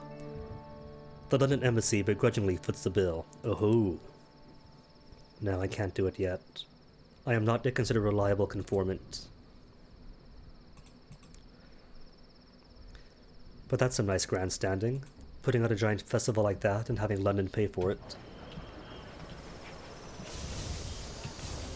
Oh, almost had the maneuver.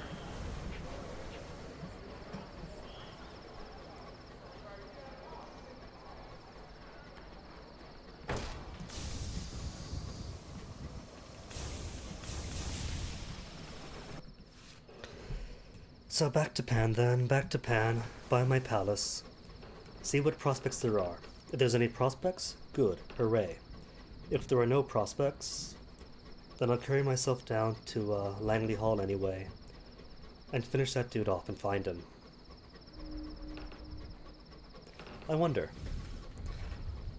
is there anything marked on me for having addictions to Langley Hall?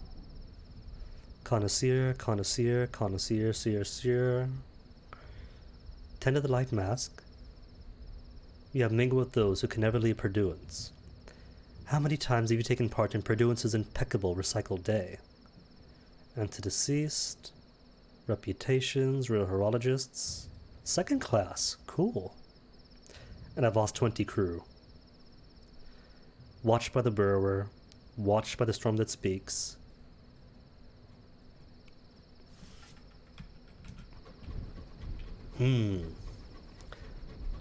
Is it perhaps a possession?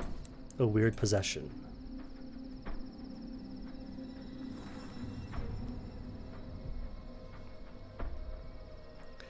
Favors, miscellaneous, scraps of knowledge, modifications, membership. Nope, nothing.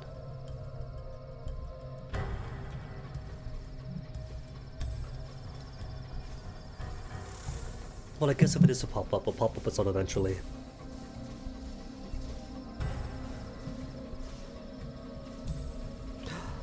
I'm gonna do it. I'm gonna make him eat. Get back here, get back. Oh, it's too far away. Next Cantankerous then. It doesn't have to be Cantankerous, but they're the easiest. To get this an HP thing. You don't hit them directly with the Wrath of Heavens. But if the Cantankerous is here, and the detonation is here, ish, it spins off and just vroom. Blood this way, trails this way.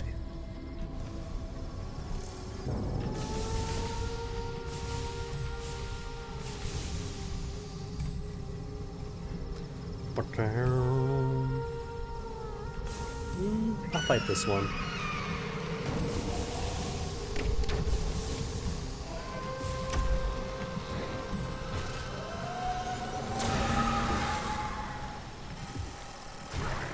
They could eat too, but you gotta make sure they're at low health.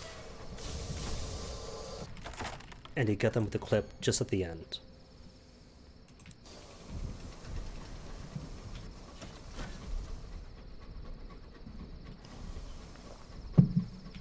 Ooh, hello. Who's here? Could I drop it off at a ruin? No, this isn't one to explore.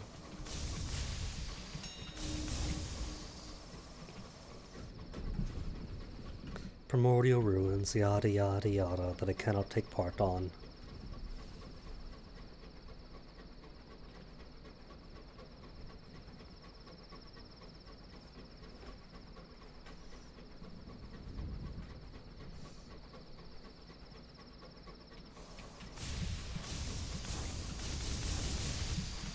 Oh, I missed it. Oh, well, there's this rock. Get it, get it, get it. No, no, no. Angle's bad. Oh. 2 misses. Getting sloppy here.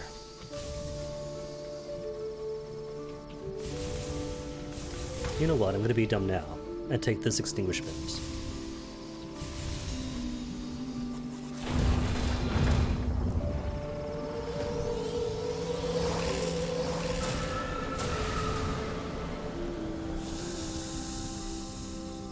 It's risky to fight it, since it's great at getting close to you.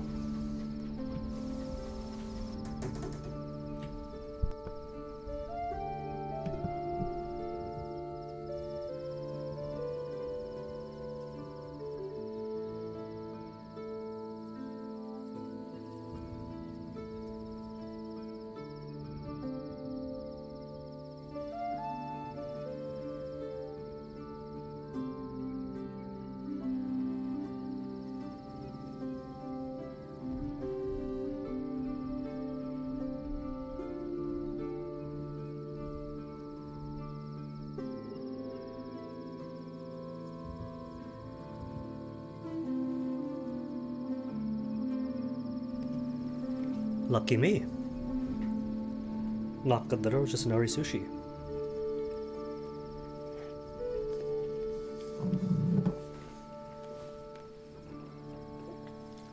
A disturbance in the night. You wake suddenly. Your candles have burned low, and your eyes are still heavy with sleep. You are alone in your cabin. The woods of the wilderness held outside. You can feel the motion of the engine below you. Something isn't right. Thought of the scent of burning. It's not something cooking. And the alarm hasn't been sounded. What could it be?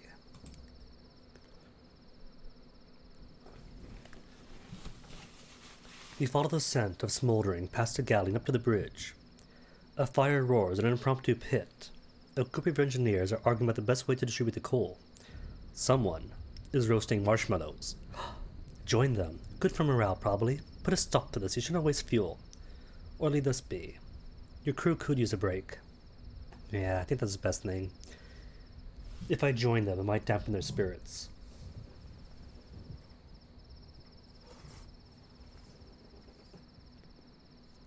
Though it could be a good show of support. Let them know that I know what they're doing, and that I authorize it.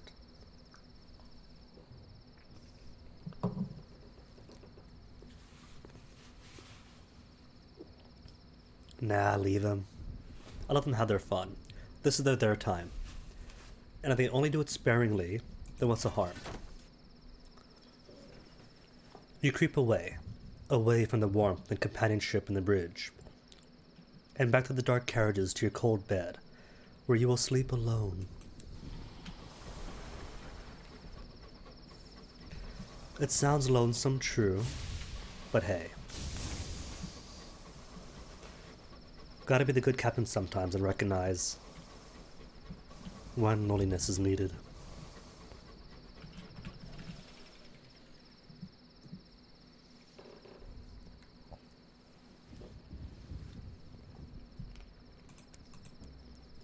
Crockery to Langley.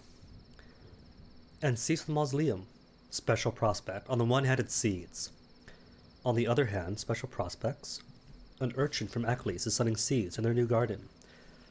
Most of them will sell the mausoleum, they tell you. Can't get enough of them there.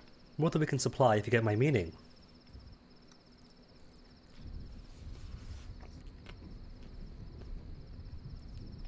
Alright, we'll have to go there anyway.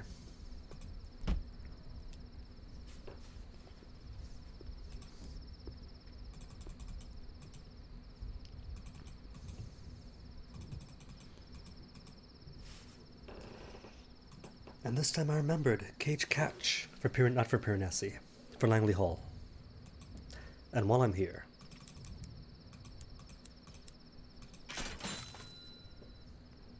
5,000 perfect.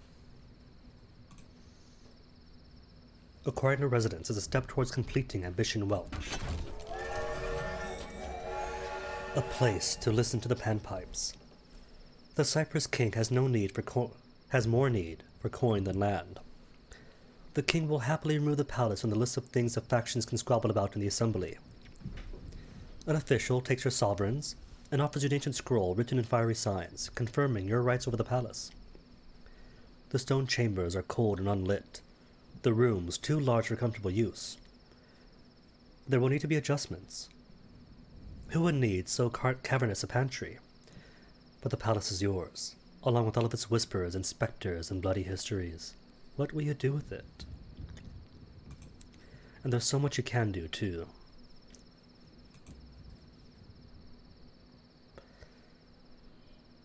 Property alone is not enough, so on and so on. A decisive expansion of your estate will signal which strait of society you mean to join. Only one expansion, a library of uncensored works, a wealth of knowledge to outshine even the Library of Alexandria, an enormous wine cellar, an abundance of wine and a superfluity of space in which to store it. A ballroom of incomparable splendor. You will outdo Versailles. Your parties will be the stuff of legends. You will need to learn to dance, for establishment, or a smuggler's hideout. Why not convert your estate into the perfect means of flouting the law, for villainy? But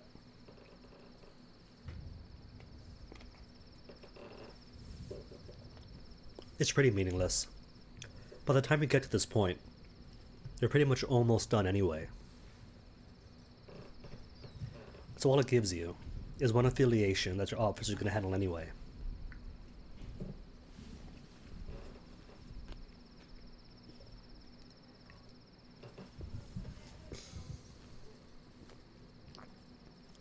So if they could have found a way for the wealth ambition to continue, to be repeatable, while still making use of these things, would have been great.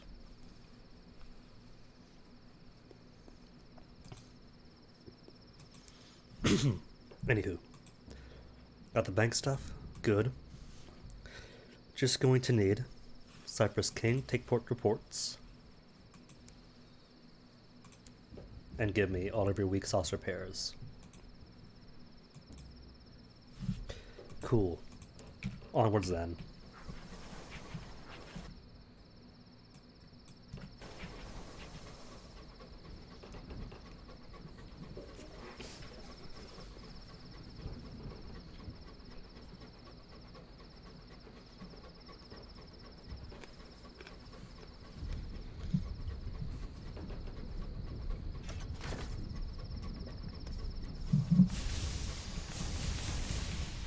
Tapped it. Tag. You're it. No tag backs.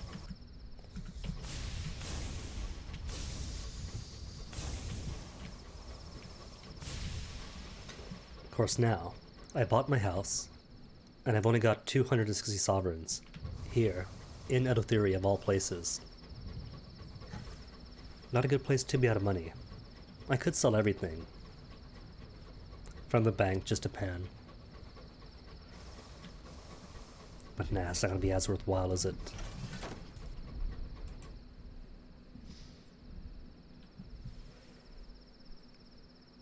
A coiner we can take.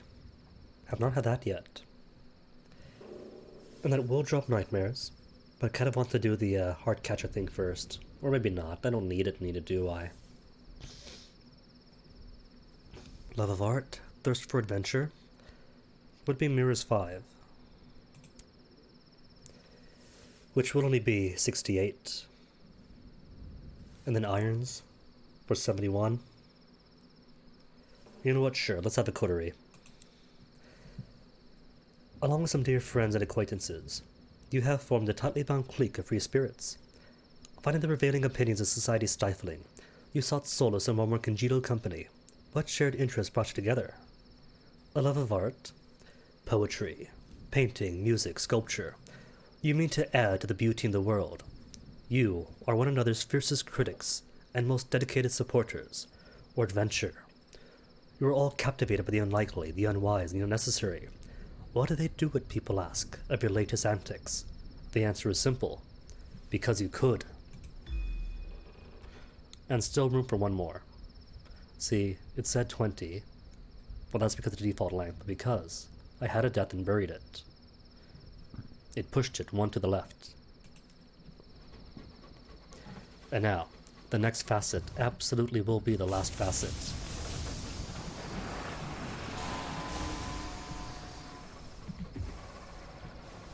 Oh, we dodged it. Direct hit, cool. Oh, still hit me. That's rude. And two of them, do they always come in pairs here? Well, how's my hull? 49. So you can repair me. Excellent. Might as well justify himself to me, you know? Inari sushi.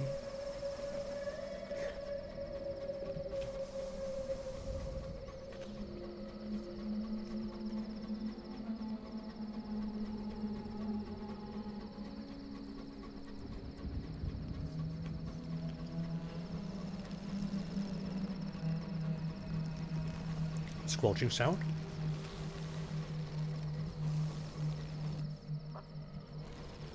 We got Scribe's Pinches here then.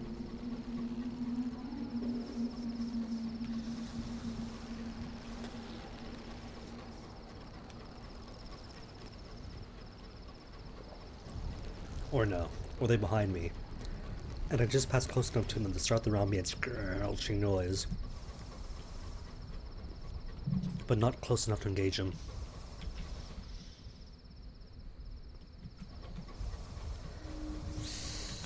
Gonna play dumb again.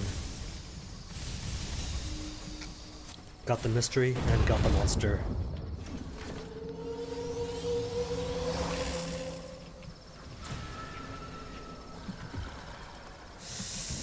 He's on the move.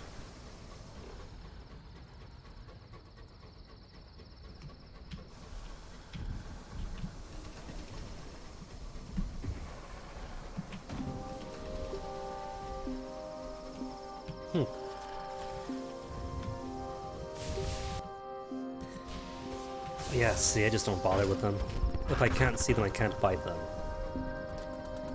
Which by itself isn't too bad. You can always fight invisible things, it's fun. But invisible, and moving often,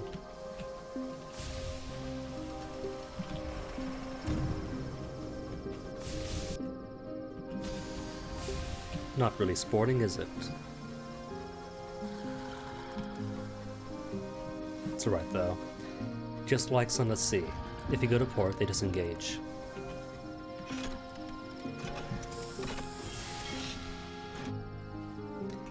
Langley Hole wants crockery. Wow, 550.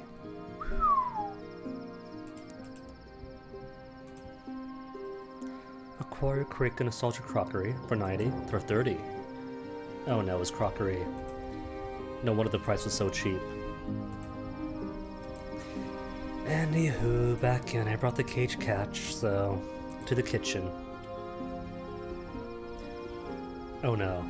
65% chance success. You know what? First, leave. Come back. Which officers are all hearts? Your hearts. 6 hearts.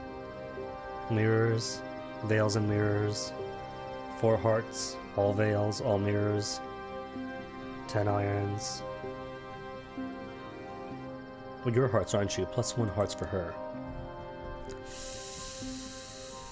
I might fail it. And then waste my cage catch.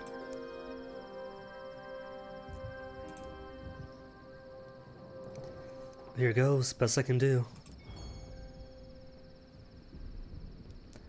It's a surprise, isn't it?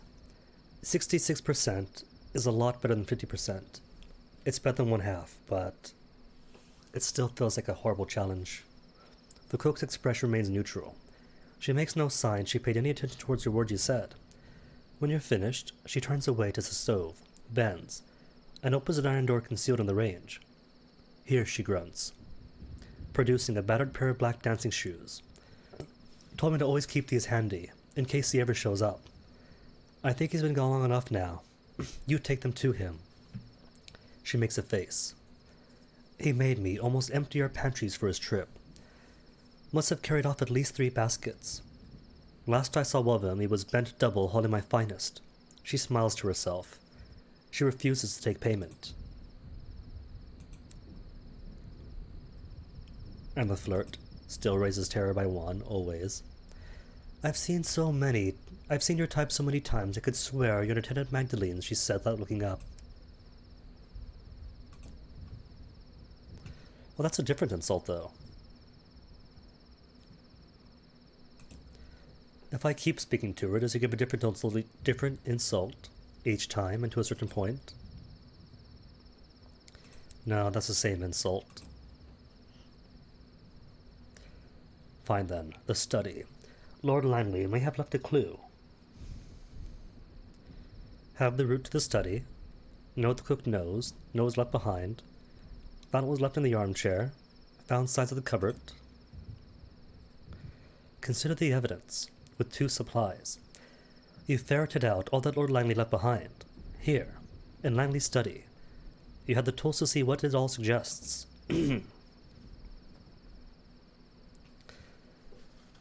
You lay what you found on the desk in a quiet corner near a starlit window. The picture of 2 men for the cupboard. The soul for safekeeping. The map to the study. The shoes of the cook. What could it all mean? What does it all mean? Well, 2 men dancing. And the Deviless says that she is not his type. So, dance partner and himself male. Dancing shoes. His soul for safekeeping. Why does the Deviless have his souls? His soul. And the cook, his souls. What could it mean? Consider the worst, if only to eliminate the possibility. To increase terror. To get very drunk. Works for students to call supplies. Take your time, leave no stone unturned, to increase the date, which has no negative repercussions. 4th of June, 1908. You agonize for hours. Candles burn low, are replaced, burn low again. The academics, recognizing a fellow sufferer, provide an endless supply of cocoa. Finally, when there are no more candles to light, you think you have it. Lord Langley isn't looking for anyone, he wants to be found. Why else leave a trail of clues throughout the house? But why his dancing shoes? He must have had a meeting place in mind. Perhaps somewhere deep in Langley Hall, there was a ballroom. A ballroom.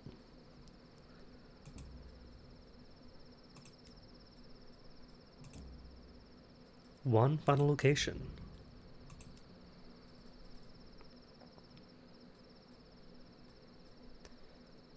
Spelunking 100. Alright, I'll sacrifice one of my moments of inspiration. I'll get plenty more. Bloody marvelous. You're a bleepin' wonder you are. She recovers herself. I mean, it's alright. Liven things up in the drawing room for sure. Now have you been this way? Got a pen? Can't find anything in this place for love nor money. She pauses. Well, maybe love. She makes a few adjustments to your map. A woman laughs when they ask her name. You may call me Lord Langley, and I demand a dance of you. Enter the ballroom. It is time to find Lord Langley. Dust rises as your feet tread the glass floor of Lord Langley's ballroom.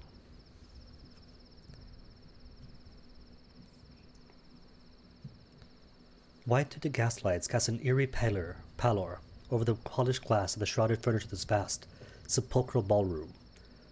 Reflection rises like a reverend to greet you from 100 gleaming surfaces. A man in faded topcoat and tail sits at a piano at the far side of the room, listlessly sounding a mournful dirge. You have found Lord Langley at long last. He sits at the piano. There are remnants of a picnic scattered at his feet. He does not look well. He looks up at you, eyes red like flawed rubies. His handsome features are vulpine from hunger. As he speaks, he continues to play, one-handed. We were to meet here in Eleutheria, where the stars allows freedom. But he didn't arrive. I searched for him, exhausted my own network, ascertained that almost all had been lost. Almost all he had. All he had been was lost. Something remained, enough to hope. He pauses. Plays a long diminuendo. I thought perhaps he would come for me if I showed him the way. If I just wanted him enough. His eyes are almost spent of tears. Why are you here, if not to return me to the man I love? To bring him home. Langley Hall has attracted many who love him. They want him back. To return him to his love. You believe it is still worth looking to find him. You want to look on the face of the lost lord of Langley Hall. Perhaps you merely wish the accolade of having found him. Or ask not Langley Hall, why did he build it or find it? Why do so few ever leave?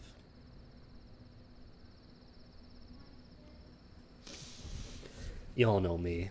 I'm a softie. The eternal, naive, romantic optimist. To return him to his love, you believe it is still worth looking. Lord Langley's eyes narrow. Be careful what you promise. Do not give your words lightly. This is not an easy task. His soul is fractured, his mind lost. I would not know him in 100.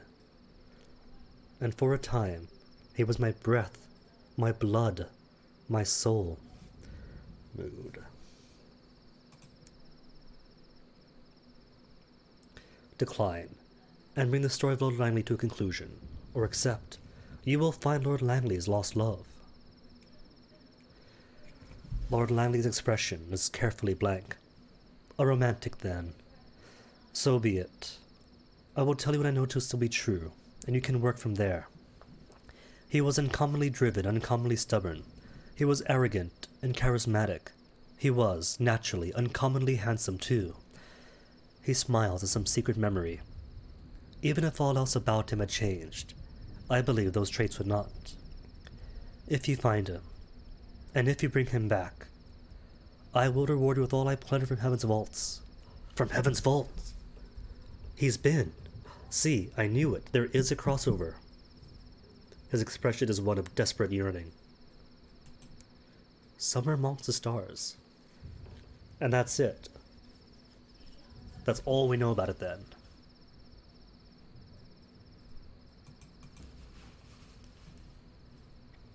Leave.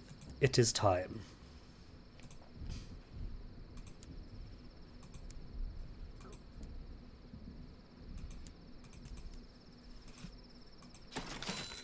What's in my hold? That's right, a bit of crockery. They didn't take the catch, really. Was it just for decoration?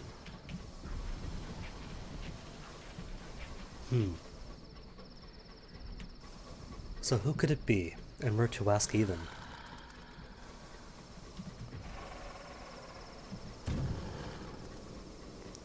Okay, it's to my right. But it's not going to be to my right forever.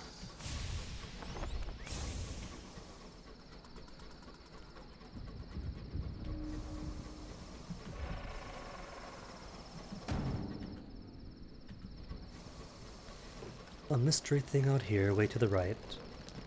And more spinster noises. Actually in combat this time, with who though? Unsettled dreams, make sense of the dream. C Company, 100% chance. Enough hearts to make it easy.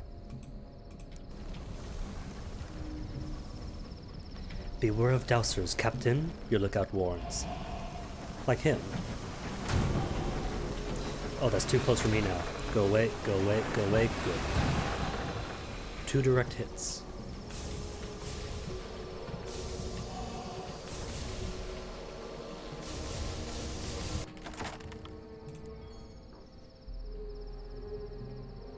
Secrets, terrors, mysteries, and more friends.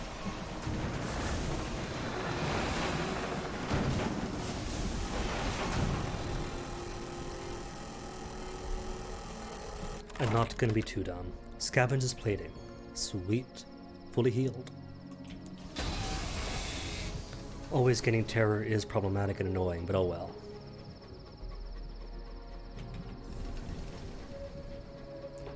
And those are the extinguishments. Are not completely worthwhile. Free mystery, sure. Tales of terror, okay.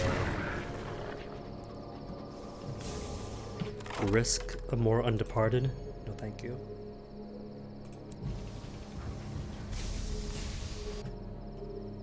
Oh, there's loads here. What's up this way? More extinguishments. And a wreck. Oh, that's cruel. Could it be? Dispose of a death in a jar. Perhaps you could see it on the wreck, assuming the wreck will remain intact long enough for you to complete your business. Failure. And lost 3 crew. You've barely made it across to the wreck when a shrill shriek indicates the structure's collapsing. You hurry back to your engine, clutching the death in a jar under one arm. Unfortunately, some of the crew who accompanied you are less lucky, and notice it on the wreck when it tears itself apart.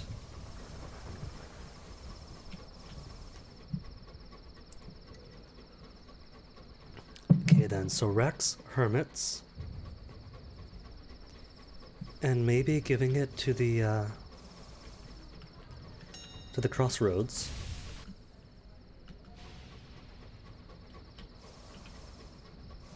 I'm sure it'll work. Oh, this is the engine, is it? The wreck of the Behringer. I knew it was nearby, the Caduceus and Caduceus, well, Langley Hall area. Just forgot by which way. Found nothing. Really, Cavi?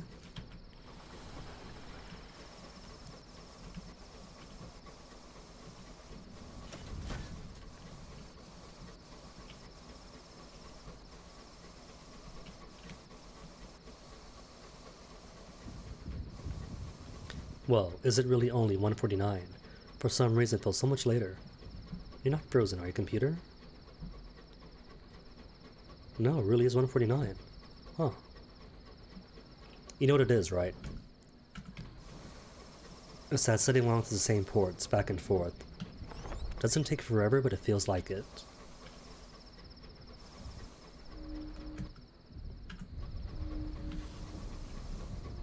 You pass through the Roost, an archipelago of silent ruins.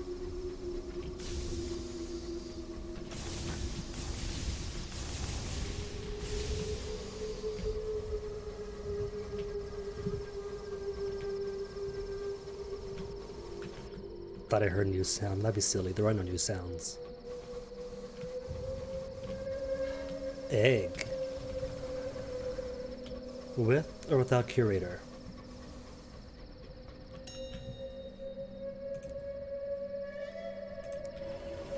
Nothing. Cool.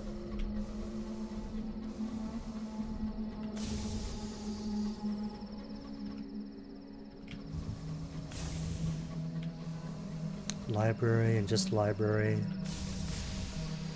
Curator. Who can give me a substantial terror job?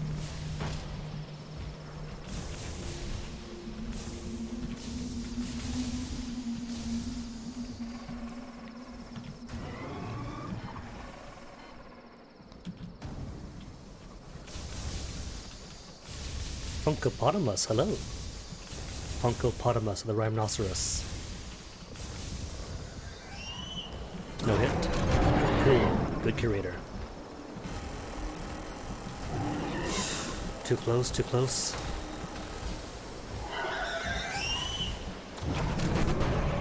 You know, I have the sound effects like really low, but curators in particular sound super loud.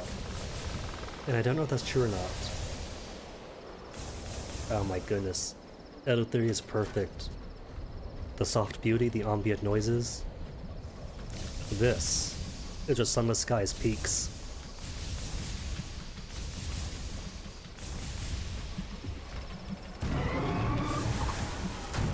Oof. That is not a hitbox. That should have gone right through it. Where's the judges? Where's the replay?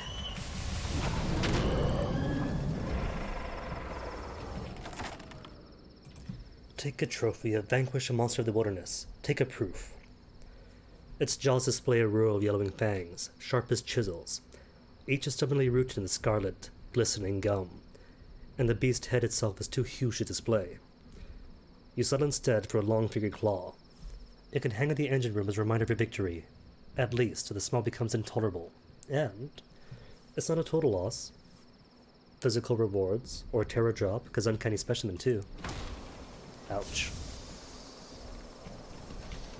Though if the wind could stop blowing me around, that'd be perfect. Did I pick up the scraps of knowledge? That doesn't matter. Got experience, got a specimen, so I'm happy.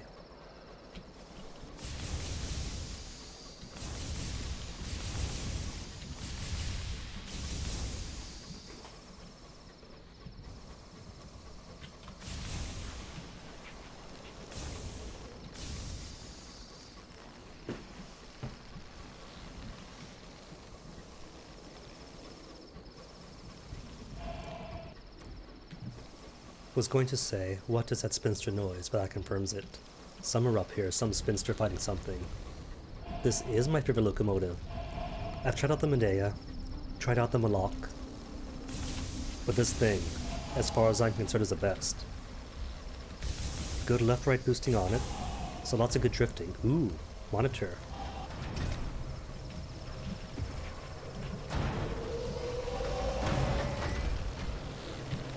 And good slot spaces.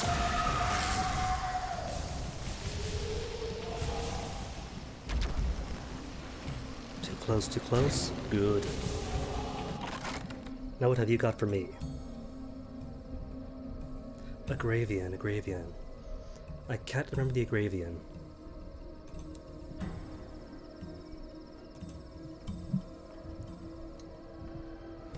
Been a while since I played, like regularly. But also whilst I need anything else but this.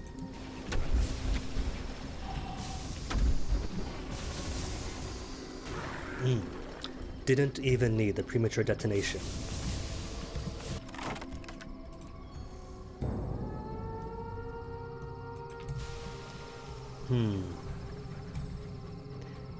Might have to give it a peek then. If it's been so long I can't remember it, then that means it's worth retrying.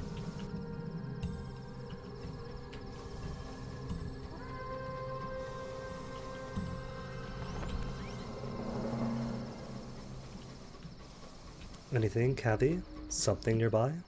A bit way out there?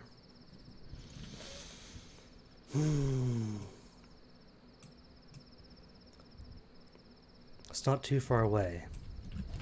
Refuel, then I'll check it out. Anything closer?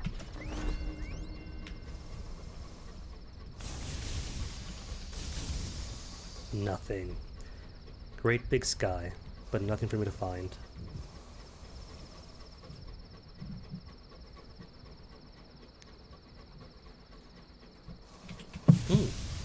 Except for you, Cavi, what is this?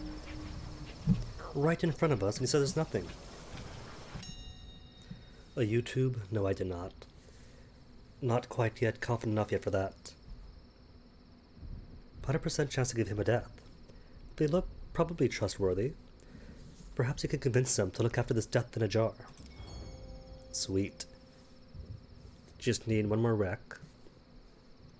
And maybe the crossroads, I think. You don't say what's in it, of course. Instead, you invent some portentous gibberish, and the hermit is enthralled. They hide the jar in the back of their cave, promising to care for it until the day the last star dies. Good. Good. Hey, Funkapotamus, thank you very much for the follow.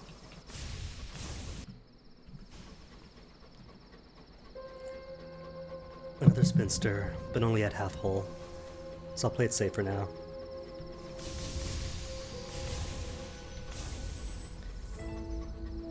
Most of the times I die is because I don't take it safe. So really, the biggest enemy here is breaking my own habits.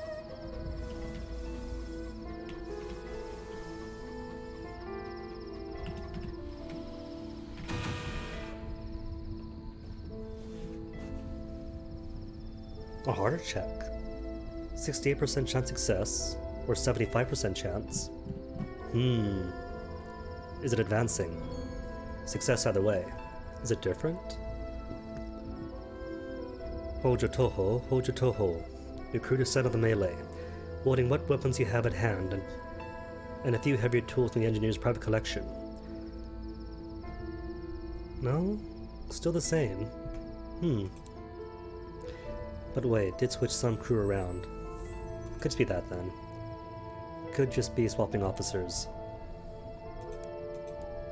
Unless...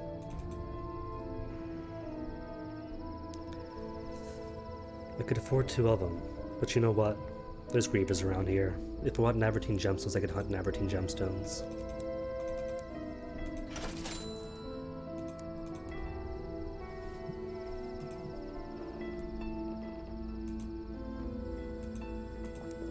Okay then, all the silks. Not silks, all the hookah.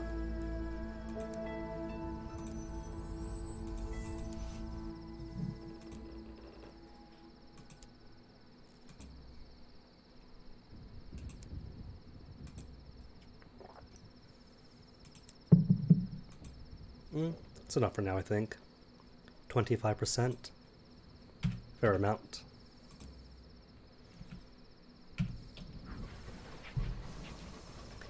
Then to find out. What's this down here? Hopefully. Get myself to a crossroads or some other wreck nearby. And if I get both of those, should be all 3 souls or all 3 deaths. Then hard catchers.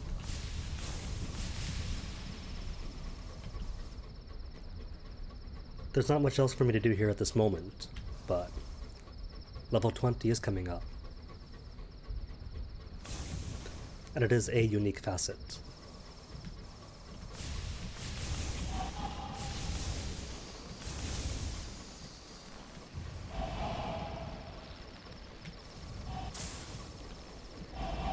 And where are you, Scribe Spinster? Somebody's fighting something, but not around here.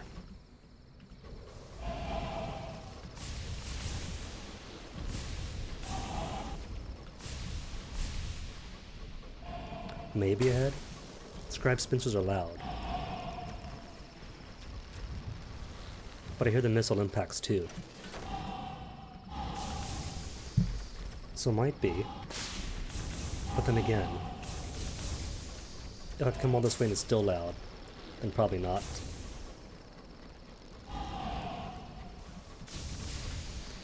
Oh man, which update was that? That was sometime last year after July, I think.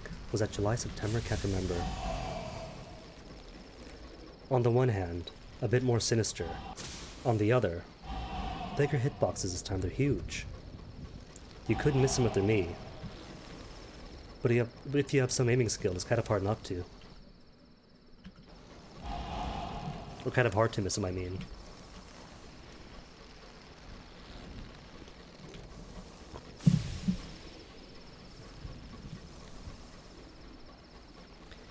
The curators too suffer from that. Like, sure, they're a bit more menacing now with their spitty attacks and whatnot. But they went from an enemy about this big to one this big.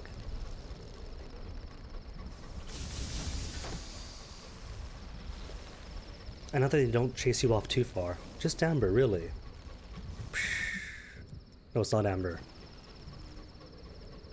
Well, this is.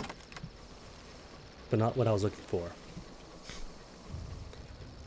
So bigger targets and don't chase you as relentlessly. So not as dangerous as it used to be. Which on the one hand, bullying curators is fun. On the other, they lose a little something not being as menacing.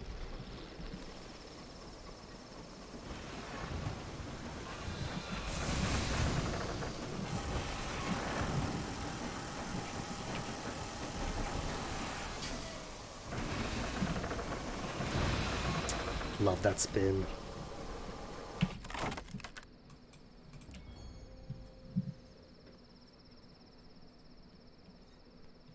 If I have horror back though, so probably shouldn't over rely on those guys too much.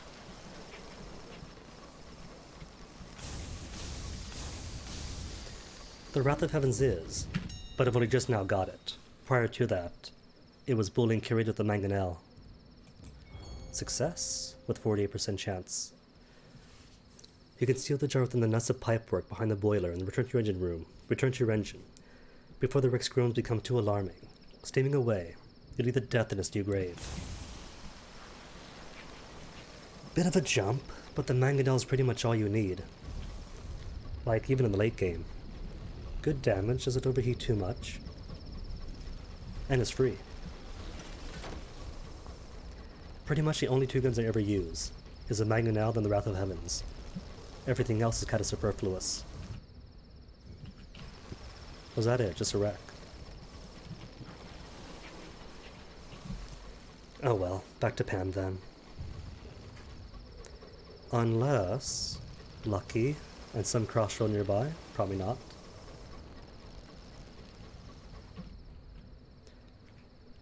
Or they have the Golden Dreadnought. I thought they were the deranged dreadnoughts. Or the Tears of Astolet or something. Tried them. But the last time I tried them wasn't a very good combative captain. But I have watched some people put all in with their irons, like 99 irons. And they were beasting it with just basic shotgun stuff. So maybe, given an iron focus, then it might be more useful for me.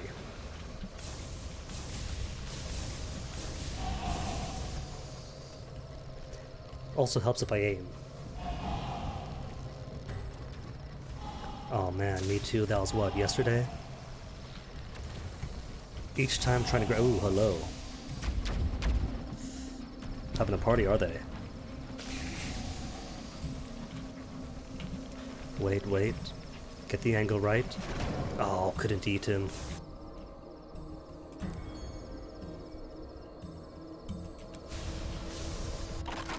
Food? No food this time. The one time I need food from a tankery. No matter.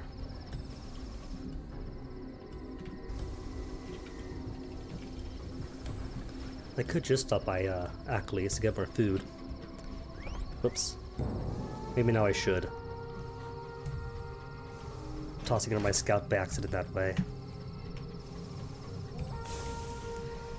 It's alright though, Pan's right here. And I've only got 9 crewmen. So last crate of food, 9 crew. Plenty then for the journey back.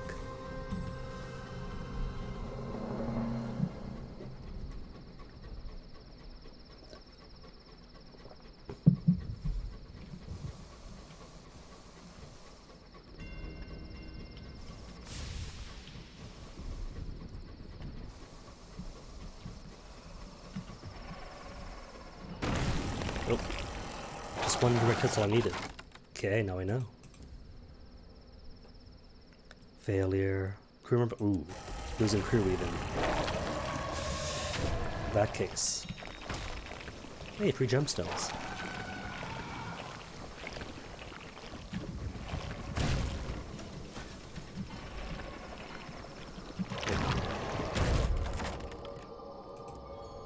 No crew lost. Cool. If you could hit, thank you. 7. Okay, 9 below the safe minimum.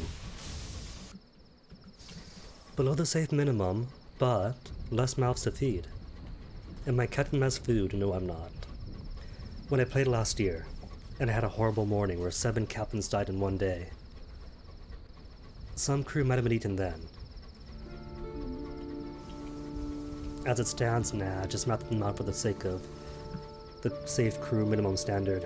Because right now, with 1 under. Just avoiding those bad events popping up. Scandalous, but I was new then. That was like the first couple of days of playing.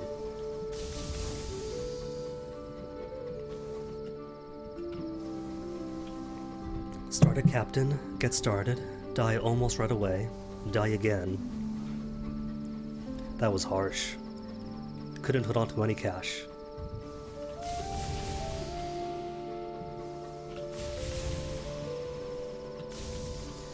But at least this was a quick way to learn the game.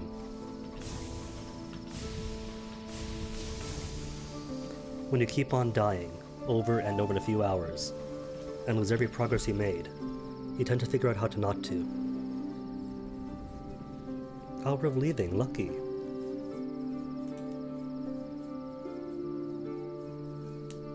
Word eater buying eggs, now that's my egg. This time it's just wealth.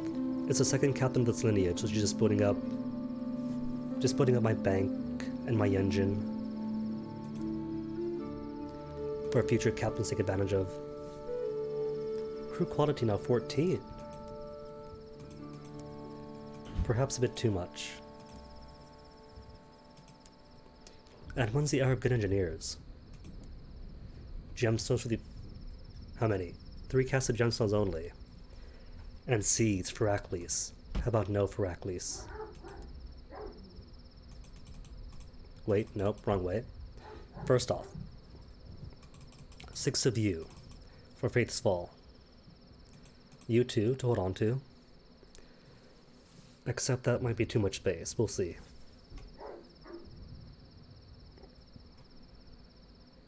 Where's my gemstones? There you are. Buried under my mouse. Oops, shops. You're not shops, you're shops.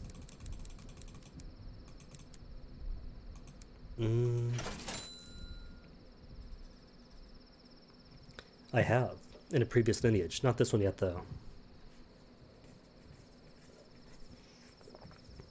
And the ending, where you and your old friend run off to Piranesi and change to become different people. Wait, do you? I forget, but that ending was beautiful. Perhaps almost as good as the actual good ending. Oh well, you heard nothing.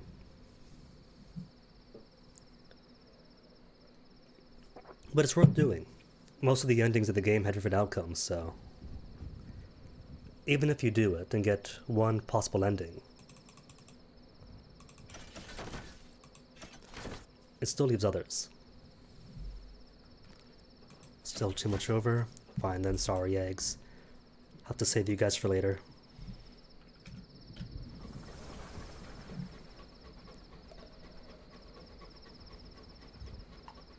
Plus, we have no idea when the Sovereign update's coming out. Sometime this year. But that's kind of nebulous, you know? Even if we had like Q1 or first half 2020. That could mean so many things.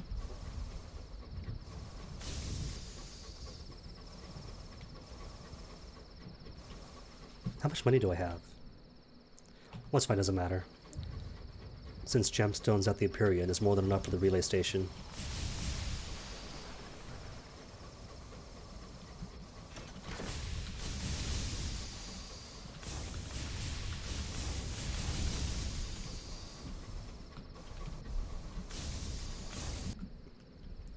Which way to, though? Hook from the right, perhaps? See if I can't find a crossroads when I get here.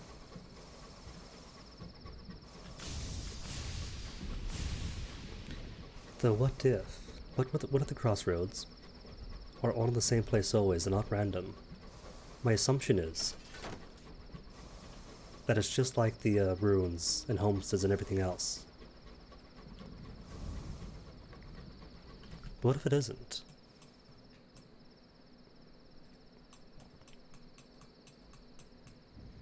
Nothing on the map that's crossroads shaped. So it could be random.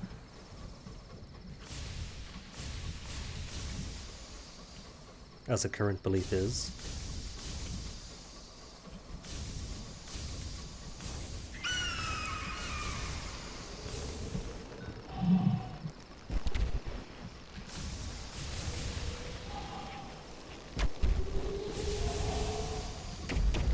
And at least the truth is somewhat easy. Ouch, excuse me, rude.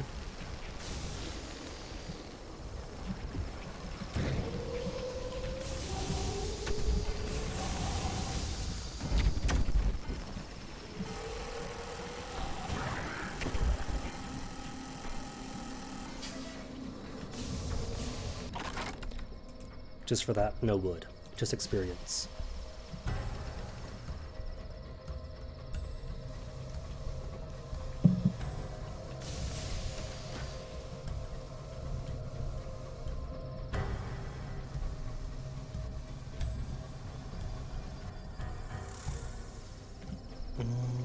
Maybe subinstitian?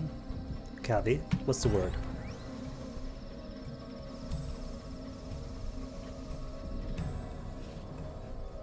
Something way down there. Well, I got fuel, I got food, I'll check it out then. It's a blank area anyway, so worth exploring.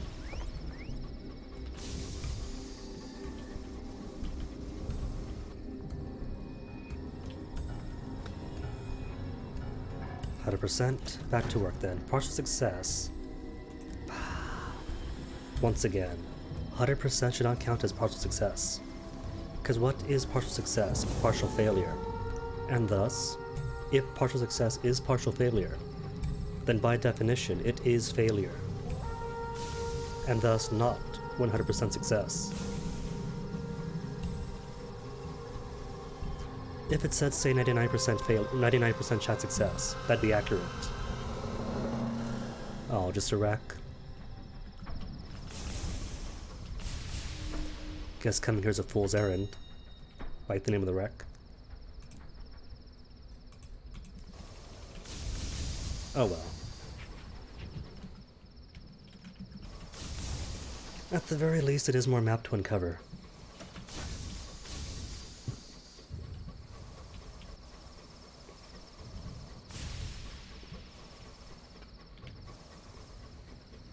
And the Pyrenees is close by, that if by chance somehow short on food, it's only a short hop over.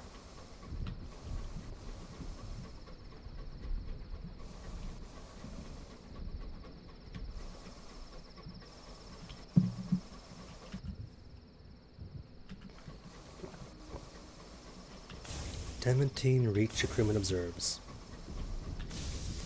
I'm sure it would bode well if I knew what Demantine meant. Demantine, like dementia maybe. What does the name Demantine mean? Baby names. Family histories. Not what I'm after.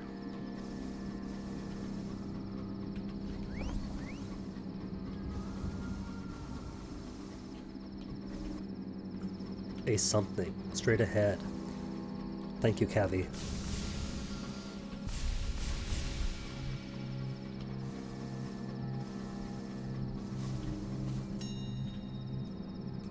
More wrecks? How reckless of me.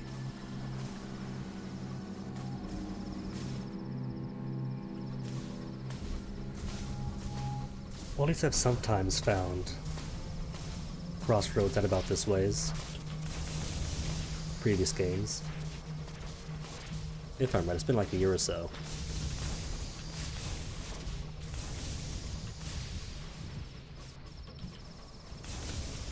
And if nothing else, it's more eggs at least. Eggs, and as far as I can tell, no curators. Nope, perfectly safe.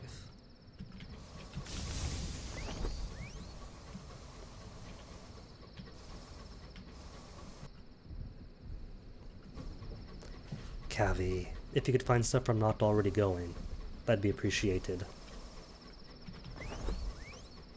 Anything not right ahead of me. Nothing to report, except the sky is vast and the wind bites.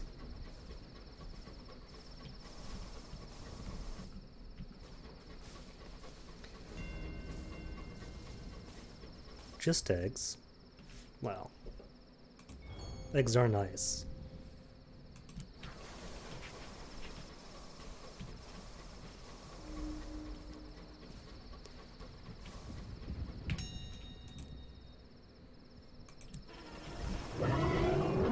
Oh, pardon me, ma'am. Was that your egg? Well, don't mind me then, just going back about the business.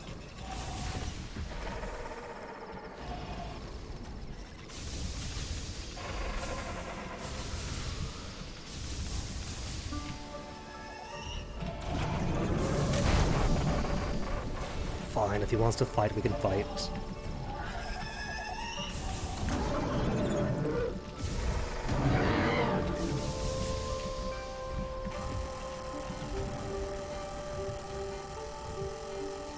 See, I was gonna let him live, but no. Just had to choose death, didn't he?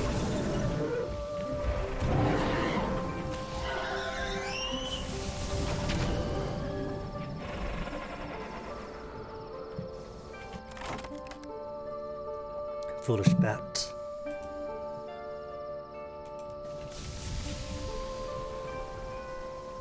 What's that?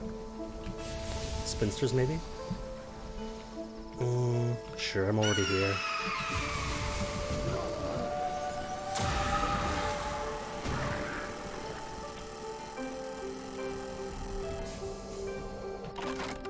Might as well make the most of it, you know?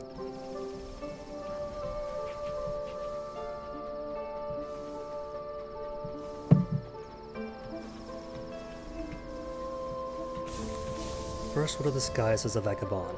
Just because you're for the darkness doesn't mean you can trust the light. So he says. But that hint coming from him.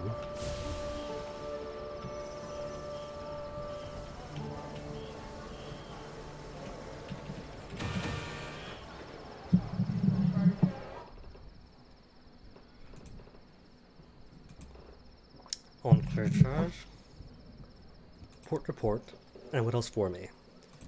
Embassy wants the House of Rods and Chains, but I haven't got it yet. Anything else though?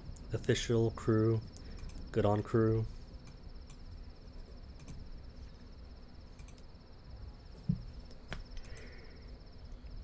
Join with the ceremonies and drop ceremonies. Drop ceremonies? No, drop terrors. However I can. And wait, that's right, hold on. Somebody accepts Dowser nameplates. And I got a few of them now, don't I? 5 in all.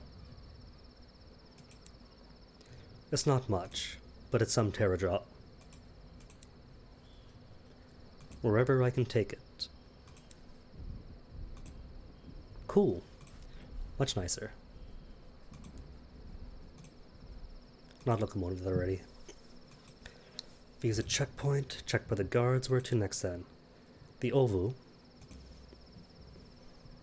has a what? Even more terror drop on it?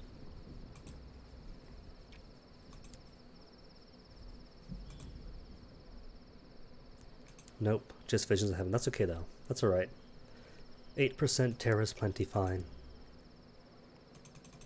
And 1,425 sovereigns from one small sale is music.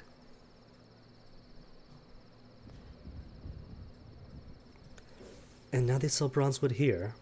Would have been useful on the way out. But I don't want to leave yet.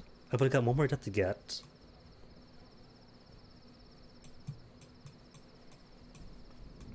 And that one death just needs a crossroads. I'm certain. Is how it works.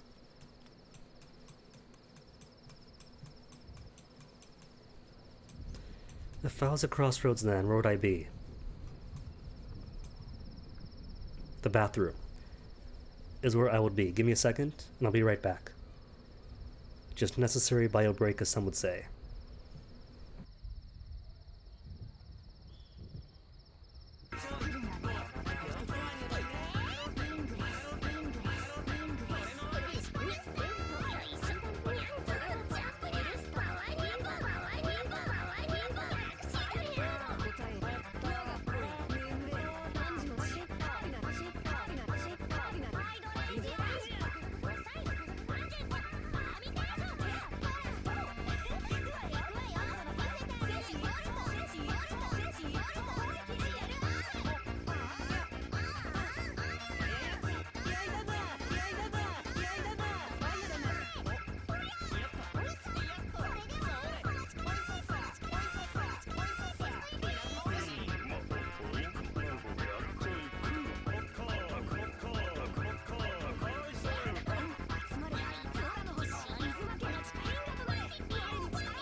Alright, back. No more Puyo music. Alpha Caponomus, enjoy the rest of your day, and have fun with the game. Normally I don't have BRB music. Game music seems to suffice for that purpose. But Sunless Sky, something is a bit too silent. And I figure if we leave the stream on idle, then at the very least I'll put some sound in. So where are you? Crossroads, where are you gonna be? Fulmination, maybe? What about if I just Google it?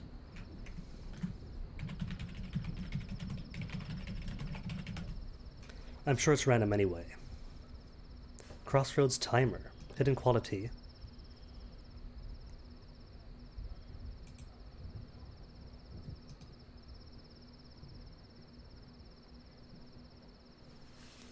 Oh, is that just for the dead? Meaning at the crossroads is where? With the crossroad discovery. So as a discovery, it is random. Okay, so I guess the best I can do is fly around and hope it eventually pops up. Great. No worries then. In that case...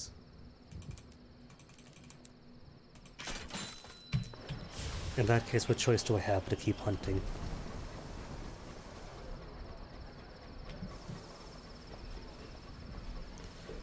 It's the only thing I have to do in Eleutheria. Then we're out. Because my bat still wants to go to Fate's Fall. And then he'll probably want the House of Rods and Chains anyways, won't he?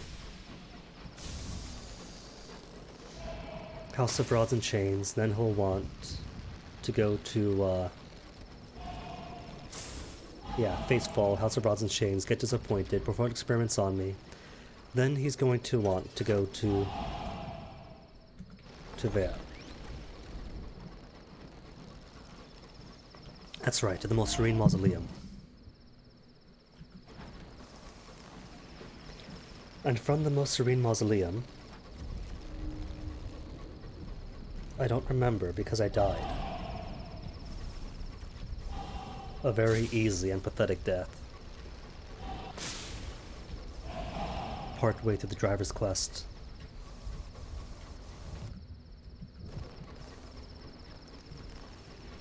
Anything else, Cavi?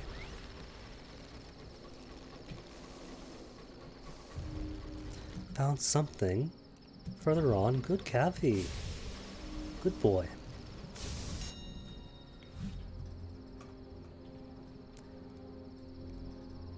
Alright then, Visions of Heaven for more inspiration. It's a good source of it. I thought the Grievers are good, but the Grievers are five Visions of Heaven for 1 moment inspiration, which is a bit rough.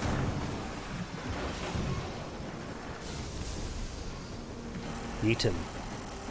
Oh, didn't yeet him. That was a direct hit. I think for the yeets to work has to be indirect.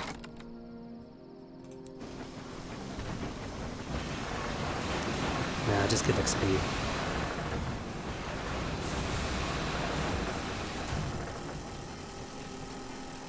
Okay, hold up, because I want to see how loud this is.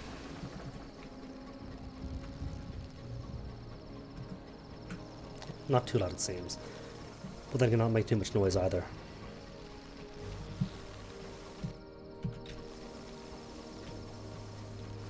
Another way, a wreck is not the crossroads.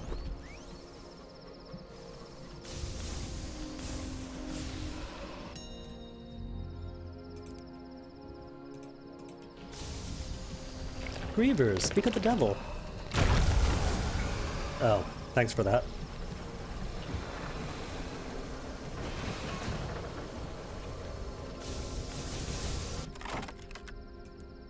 Visions of 80% chance. Do it. I knew he was gonna fail me. It's alright though, just one crew member lost. Just the one.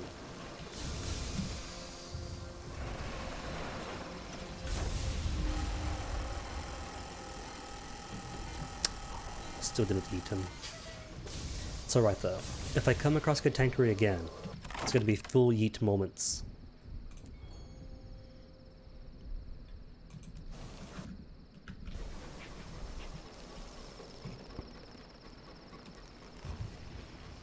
Well, I guess the bat wants to come back down here anyway. But I haven't got to find the crossroads just right this moment, do I?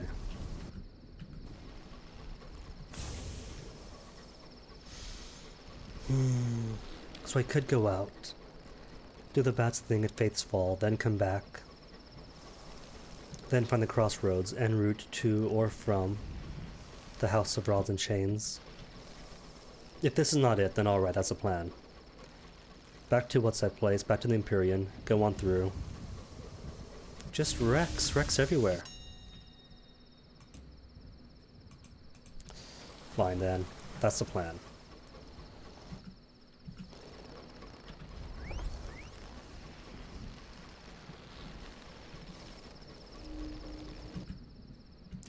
Something down here though, where the map has yet to be uncovered. Gotta try for it. One last attempt. If it's not this one, then to the Empyrean, to Faith's Fall, then back over for the House of Rods and Chains. And if it is this, if this is the crossroads, then the plan is going to be, it's not a crossroads, so forget it.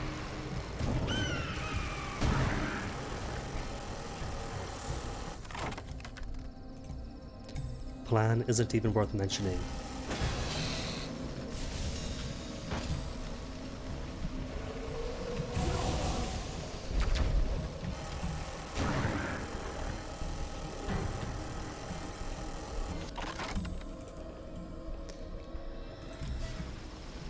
Starting to feel that perhaps this gun does trivialize the game a bit much. On the one hand, the initial investment to get this gun is a bit steep. You must have 2 nightmares out of a possible fatal 4,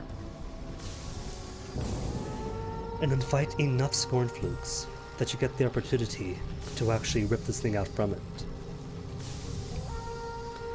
But then every character thereafter gets the opportunity to use it, and if you lose it, oh well. Karna, something else down here. But even with all that,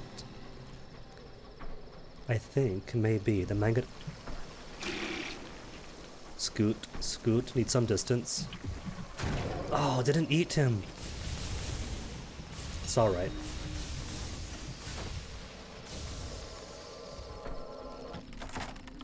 There's an angle to it, a technique, to make things fly off right into the stratosphere.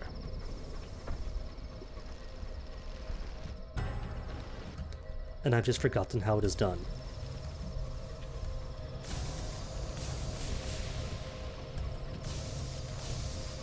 Not a crossroads.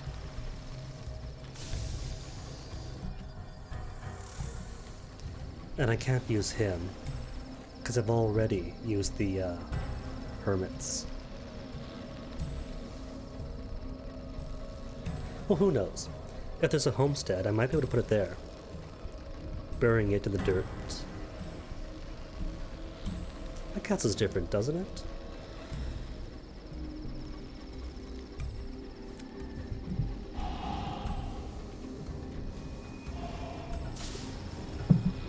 One left in a wreck, one given to a hermit. So a homestead is still be different.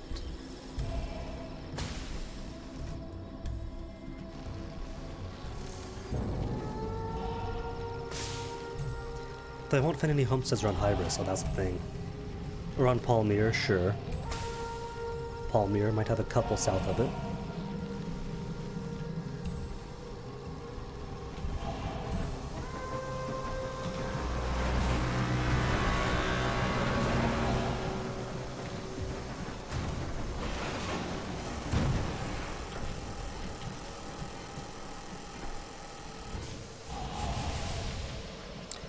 Oh, that's who that is. Is that? No, that's not his gunshot. That's Spencer gunshot, I hear.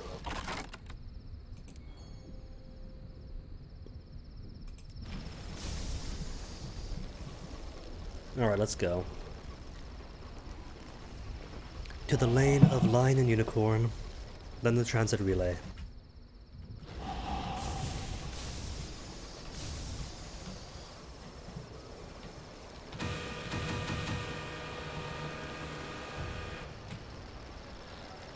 Bink bonk. Nothing else here, just bronze wood. That I haven't got the space for. What's on my hold? Just bronze wood, just eggs. Okay. Well, if I am coming back right away, having satisfied the curators, not the curators, the Chiropterus hoarders' immediate needs, then I could pick those bronzes back up.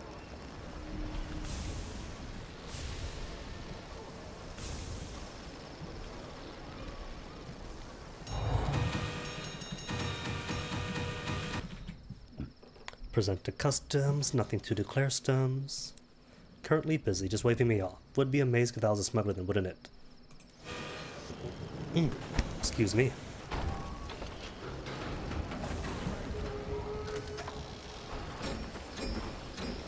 Dink, donk, bink, bonk. Putoo. Cool, no network errors.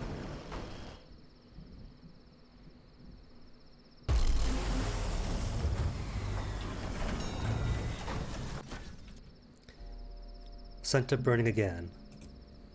This time I'll join them. It'll be good for morale, probably. You take advantage of the smoke to sneak in and steal a marshmallow. You eavesdrop a conversation. No one says anything, even remotely scandalous about you. Eventually, you reveal yourself, to discover that everyone already noticed. Ale is passed, marshmallows are eaten. Only after many hours is fire allowed to burn low.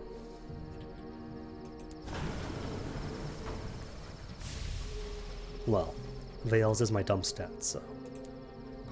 Even then, I doubt having high Veils would change anything. If it did, though, imagine the possibilities. Hidden Veils checks or hidden skill checks, period, without telling you. Normally, and by normally I mean every time, the skills do make a difference. It'll tell you so.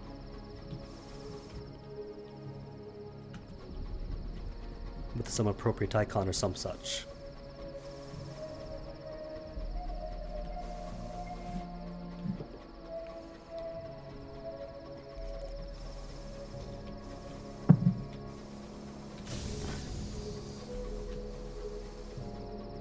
Flotsam is gonna be just crockery, isn't it? No, supply is cool. And eat. Oh, didn't eat him.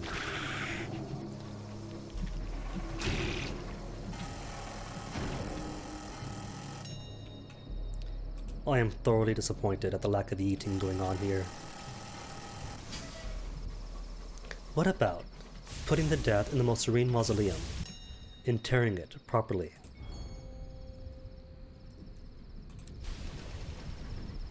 Would that work? Maybe? Maybe? It's a long ways to go, but maybe. Or what about burying it deep inside Faith's Vault, within the guts of it? If I can back up. Back that caboose up.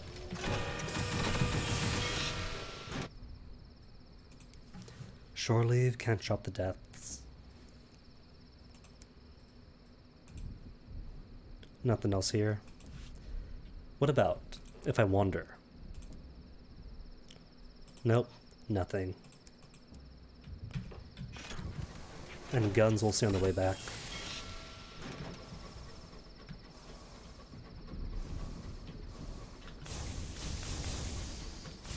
And more bronzewood, mocking me for not bringing it the first time around. If I brought it the first time around, wouldn't even be here. Would have done Faith's Fall a long time ago.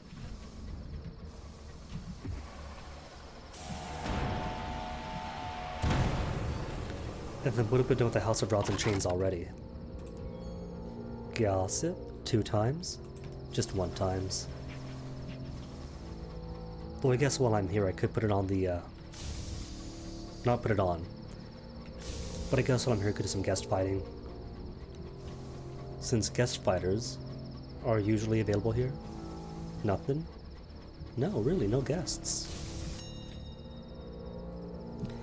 Assist the Corruptress Hoarder with his collection. The Corruptress Hoarder seems generally overjoyed to be here. There is much to be done. The Hoarder hurries the handful of your crew across that monstrous carcass, its instructions giving rhythm to the labor. They build a concert with the directive, sawing bronze wood, scaffolding the walls. An unlucky number is ordered to the sigil-rotted cavities of the messenger corpse.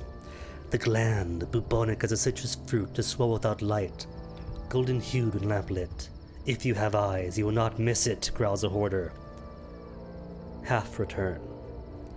Bedraggled and slick with sweat and mucus, they report that they found the gland the Corruptress Hoarder sought. Unfortunately, it was nothing but a worm-eaten clot of ossified tissue they brought home. Almost worthless, rasped the Hoarder softly.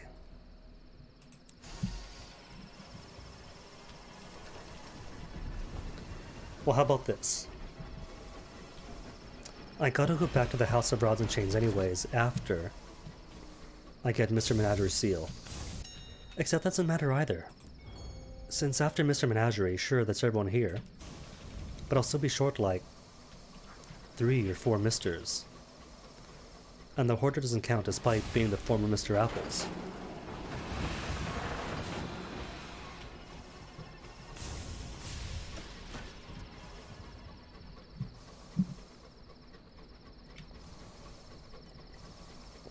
So really, at most, Mr. Menagerie is going to be just like the circus.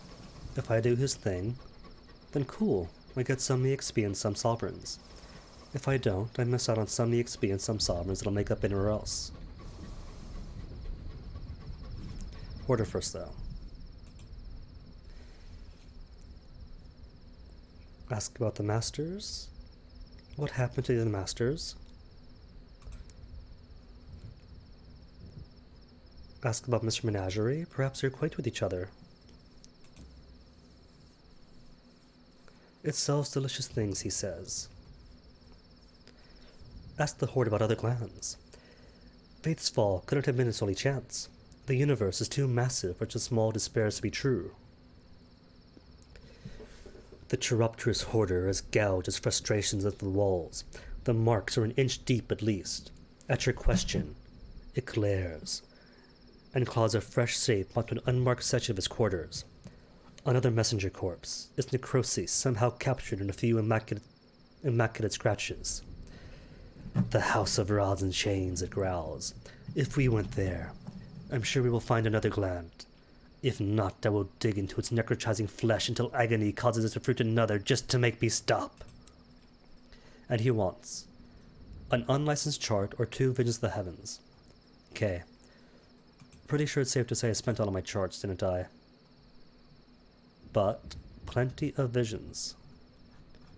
Where are you? 13 of them. Common as they are. Mine, out. Okay then, in that case I'll go ahead to the House of Rods and Chains, see if I can't find some other way to deposit it at. Pretty sure that it is going to be the Crossroads. And I'm just having horrible luck finding them.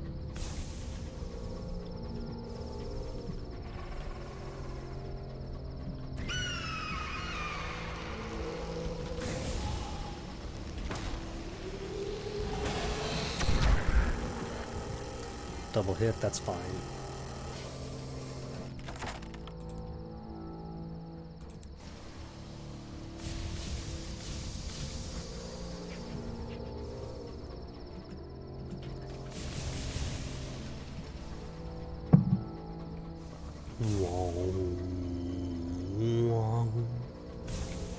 See, if this joining music was everywhere, it'd be perfect in the Reach.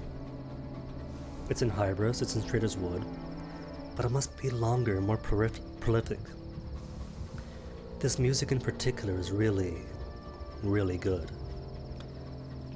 If you're new to the game, crawling through Trader's Wood and it's all dark and haunting, you don't know what's where. The map, darkness. Trader's Wood, suffocatingly dark. And you have this song playing through it, as you round corners not knowing what's ahead of you. Or through Hybris, doing much the same. You thought you'd been everywhere. You thought you knew what this game was about. And then, crawling through the mushroom lands, which are ultimately very safe, but still. Just the song alone had so much atmosphere. And yet, it ends so quickly.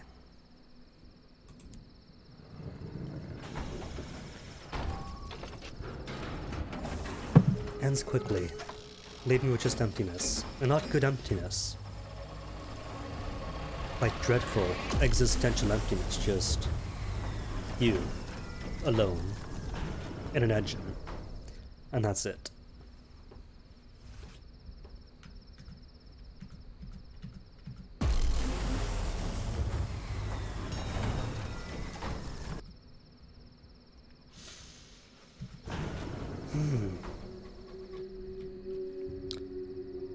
Hold up. This icon. The egg is hatched. Could it be it's finally time?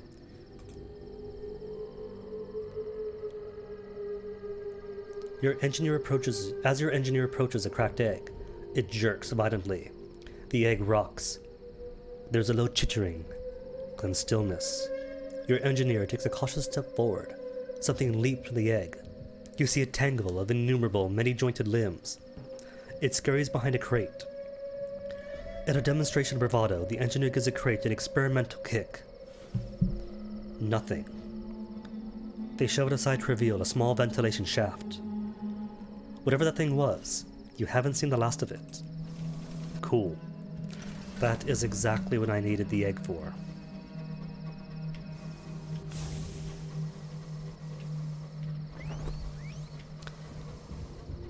And the Incognito Princess does say that normally you can find the crossroads south of the transit relay in Eleutheria. So I'm hoping she's correct. And that if I explore south for a while, and there's plenty of south to explore, that there will be something.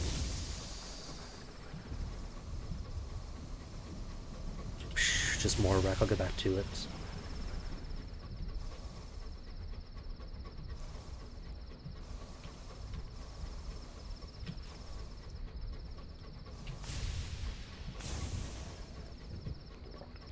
You know what, I just now realized that transit relay.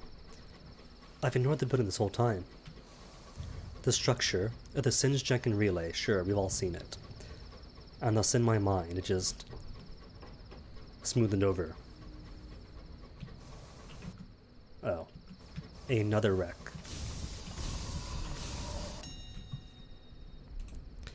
Turns out that the house that the relay is attached to is in the Khan style, the Empyrean style.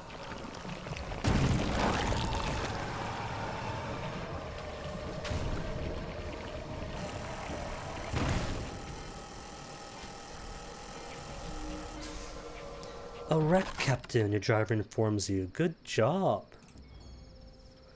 Well done, crewman. He woke up late, didn't he? It wasn't his shift when we went in and explored the wreck. Then he woke up. Failure, 1 crew down. No crew down. Then he woke up, looked out the window, and said, "Hey, Captain, a wreck." And nobody saw fit to tell him.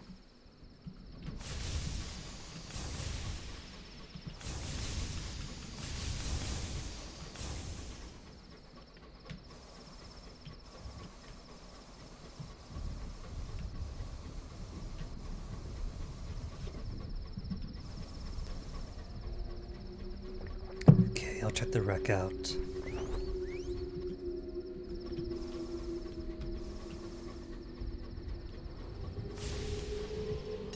Scout has nothing to report, but that the sky is vast, the winds bite, much to our delight.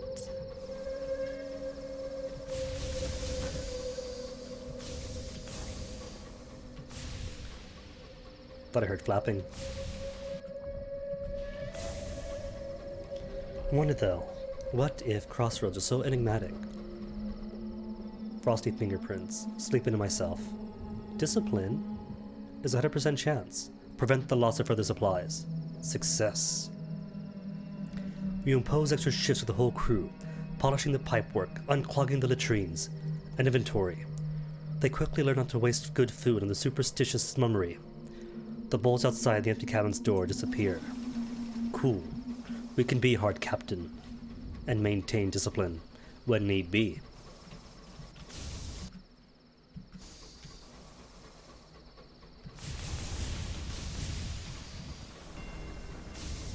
Timid heart, roosts, an archipelago of silent ruins, but no ruins of crossroads.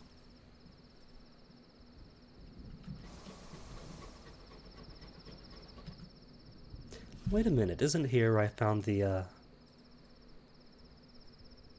Maybe we should go pan first. Pan first, resupply, pick up any new prospects, then come down.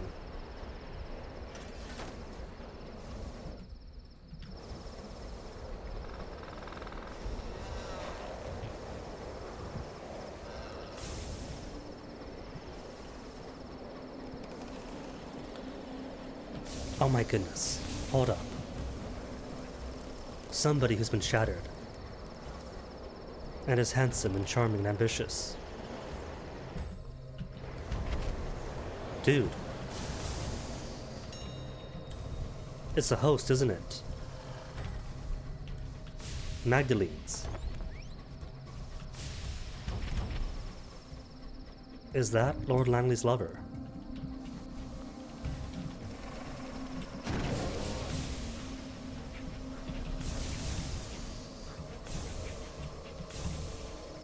Maybe it is.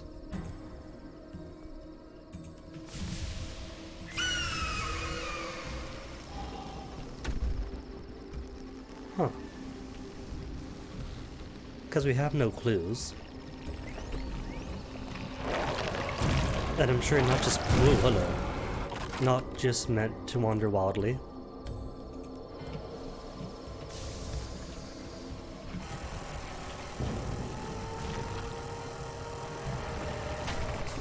Ow.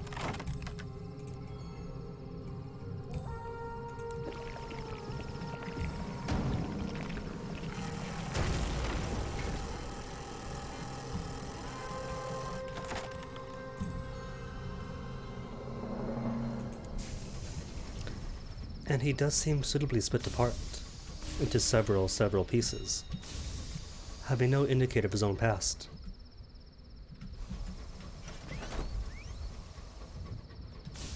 I think maybe that's it. You know, I really think so then.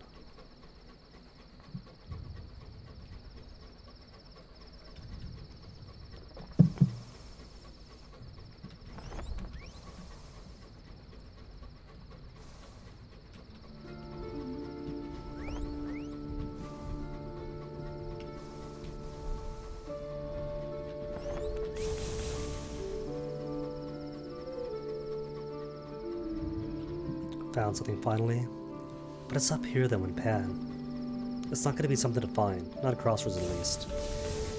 Nearby pan is going to be a wreck or an extinguishment, neither of which I want. Because you can't interact with the extinguishments, you can't toss the death in there. Fractured egg is not going to be anything.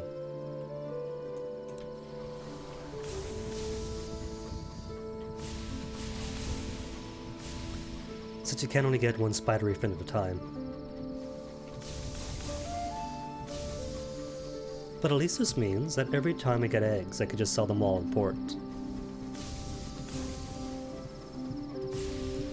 There's no point anymore in holding on to all of them except if you want to bank them for an easy 300 sovereigns for any captain of the future.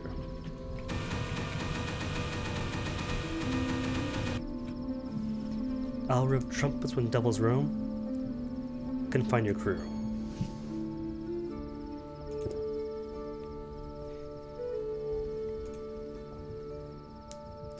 Repairs, sure. It's infinitesimally small. But oh well.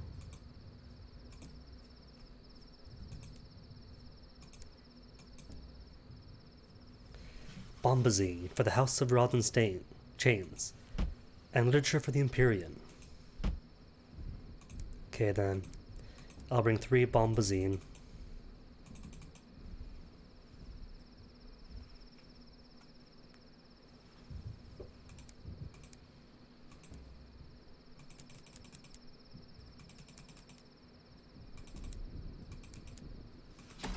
Cool. 11 fuel, 7 food. Less than that really, since I haven't got that much. But still, that's a head start then. 10 fuel, 6 food with a head start.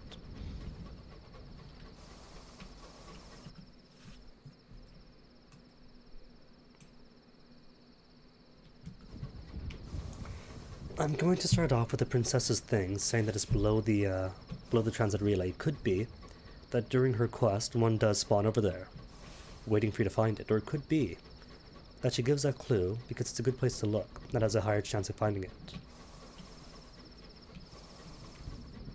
Either way,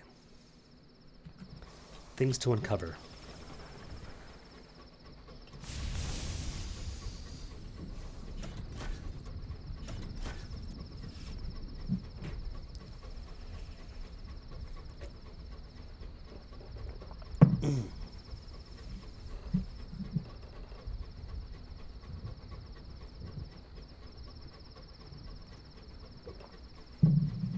And now the titles we have true. Getting paid is on hold. So the prospects here haven't reached too far. It does have some good stuff in Altheria, but today not so much. Though it doesn't matter too much really. All I gotta do is stop by the Blue Kingdom once a day or twice. A quiet moment, except for the sound of singing issuing from the vent. Who told you so, dilly dilly? Who told you so? It was my heart, dilly dilly, that told me so. You search your vessel, you can find a stout engineer lying on his stomach, crooning into a vent. There's movement inside. A many-legged thing withdraws from sight. The creature for the curator's egg. Please, Captain, just let her be. Dilly ain't hurting nobody. You can't have an unknown thing loose on your locomotive. But look at it, it's so cute. It's got such great big squid eyes, spider legs. Order them to give it up. This will be certain, but where's morale? Nah, persuade your engineer with 100% chance success to give the creature up. If he's gained its trust, perhaps he could help lure it out. Success.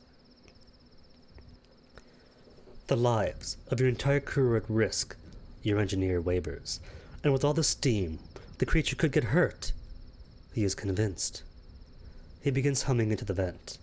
Slowly, a pair of long limbs emerge. A face becomes visible. A set of big, wet eyes peers out from under a stout bristle of opalescent hair. The engineer keeps humming, and the creature inches its way out. Finally, it nestles its arms, its many-jointed legs wrapped around him so tightly, it's hard to determine who was cradling who. The stout engineer looks nervous. Both he and the creature gaze at you anxiously. Promise you won't hurt her? Not my poor Dilly. You know, this stout engineer, I don't think I ever hear from him again. It's likely that Dilly stays and he dies. Spare Dilly! It has become important to your engineer. Perhaps there is something good in it. Your engineer breathes a sigh of relief and thanks you repeatedly. He pats what was probably the creature's head and then places it on the floor. It shuffles about, probing the corners before it squeezes itself back into the vent. To fit in, its heavily articulated legs have to telescope into themselves. Never got used to that bit, mind. Even the engineer looks discomforted by the sight. You're barely at the door before the engineer is staring at the vent once again. This is not the last you'll hear of Dilly.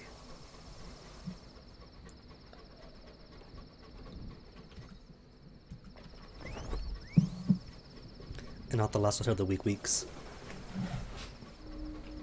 Found something all the way up there. Well, it's not too far off.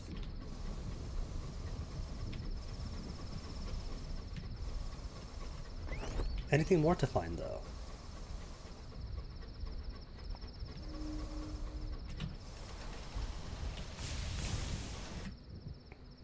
On both ends, one ahead, one behind. And that's it, right? It's everything. Your caddy found nothing. That night, a lengthy written apology is pushed under your door. Cute. Okay then, I won't make it suffer too much.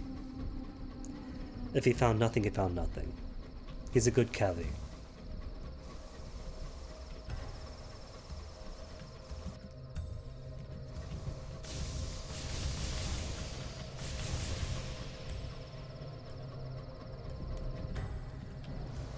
Where's the thing here? I see nothing. Oh, just you. All that for undistinguished souls of all things. Okay.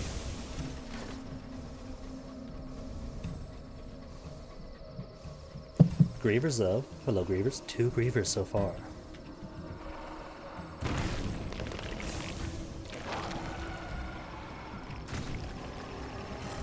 A whole party of Grievers. Cool. And party ruined. Because of some nerd librarian.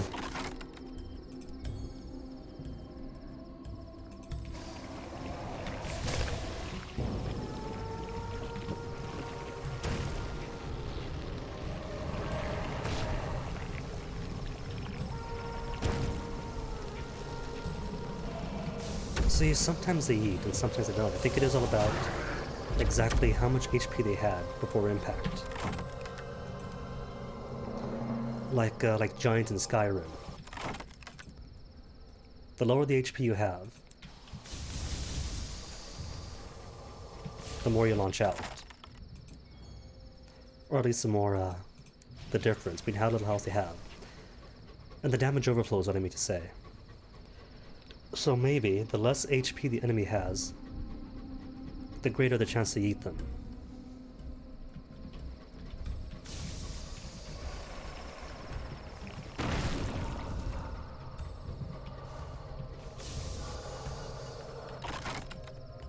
But that took too much crew and too much health.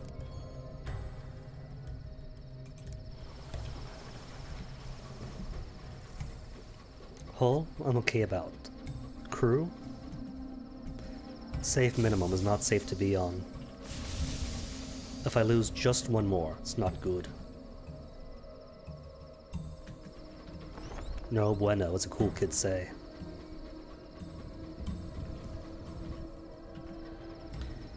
Your cavy found nothing. It swears, on its great-grandsire's honor, that it'll do better next time.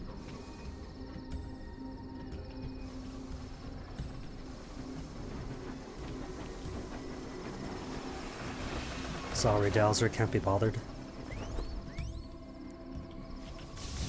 Then let's see where the crossroad is. Your cavy returns, and delivers its report in the format of a heroic monologue. Oh no.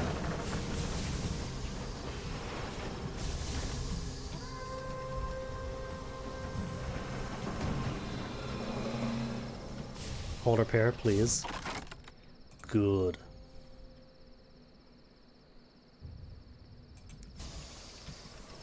Back up to halfway. See, you don't get that with the Marauder Mangonel. You don't get accidentally blowing yourself up at too close range.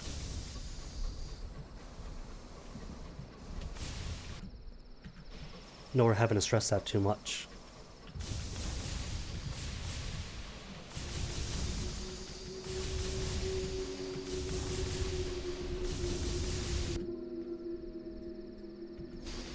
Oh, it's a big mountain, here's why.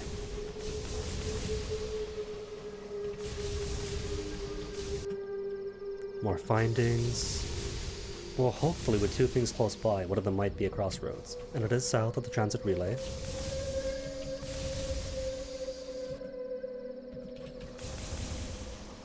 Library. Nah, sorry, unless I could head in the library. Nope, you can't. I should have known that there's no interacting with it. You press R to pick up loot.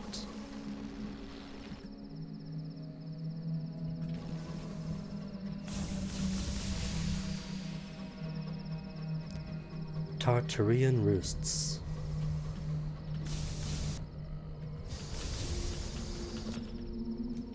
Touch of the skies, more brandy, back to work. Back to work. Which is funny. Tartarus isn't just some underworld in European mythologies, but Tartaria, inspired by the name. Oh, more libraries, that's it.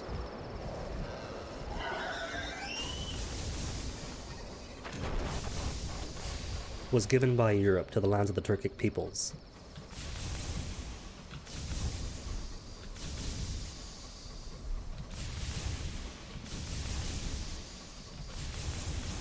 Central Asia, for one, being various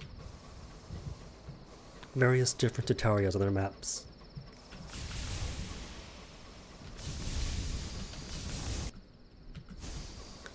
And with the Empyrean right here, oh, just eggs. It's getting to the point where it's not, ooh, eggs, but just eggs. It's okay money, but it's not what I want.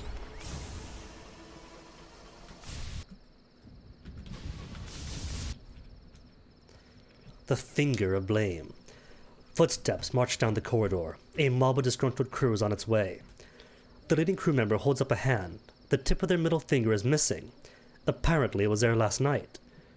The creature was found in the bed the next morning. It must be to blame. It is admirably neat work. No bite marks, no scabbing, no blood. It's just as if his fingertip never existed. They've had enough of the beast. They want you to resolve the matter. Jettison Dilly. No, spare Dilly. How could you be sure it was a creature? And besides, it was only a fingertip. The mob respects your authority, but not me, and disbands, although without grace. From now on, they'll be sleeping with gloves on. Losing a finger or two to frostbite is not uncommon in the blistering cold of the high wilderness. But this finger wasn't lost. It was taken.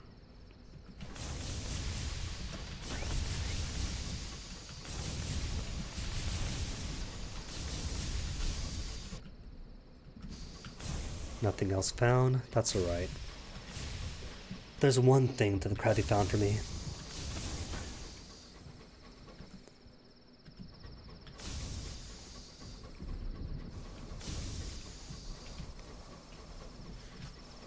And I think for now I will avoid unnecessary fights. On the one hand, Wrath of Heavens make things easy. On the other, if I am poor with my aim, overconfident with my boostings, neglecting boostings, or end up a bit too close, it's just libraries everywhere.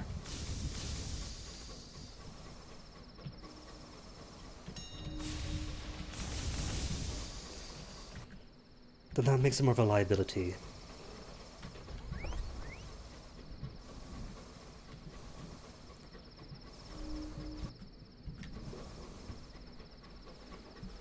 Okay, that's something ahead at least. What'd you find for me, Cavi?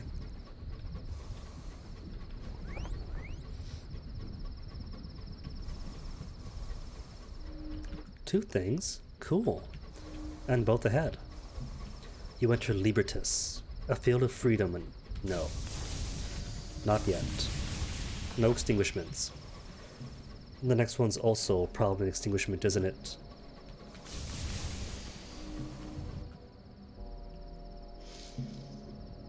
Two unknown somethings in the same area.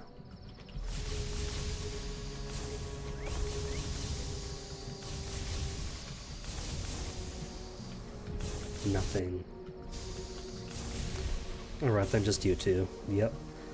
Extinguishment 2 and Extinguishment 3. No, just Flotsam. Alright. Crockery, though? An ambush that I can't be bothered with.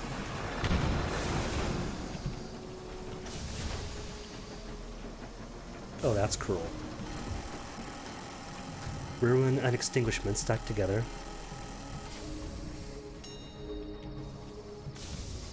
Oh, he crashed himself. Nice. Has he got repairs? He does have repairs. Cool. New total 50. Right, even 50.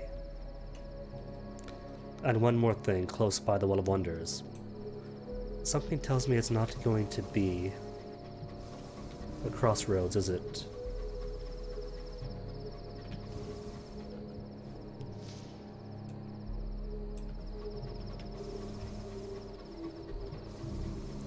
And so far, south of the transit relay proved itself to be untrue. Unless they mean the transit relay in the Empyrean, in which case, that's all the way up here. Everything is south of the transit relay, Princess.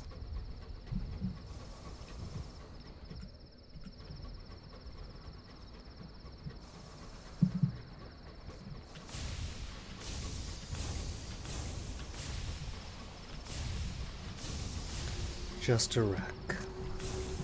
It's cool though. More repairs even. More hull repairs mean more overconfidence. Lucky for me. Could be behind Caduceus. But nah, probably won't be. I'll just go straight for the House of Rods and Chains, drop stuff off, pick stuff up. Then maybe, if I'm lucky, pick one up on the way home. Hey, Grievers.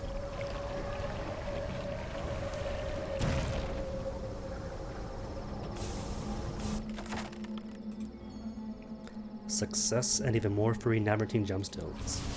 3. Without needing to buy anything. Ooh, hold on. Dare I help him? Nah, he's got this. If I help him with this, he'll hate me for it. So I'm sure he's a good boy, and could do his own fights.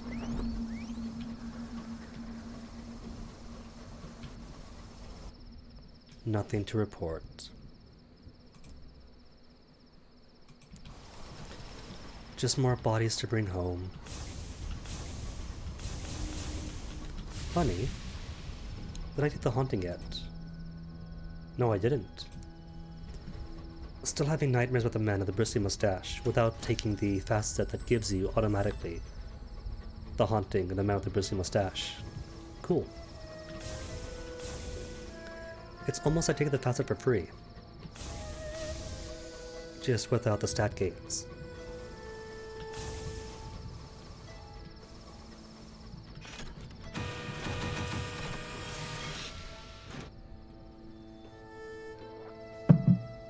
Winds of Elsewhere. Investigate the mirror shard. You've found the wiry grass. It is silver and sharp. A golden flicker deep in the glass catches your eye. You pick it up and stare at it, try to find the source of the undulation. A stabbing pain runs through your hand. Blood drips from a cut that could almost be a bite. You drop it, but that night you dream. Bombazine. Mixed up with the bombazine that they want over at the house.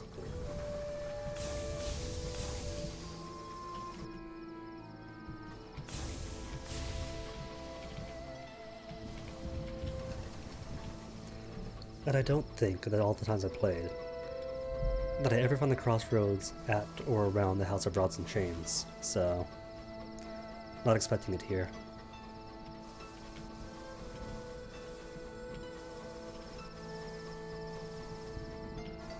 But at least, my Chiropterus Hoarder gets to get his next disappointment. His next disappointment and a chance to experiment on me.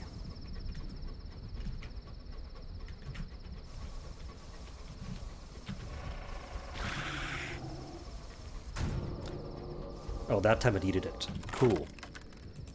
Nate was still possible.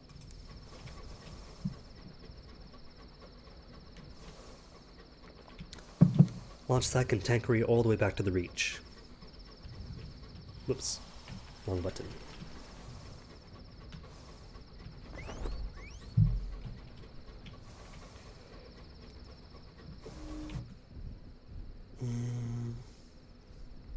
Nah. It's something up there, but it's gonna be nothing. Around Caduceus area. Would it be a wreck, maybe?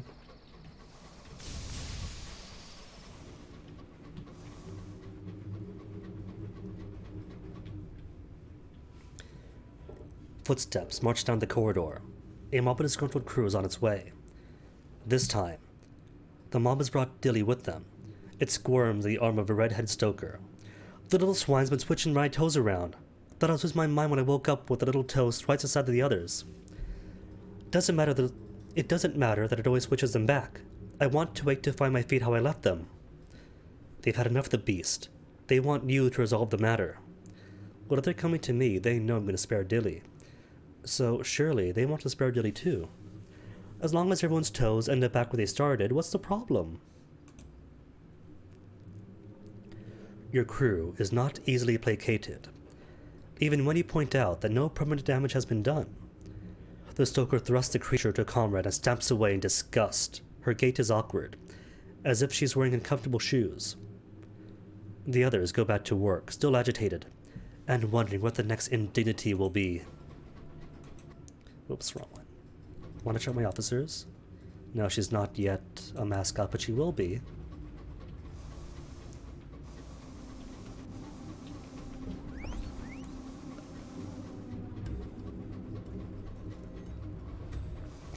Nothing to report. That's fine. As long as I find nothing, and nothing in turn finds me.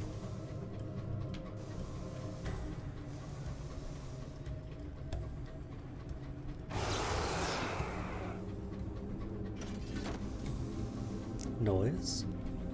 That didn't sound like the end departed.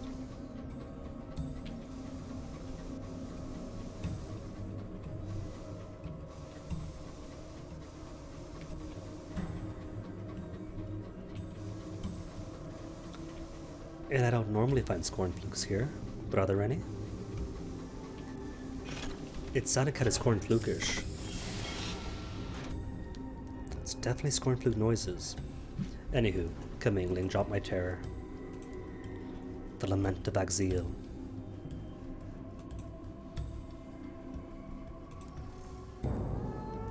Locate the gland desired by the Corruptor's Hoarder. You could do it yourself, or you could seek assistance. Persuade a rubbery man to take you to the gland. You have rumors of Axiel to trade for directions. Surely, this will tempt one of the rubbery men. Desperation has a home everywhere. Your guide is an emaciated figure, badly contained in rags, tentacles popped with scars. It is piteously eager to be of service. The path it chooses is convoluted, wetly brilliant, and lavish with parasites. Hours into descent, you find the gland, livid with parasites, gleaming verdigris in the light. You give the rubbery man his prize, and his broken-hearted crooning accomplishes the next part of your labors. There is a gland that the Corruptor's Hoarder sought, pustulent, tumors with parasites both this shape and filament thin, blue gold with a light oil stain along its membrane. Here it is, cries the Corruptor's Hoarder, rapturous. Extract the gland. The Corruptor's Hoarder will tell you what you need to do.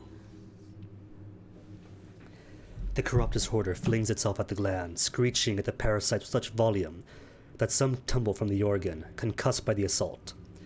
As you watch, it tears at the infestation, and then at the gland itself, gouging through tissue matter till at last a black fluid leaks. Kill the parasites and gather them too. Those glandular secretions are mine. How dare they drink it? Take them and drain them too, it barks excitedly. I have to prepare. You finish. I am going. The Corruptor's Hoarder soon absconds with a palmful of pulped meat, leaving you and the crew to harvest what remains. Marketplace? Nah. Passage? Sure. Attend the lament of London. Rubbery men have gathered. They lower their heads and commingle their choir. The lament hangs heavy. The chime of once great bells, a constant chattering of teeth that brings to mind boots pounding on cobbled streets. Though there are lyrics to the rubbery song, the wails often take on the form of tunes that once seeped out of London's musical halls. It ends, as most rubbery laments do, in a confused gurgle that trails away, as members of the choir lose interest and wander off. 29 Arthurian mysteries. Really cool. Okay, and then nothing else here for me. I could collect amber, but I never used it. Bombazine for you. And Navarantine for me.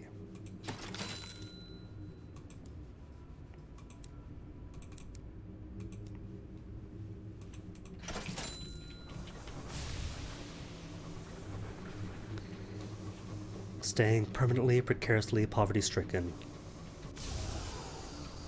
Now, who's fighting who out here? Because that's... If that is a Scorn Fluke, it's the first Scorn Fluke I've seen here.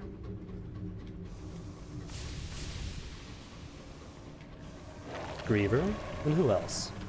Where are you headed? It is a Scorn Fluke. Cool. Look, we're buddies!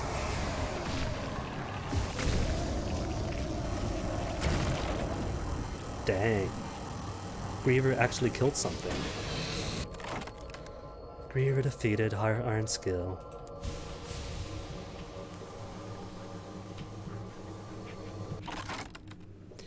Tear off a trophy, substantially lose terror. Commingle with food.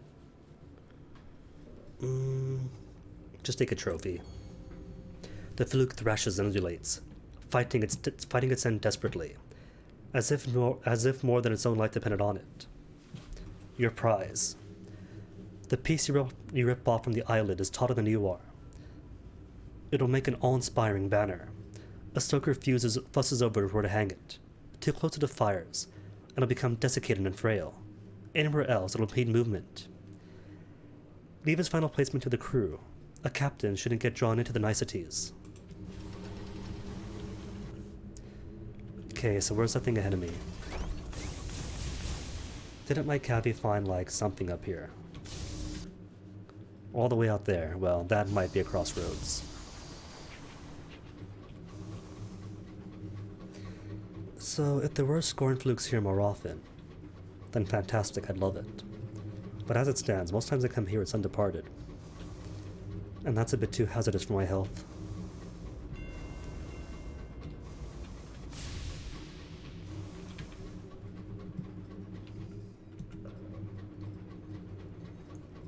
Watch as it turns out that you cannot drop off a death at a crossroad anyway. I'm pretty sure you can. Only thing is, it's been almost a year, so... the memories of what does what do fade.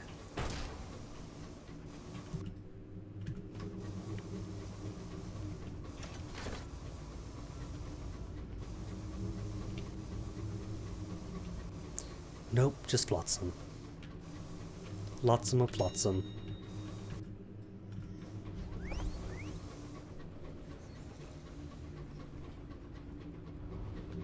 Nothing to find. Maybe collywobbles have some? Probably don't, though.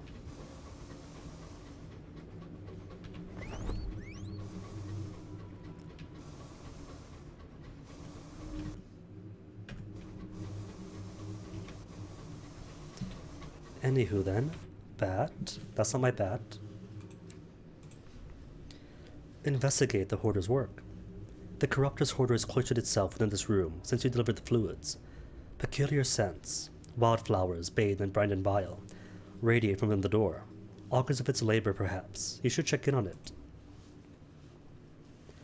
You find the corruptor's hoarder darting between stations, each of them set with glassware like something made by a deranged glassblower, and filled with nacreous reagents. I tried once to hold immortality in a bottle, the cider, but it wasn't the same. My customers were convinced, but I knew the truth. You can't just drink eternity. It goes away, you see? But this is different. I got the idea from an associate of mine. They like spices. I thought, what if? The Corruptus Hoarder jabs a finger at the ceiling. What if? And then I thought, why not? Those massive eyes turn again to you, brilliant as filigree eternities. Will you be my first subject? Agree or refuse? Agree. You took to the high wilderness for adventure, or at least, rare and irreplaceable experiences. The Corruptus Hoarder is ecstatic with her decision. Its speech degenerates into piercing, albeit rhythmic shrieking. The experience can begin when you are ready. Well, hopefully it's not random. And the outcome is always the same, right? Maybe, surely. You are ready to be experimented on, at least. As prepared as anyone can be. The Corruptus Hoarder is careful, even compassionate in its handling of your person. Almost like you were the cornerstone of his collection. Come on, come on. It leads you inside. Leads you aside. Away to the things it planned. Every experiment requires a subject, a scientist, a series of steps performed in precise order. What comes after this?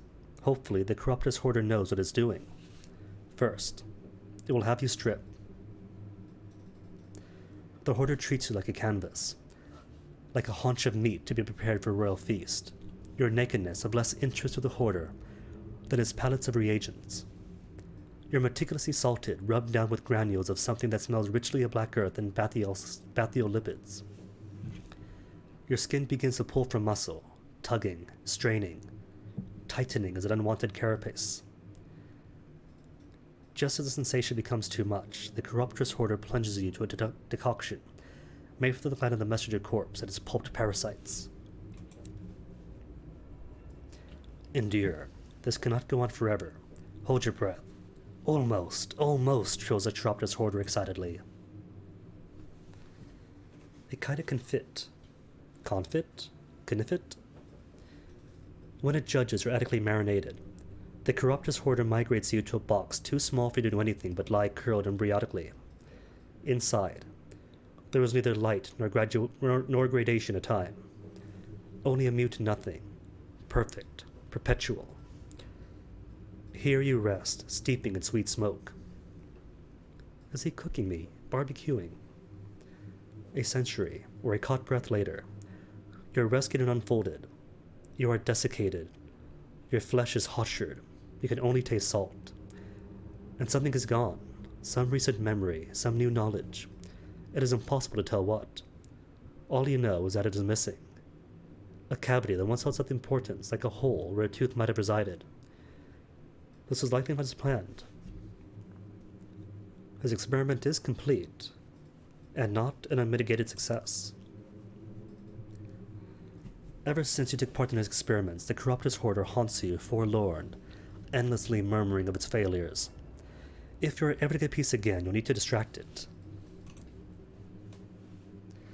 It'll go away. Like everything, it melts away. It traces the longitude between your wrist and the spoke of your elbow. It touches the thoroughly light. The Corruptus Hoarder's ears droop. You will continue. But what is the word that I should say? Repentance. I am very sorry. A gift will follow. Regardless of your answer, you find a firkin of red honey balanced against the door to your cabin the next day. Could keep the red honey for trade, but that's only useful if I have an actual prospect for contraband. Nah, use it. Better to inhabit a dream while your mind fills with agony of the transformation. As the red honey fills you, your mind clouds with images you do not recognize. A life, a place, a pleasant existence entirely not your own. Someone holds a child pressed to their breast, smiling down onto the tow-hooded babe. Their thoughts crowd your mouth, your head. A name, a hope, a lifetime of waiting, wanting, wishing made real in this delicate creature. Once hers, but yours now, and only yours. You awake soon after on your engine, stolen grief caulking your throat. 3 secrets, cool. I'll check this place out, then check up on the hoarder again.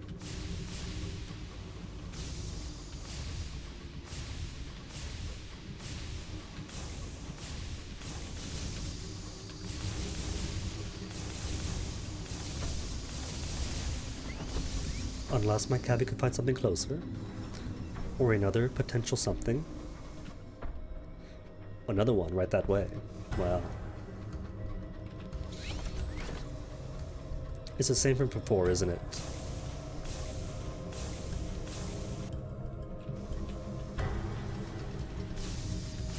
And seems like nothing's here after all. Hold up. It says something here. But I am here. But there is nothing here. Unless it's this thing.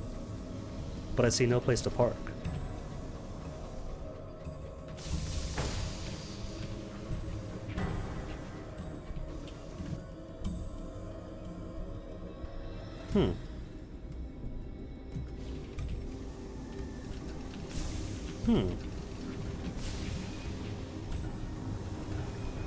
Oh well. If it's nothing, it's nothing.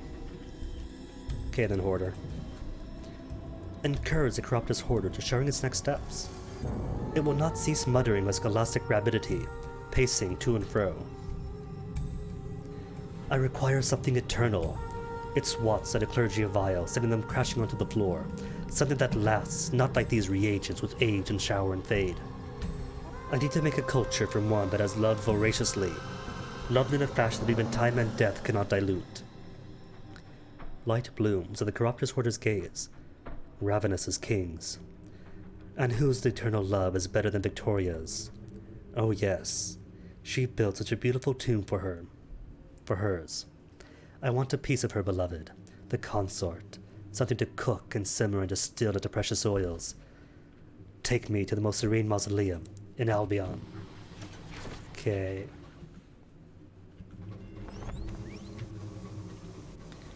Weird though, how that is right on the edge of that thing. But nothing to be found.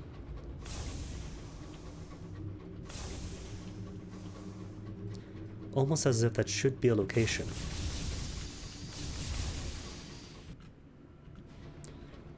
Just flotsam. Bleh.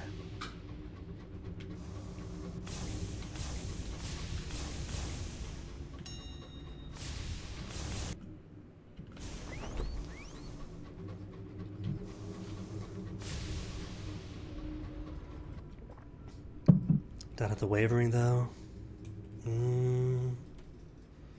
Sure, I'll give it a look-see. It's kind of en route to Pan anyway. On the same x-axis.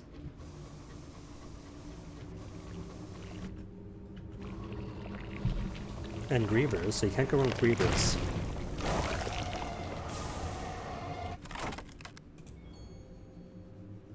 What's the chance of failure? 20% chance of failure. And that one, I think, if you lose out on it, you lose crew properly. Then maybe not so many Visions of Heaven. If the risk is dropping right back below my just amber, that's it. Oh well.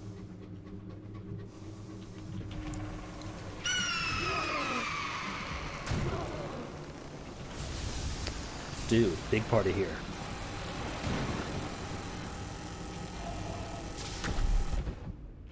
The Finger of Blame.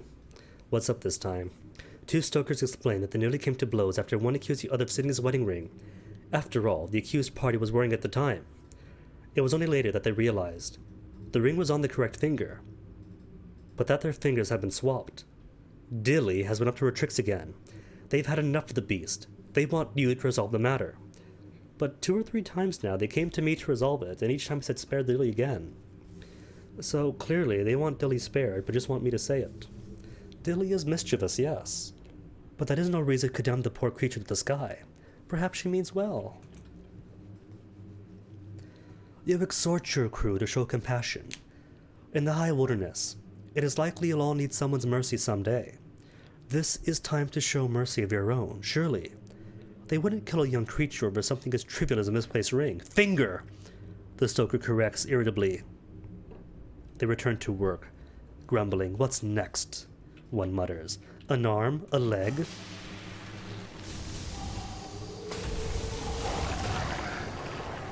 Cool. Getting rid of those direct hits. Bronzewood, experience and knowledge. Get the knowledge. You could use the knowledge.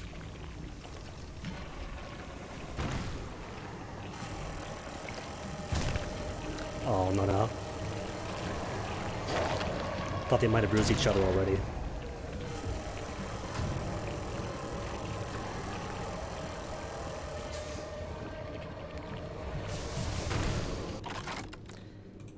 Oh, failed. That's alright, that was just terror. 5 terrors and mysteries. It's not Navartine gemstone, but it's alright. You're Navartine gemstones.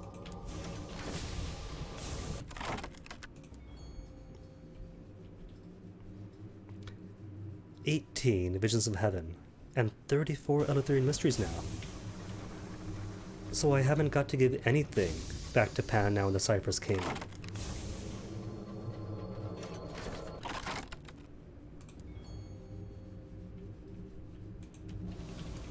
Could just hang out, give all of my port reports to the bespectacled official of the ambassador. And more grievers. Oh, and then... Well, let's not get caught up between them.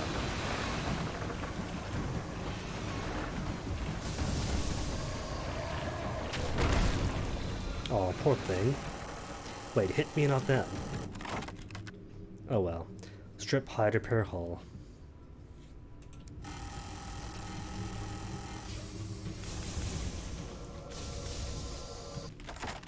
And armor hull repairs off you, sadly. Requires a minimum, or a maximum, should say. Proportional to your max.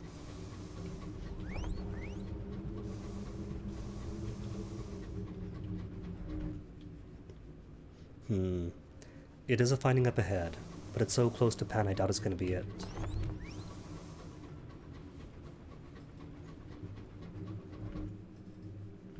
Two things went a bit further away. I'll try for it. Because after all, 2 fuel, 2 supplies, and Pan is right there. Be foolish not to check it out.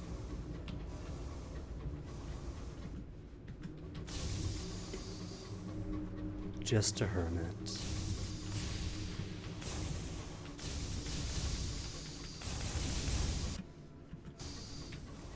But surely, hermits wouldn't be so close together.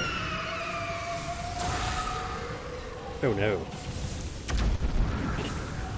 Very much. Wait a minute. Stay visible. He's broken. He's not going. No, I'm broken.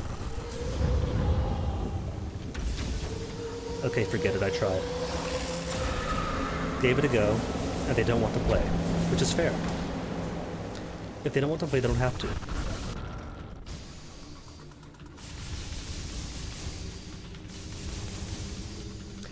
Like I said, King Gassar could have the demon fighting. Cool.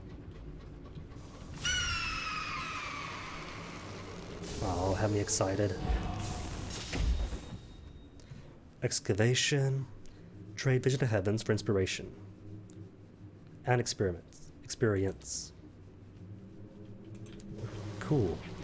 12 moments of inspiration. Oh boy. Down to my last fuel. Well, the last full barrel. Then almost out status. Food is fine. Crew can count as food, but you can't count crew as fuel, sadly. Although I'm pretty sure that the crew is flammable too, aren't they? They combust. Surely, if you put crew in the engines, it still burns, wouldn't it?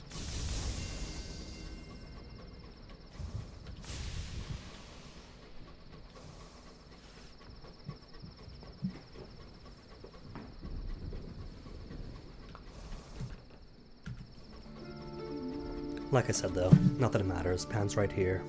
No risk of running low.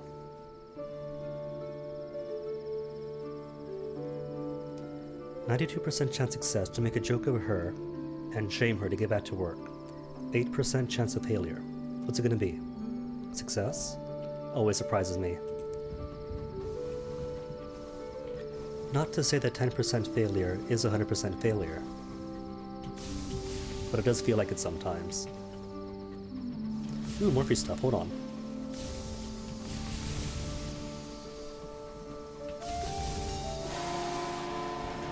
Cool, he got stuck in the rock. Actually, inside the rock too. Not an alcove, just smushed into it. The Rat Brigade scour for train for unspent fuel. They find nothing of use. And yet, the engine's still burning. What time is it? The hour of trumpets, when devils roam the streets. We could stay in, right? Confine crew to quarters. Cool. And while here, think I'll take the last break for the night. Little bathroom thing, then be back for the last hour.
That is a small benefit, isn't it, Lurks?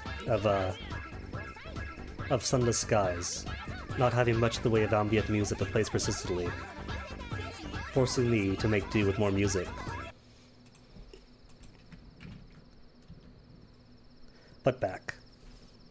The video's even better. I wouldn't say even better, but it's enhanced by it. Sell all eggs for the Illithrid mysteries. Wait, what? No, not for mysteries. For sovereigns. You can't pass on mysteries, so no point. And I've already got how many mysteries now? Well, loads of it. Wherever it is.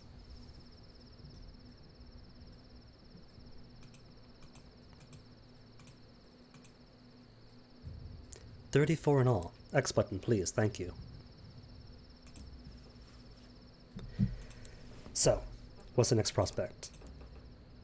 Souls to Caduceus. But just undistinguished souls, though. It's not exactly worth it, is it? South-southeast of Pan. Is it south-southeast? Well, I guess it does count, doesn't it? Anywho. Nothing else here for me, and if I can't find the crossroads, I can't find the crossroads. Might as well get everybody else's stuff done. Who wants what now? You want Most Serene Mausoleum, as do you, Most Serene Mausoleum. You want... Oh, they all want the Most Serene Mausoleum. Now, what did you want again? You wanted the Tigers. At Palmer and Plenty's. You wanted Ledbetter's. You're done. You're done. And the Rats want London. Alright, guess everyone's going to Albion. Wait, no. Not without more supplies. Don't be dummy. Supplies. And the bank.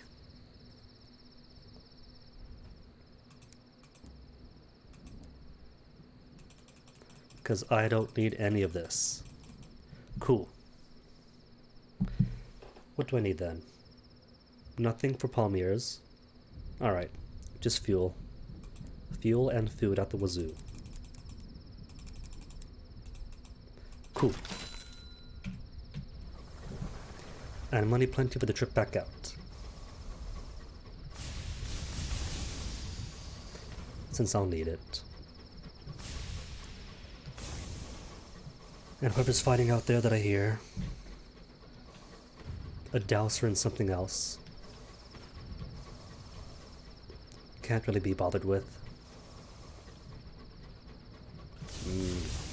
Do I dare go for it? The extinguishment.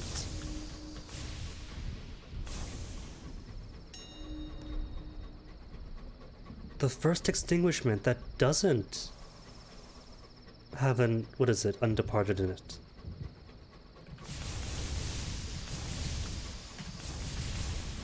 Oh, I missed. That was a bad approach anyway. Whoops, wrong one. I meant C, not death.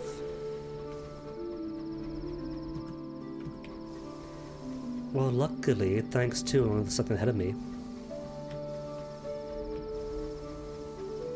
Just a hermit. I want something up by Karnas. What's at Karnas?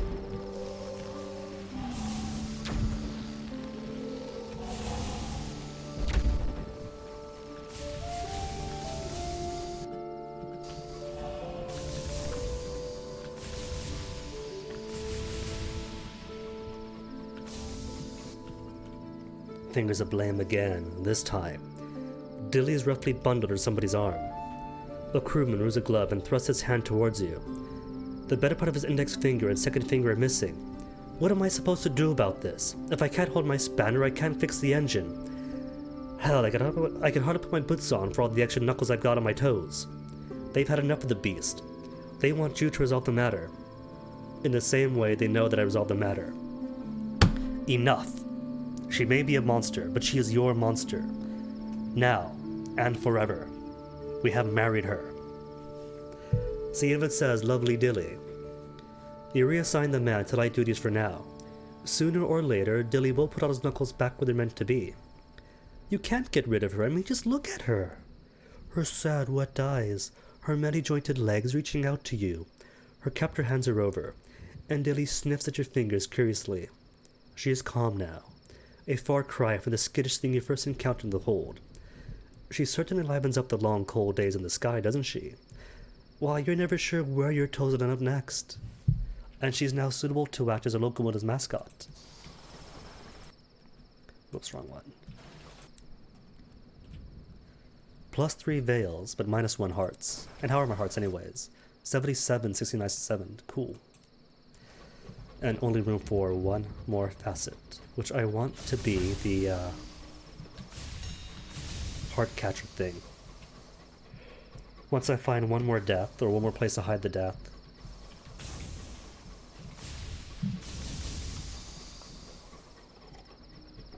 then do their quest thing with my head chopped off.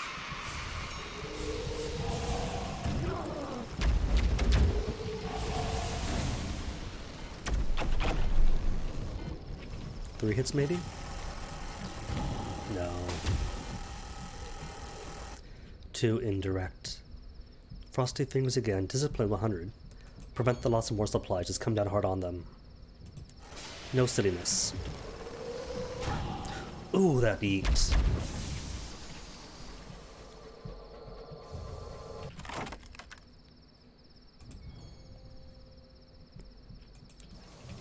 Just launched her all the way back to Albion. Speaking of launching her all the way back to Albion, do have material and financial wealth again now.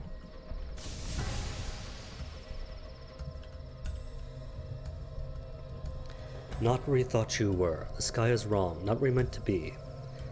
Double back or press on. 57% chance of success. Press on then, to stranger skies. And hope that somewhere beyond you'll find familiar territories again. You order your crew to stand firm and hold the course as you traverse this uncanny fold of the sky.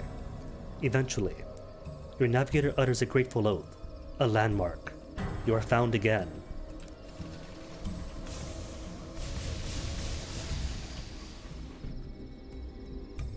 Whoop, big island. Take it the long way around. At least with these big islands, that area is still mostly clear. You can choose a direction, point, press C, and for the most part, only have to swap back and forth a few times.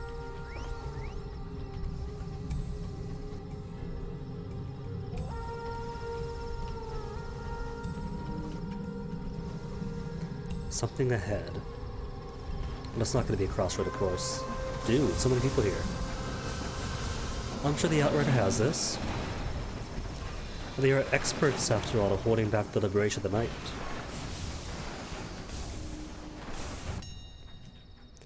Mourn the dead, sure.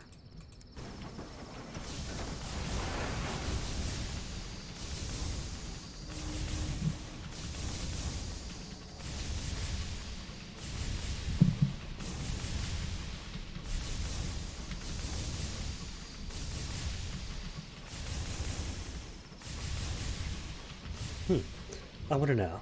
The implication is that these winds are the ghost or dying breath or whatever else expelled as the suns die. So the peacock wind for the son of the reach, candle wind for what, the other half of the halved? What does that make the wax wind by the outer continent? Is that associated with any god? Or maybe, didn't they say the Z was inside the skull of a god itself?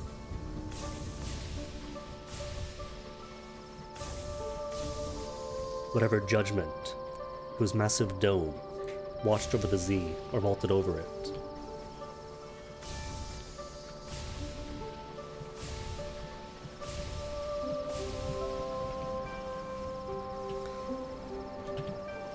We'll have to recheck the lore, for my own curiosity's sake. Be spectacle official. No. First. For the embassy. Intelligence on the House of Rods and Chains. Since just for now, leaning more towards a reliable informant and the Eagle suspicious. Cool. What's next then? Artifacts, secrets, 3 artifacts for a moment of inspiration. Empyrean electricity is fascinating, says the ambassador. Fascinating, but dangerous. We must tip the technological balance in our favor. So what will this do then? Will this sabotage the Empyrean? Or will it steal the tech from them? The ambassador's clerk leads you to an unregistered basement, where a layer of soot marks a failure of many attempts to replicate the Eagle's advanced electrical technologies. Ah, so it is stealing. Our head researcher suspected the Roosevelt Thorns keep slipping us sabotage devices, he says, and points at an oddly human-shaped silhouette on the walls. Hopefully, the replacements will be more careful. Ministry gratitude for back in London. Cool. Okay, then I do have 32 artifacts, so take one more. And that's it, last level. Which I want to save for the heart catcher thing. So I'm going to sit at leveling up for a while. Plaques for tear reductions.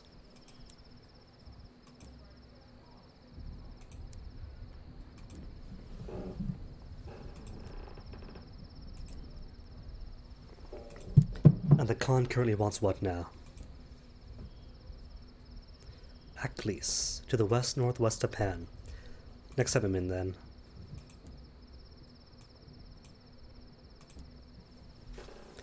Fully repaired look. Outrider? Sure then. Recruit Empyrean use for your crew. Since 8 is right on the minimum, and unsafe for me.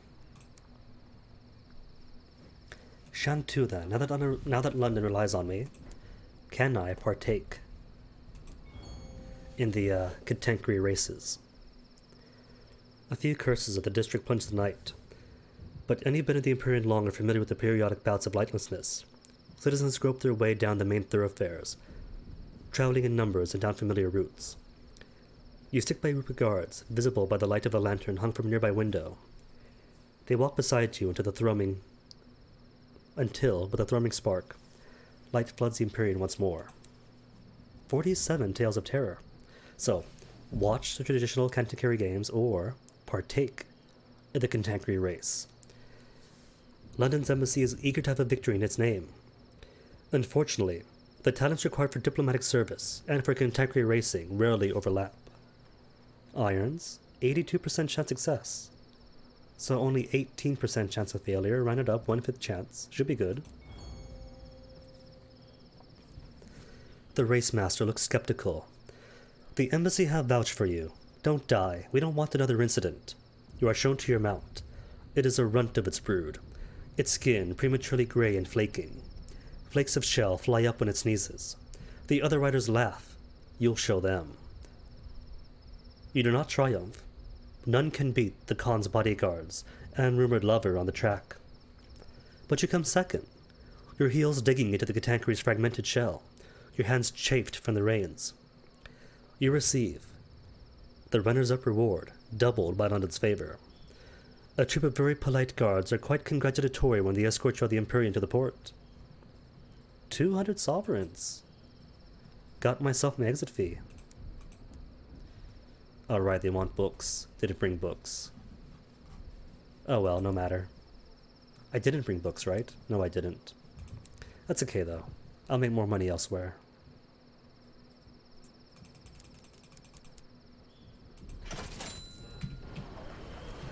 Just back to the Reach, then.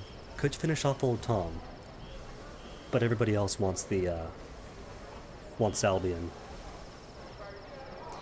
At least 3 for the Most Serene Mausoleum. 1 for London proper.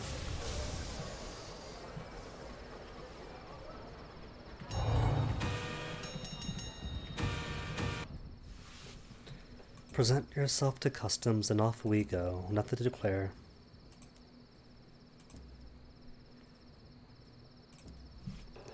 And away we go. Yep, very last level. Which isn't going to be wasted on default stuff. Deserves better than that.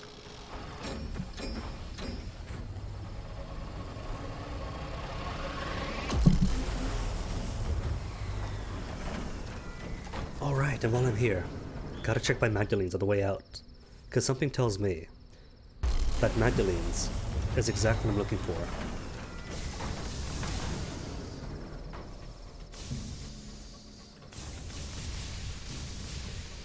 So what if the good plan would have been not to finish off Magdalene's host thing, but take his locket, bring it to Langley Hall, and then show it to Lord Langley, since I suspect that he's what I'm after.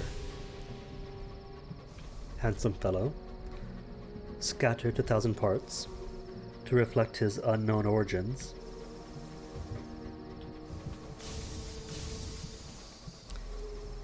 Because I can't think of anyone else fitting the description he describes, unless it is perhaps a parsimonious chairman, who wouldn't exactly fit the handsome part, but, you know, different people have different standards.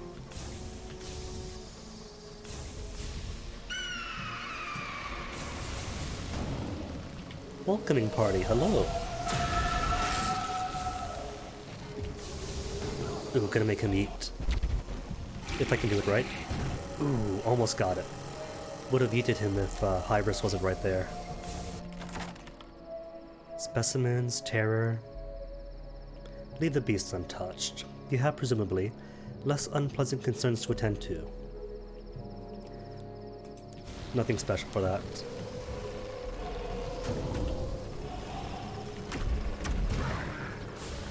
The ricochet, though.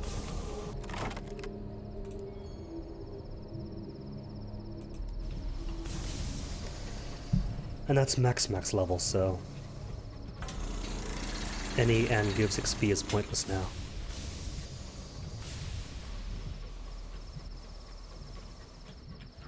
Wait a minute though. It's easy to get 75 at least for one stat, maybe two. 50s all throughout. 75, 75, 50, 50-ish. Isn't too unusual. So if Sovereign is going to bring even more stat gains upon max level, what did that imply? That there are things that are going to want all those higher stats.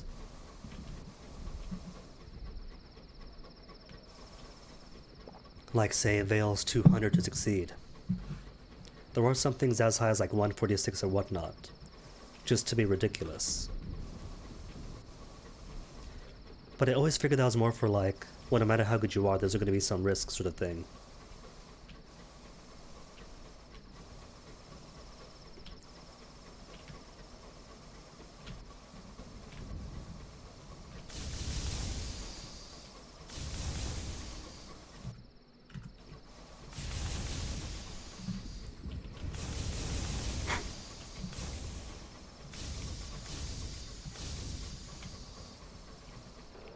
Either way.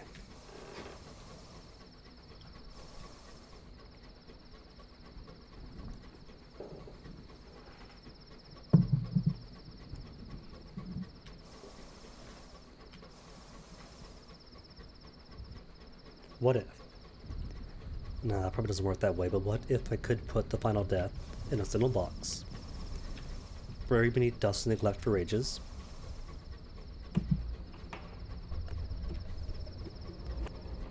Or the circus? Any place at the circus to put it. Or in somebody's cabinet of curiosities.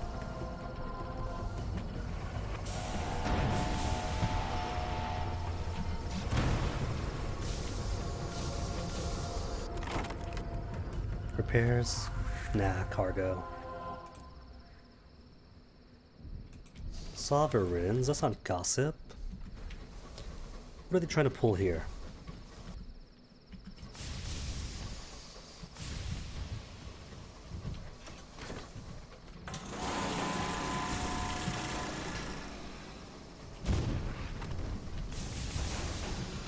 What this fellow? 1, 2, 3, 4, 5, 6. That's not going to be... Has it been so long? No good. It hasn't been so long that the balance of the reach has returned to the stovepipes.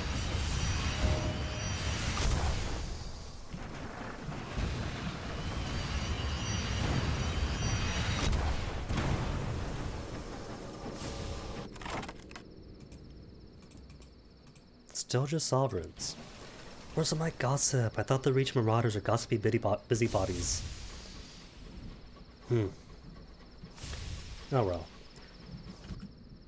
Who again won the mirrors? Somebody did. Oh, right. My fortunate navigator. Want to see tigers, like King Gassar did.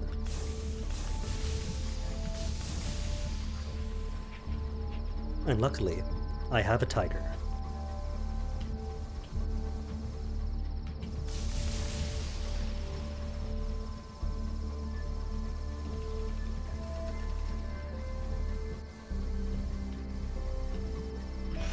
Bing bong.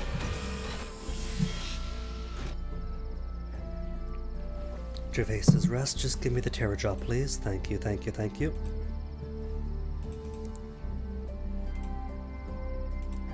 Of course you don't have to pay. 19 tickets. Ask the humiliated magician about the tigers. The fortunate navigator be certain the fortunate navigator is certain he'll be able to assist him in seeing a tiger. He's a magician after all. The magician contemplates a fortunate navigator. On your back. That is a body, not a mannequin? No. Actually, I'd rather not know. He shifts while Altan is not in view. You could try Peppercorn's daughter. Followed him into business. She could even pull off his grand finale from when he was in Mahogany Hall. She's a traveling magician. Leaves some of her large props with me and returns to swap them when she's creating new performance. I have no idea when she'll next return. It's always a delightful surprise. It is always a delightful surprise. He does not sound delighted. You'll have to find her. She goes between Lustrum, Titania, and Port Prosper.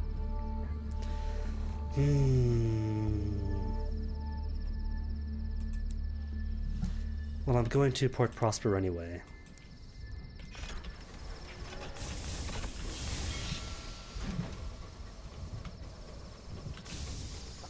Guess the plan's going to be that I should have picked up any bargains over at Palmyre's, but oh well. Forget that. What Sun is done. Guess the plan's going to be New Winchester, resupply. Ooh, hello. Come back here, you. If you're up here, that means it's balanced. And twos of views. Twos of views versus one Wrath of Heaven. Beautiful. Quickly dispose of a death in the jar. You could bury it somewhere in the homestead's grounds. Cool. And that's all 3 deaths. If ever then I go back to Eleutheria. Chart cargo.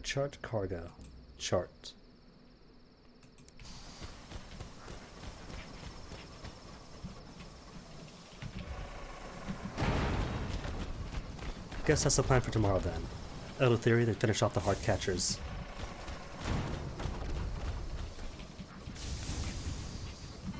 Spin.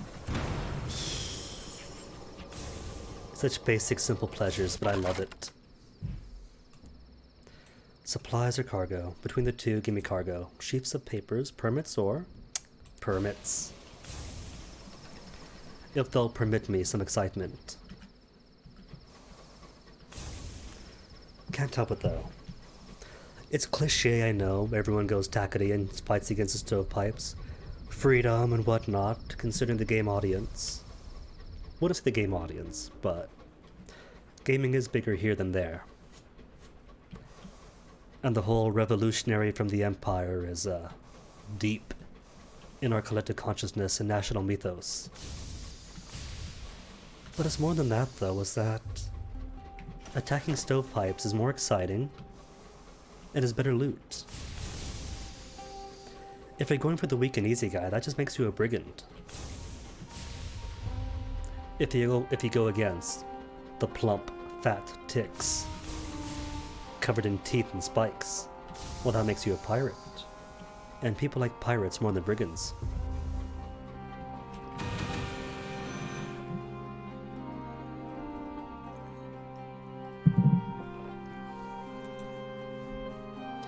Deliver reports to 45 secrets now.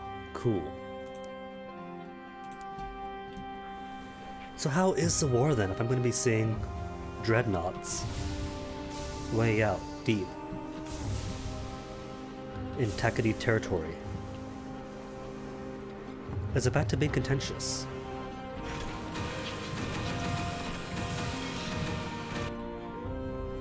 The company's return, yep. Things have changed in New Winchester.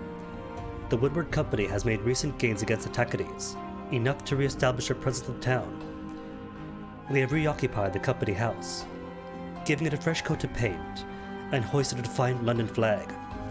Learn more. The pubs of the station are buzz with the news. The Colonial Assembly are even now locked in accusatory debate in Victory Hall. There is little they can do, though. London has sent fresh dreadnoughts to reinforce the company's claim, and the balance of power in the Reach has returned to its traditional state of simmering stalemate. Affect encounters, discoveries, bargains, and prospects of the Reach. For example, the renewed conflict means wrecks are more common, and new homesteads less so.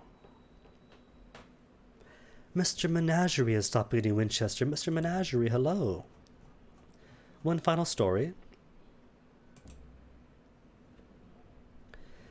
Mr. Menagerie stares around him at the smog and the industry of New Winchester, the teeming throngs that crowd the stations.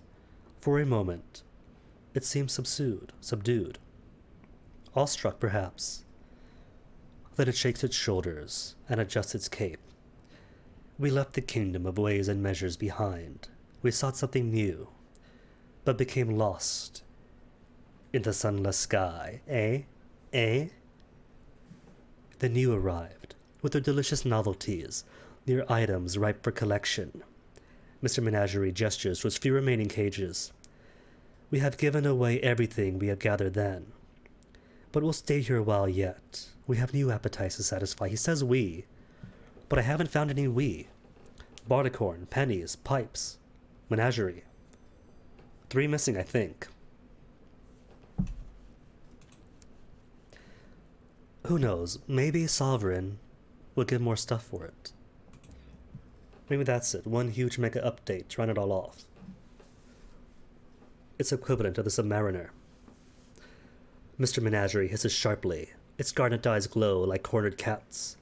Its cloak rises up, as if something vast has unfolded beneath it.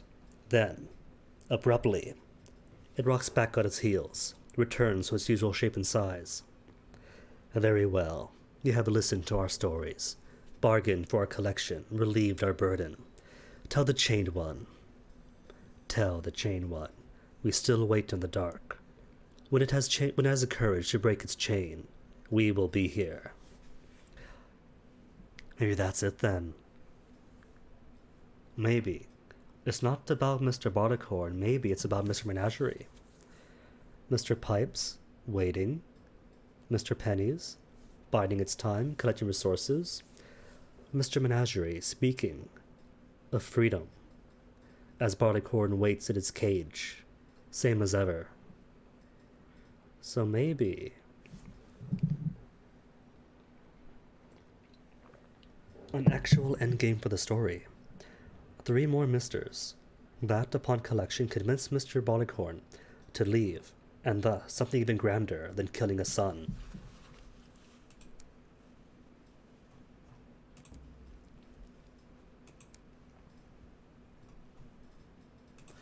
Lock repair, yes sir please.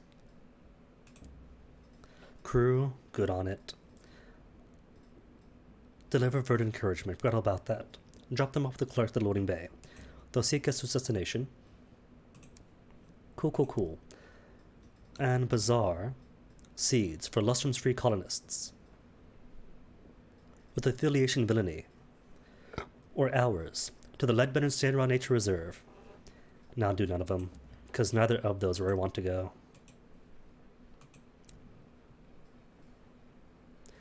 Siege for the Mausoleum. Maybe there's something special if I deliver seeds all the way to the Mausoleum. Because otherwise, I don't see why I'd want to. But they want 7.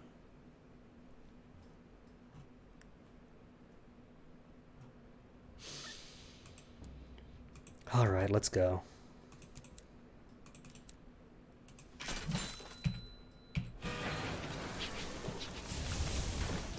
Avon, then Magdalene's, then to Albion. Then I'll be on my way.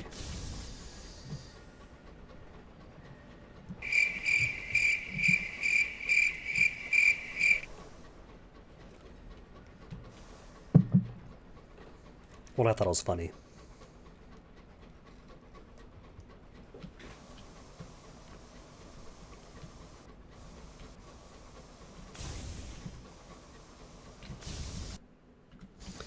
Bit more light lately, at least today. Computer not too hot?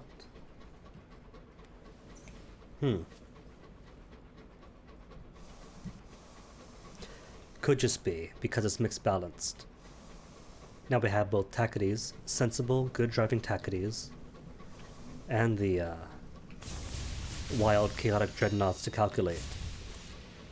So for the sake of efficiency, should probably blow up every single dreadnought I see to make it ease in the game's resources. Just to be altruistic.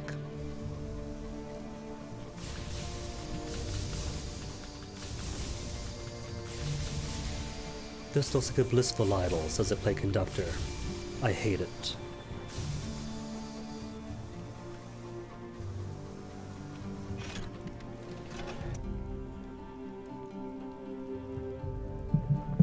More burning? That's okay though. And it's always just after I park. What about if you press R to park, suddenly you pause on these, cause it's a bit silly that they all freak out and have camping sessions and whatnot when you're parking into port.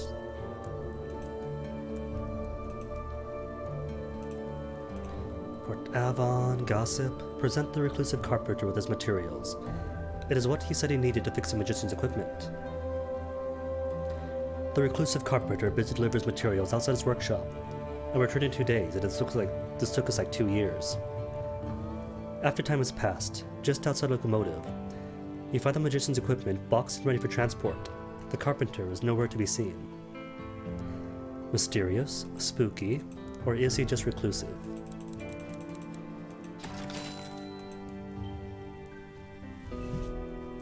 And saw that coming. I figured that that Port Davin of all places will have seeds. Just need 2 more then. 2 more of these tumorous seeds. I could check Leadbetters. And Leadbetters will very likely have it, but it's only 419. And I kind of want to go ahead and finish off these 3 crew members or finish off their stuff at the mausoleum before the night is done.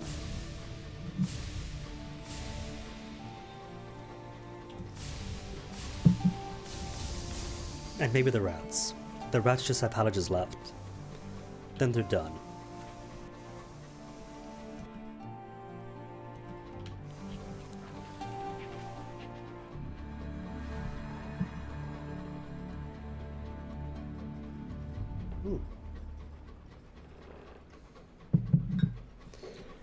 And Magdalene's just remembered, when the Reach is in stalemate, should have some more dreadnoughts on the way. And a couple of Tactity scouts that are also fighting it, that might get caught in the crossfire. But if they are, they're at war. They understand that sometimes a stray shot might hit the hull. So if they're reasonable, they could realize that we have a common enemy and embrace forgiveness. And if not, and they fire back on me, well, that's just self-defense, isn't it?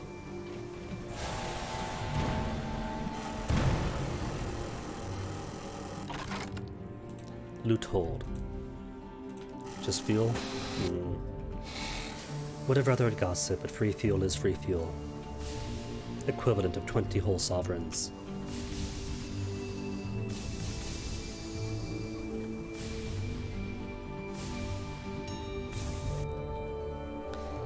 You set down this humble homestead whose owner, despite their ragged sleeves, insists on inviting you in. Gossip for supplies, reduce terror, sure. Hospitality is important on the frontier. The settlers invite you to join them for a meal. Your host says grace over the simple meal before you begin. The bread is mealy, but spiced with what tastes like cloves. The broth is filling. The fire is warm. You indulge yourself, and even remove your boots.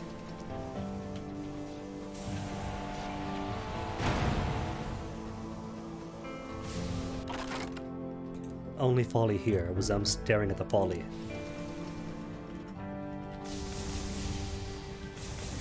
Perhaps they were parked, docked, doing some sort of raid on the lighthouse, or maybe the lighthouse keepers moonlight as marauders. Okay, this is dangerous because all that debris counts as physical stuff. If I launched out my Wrath of Heavens and hit the debris right in front of me, I'd be dead. Not dead, but there goes a huge chunk of health. As so. Not to premature detonation, just hitting that tiny thing.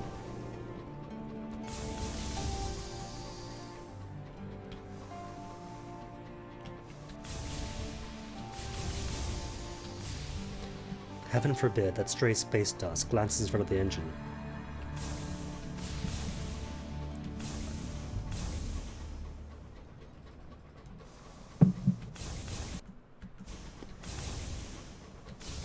Peacock wind. At least it counts as a tailwind.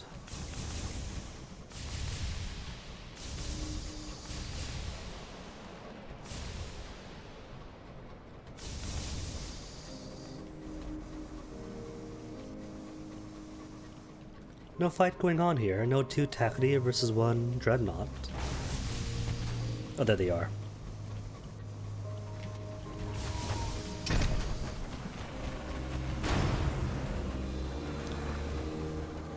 Oh, two monitors, even better. 7 nameplates, block on material. What have I got though? 45 Savage Secrets and 43 Gossips. Cool, then I could spend them.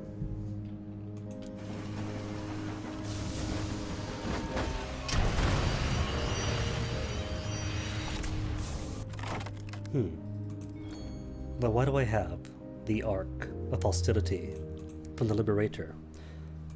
Aren't we on the same side? Not hostile? Cool.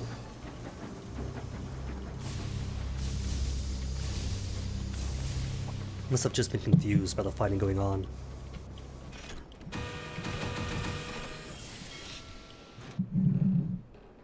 Alright, gotta find out. First port report. Now then, amenable host. Surely it's you, isn't it?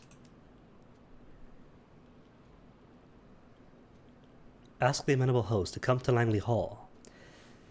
A beautiful amnesiac with the arrogance of a Greek god. He certainly fits the description. You see, knew it. The amenable host curls his lip. I can't say I think much of this idea of this Langley Hall. A hodgepodge, third-rate version of my own house of healing. No wonder his lordship ran off. He sighs, drumming his finger in his thigh. And yet, I did ask you to find out who I was. No, he didn't. He asked the previous me. I hoped for answers then, and I do now. If you're right. He stands, throwing his cloak back over his broad shoulder. Have your staff prepare a suitable cabin. I will see what this Lord Langley has to say for himself. Feel a bit proud of this. Got it right the first time. Or what if? What if they're different candidates, and he is just one of many? One moment of inspiration. Sure then, let us speak of my mother.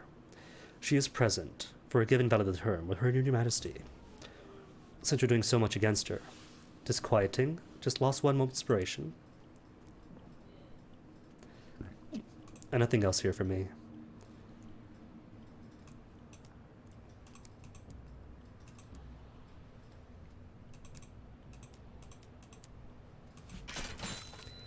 And legit, for once I'm upset that Magdalene's isn't selling seeds. Always a small chance that maybe, just maybe, they might sell some at Port Prosper, but if I know Port Prosper, it's gonna be undistinguished souls, or a barrel of hours for the Woodward Company's factories.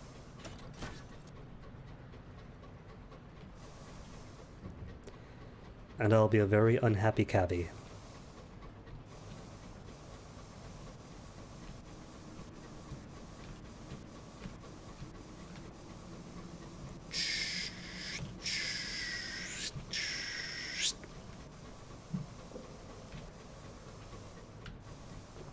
And check it. The astute listener might have noticed that for the past couple of days, there might have been a few moments where I'd unpause and repause it in order to catch a stray cough. But beyond that, no sneezing. The tissue box has been a paperweight this whole time.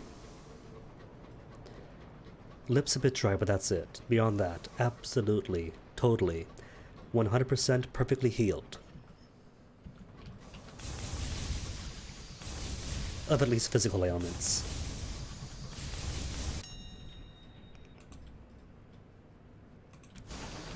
Oh. Gas popping out.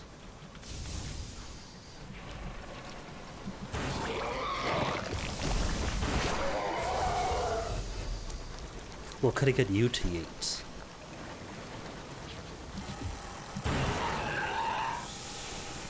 Bleeding. No yeets yet. Too close to me. Alright. New paradigm for guests. They're way too frantic. If they must be engaged, distance, distance, distance.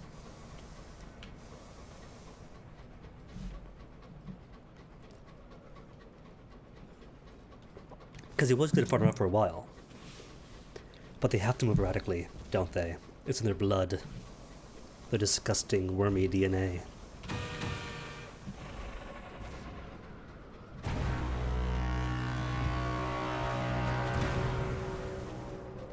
Didn't even hit me, not once. Chart? Sure then, give me that chart. And where's the rest of your kind? We'll blow them all up.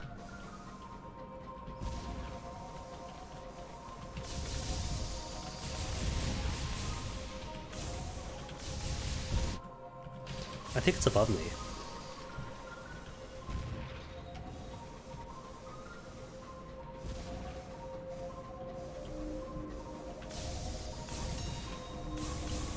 Either way, I don't see it. Gave him a peek, but found nothing. Driver's cabin, steer out by the goggles. So let's go.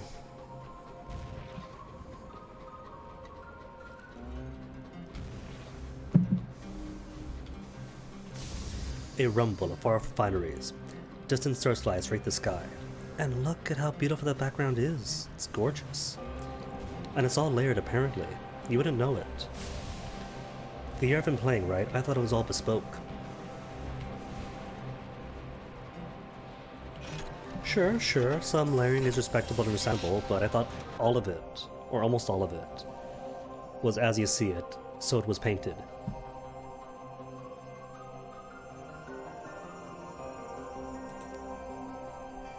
Right to port report, ask Captain Magician. Oh, of course, it's gonna be 0. It's always like that. Starts off 0, no, starts off 27%. Yes! Failure. A scullery maid pauses to flirt with the fortunate navigator. She isn't remotely distressed by the corpse he carries. Seen worse in the kitchen. Anyway, the magician left a couple of hours ago, just missed her. Sorry. Still, you've narrowed down the list, because apparently she's not going to turn up here again.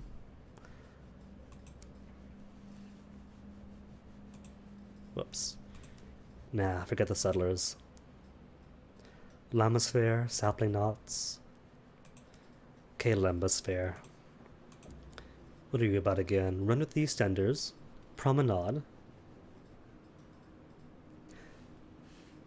Run with the crew of Eastenders. The fair offers rich pickings.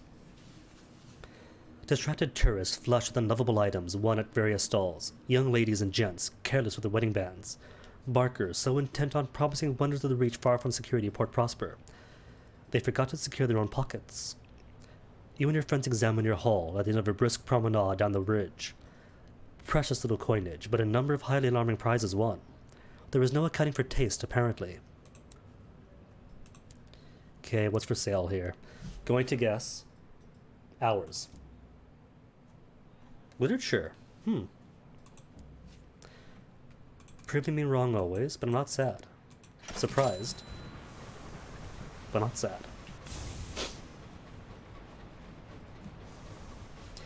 Okay, then 432, and haven't even made it to the most serene mausoleum yet.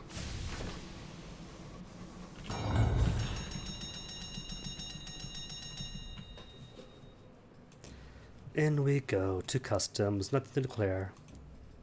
First class to the reach. And now the brewer hates me. Fantastic. Just by virtue of existing.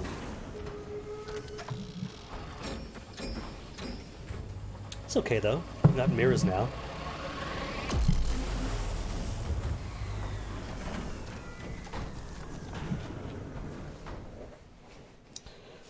So if the brewer wants to be a brewer what? Then at least he'll become a source of sky stories from succeeding at her thing.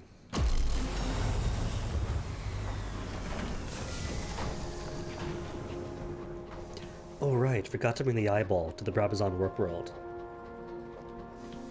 That's okay though. Because I don't trust the governor. What I want to do, well, it's not up to me, is it?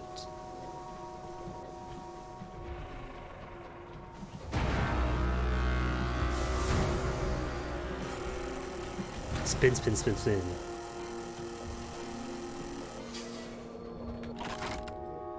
Supplies. Nah, cargo. Sheaf of papers for 120 sovereigns, I guess is okay, but I was hoping for permits. Permits could also be sheafs of paper. I've seen it happen.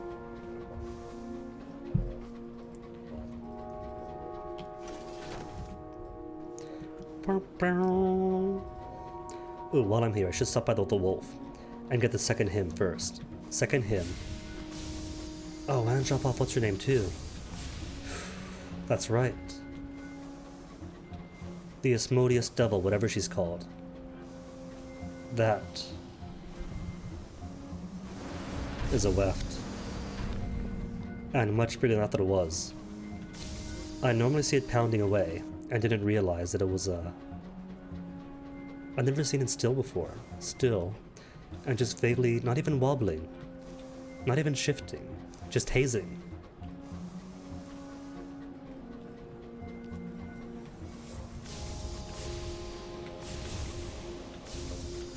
Bum bum. Womp womp. Womp womp. Thought I saw another one, but that wasn't. That was just my, the protector on the screen that came with it. Rest and recover, take your leave, search for something of value. Munitions, maybe? A pane of stained glass. Cool. Pains me to say it, but that was worth the detour.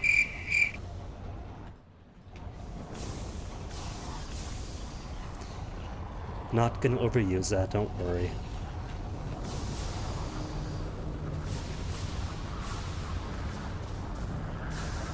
Bing bong, ding dong. Descend through, drop off one other. Deposit. The abstemious devil. She shivers as she steps onto the ice, and looks around at the bleak surroundings. Perfect, she whispers. She pays the remainder of her passage. Would you mind waiting a moment? There may be further opportunity. You watch her tread towards the caves. When she returns, frost in her black hair, she does indeed have a request. Long ago, the many-mouthed gave all but one of his voices to his creations. I require a single live chorister bee. I have little pecuniary value, but I do have this. She removes a book from her suitcase, It is titled The Quarren One, Another Martyr of the Cause. And as far as I'm aware, this is the only copy outside of Hell. To capture a Chorister B, you will need to defeat a swarm in battle. Must I? The flower field in the Reach might also provide an opportunity. That's right, there's a flower field. I forgot about that. Blue Kingdom, Edotheria. If I know what order it is, why not just go straight to the Reach? This area here is so far away, the Epiodian Gardens, that I've been there once, but never again. But I really should return to it.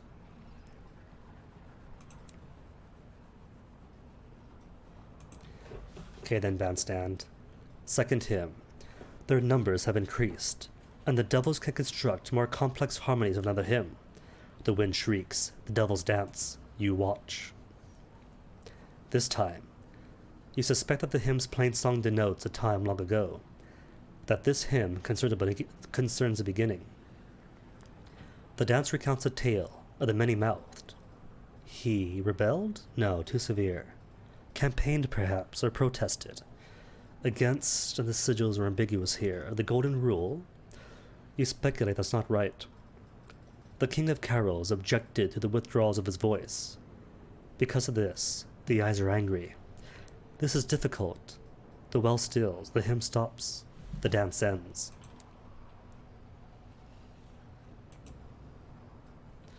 Deserted, but not else I can do here.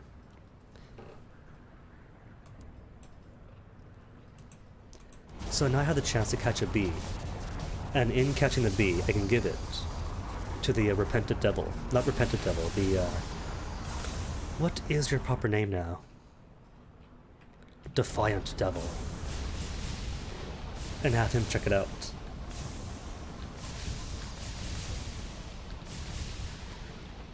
And wells are prisons, it turns out, so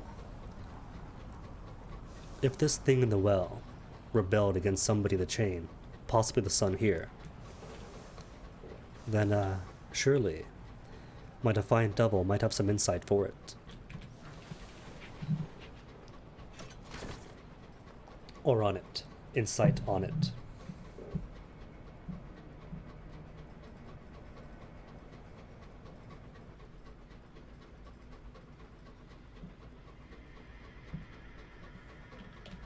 Ooh, more things to say. Waste of sky, the crewman mutters. A windswept habitation.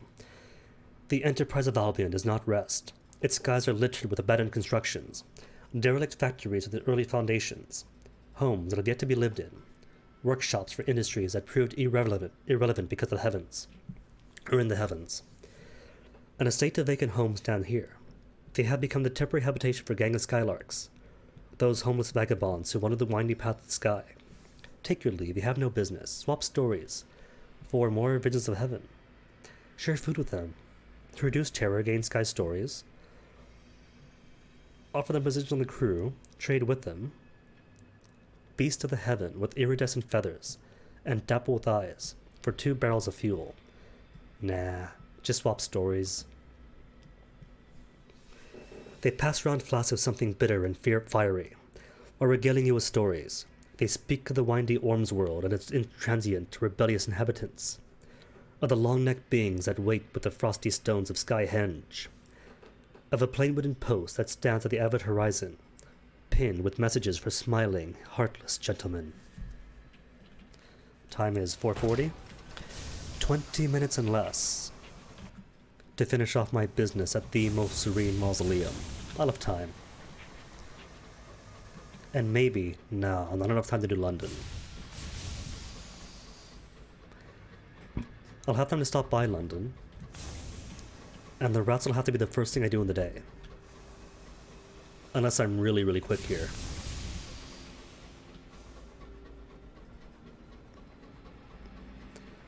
I always enjoy passing by Hollow's Haven. Gives me good spice and wolf feels. Apparently, in the light novel, they do have cubs of their own, and they do open up their shop. So it's good to know they do have their own happy ending.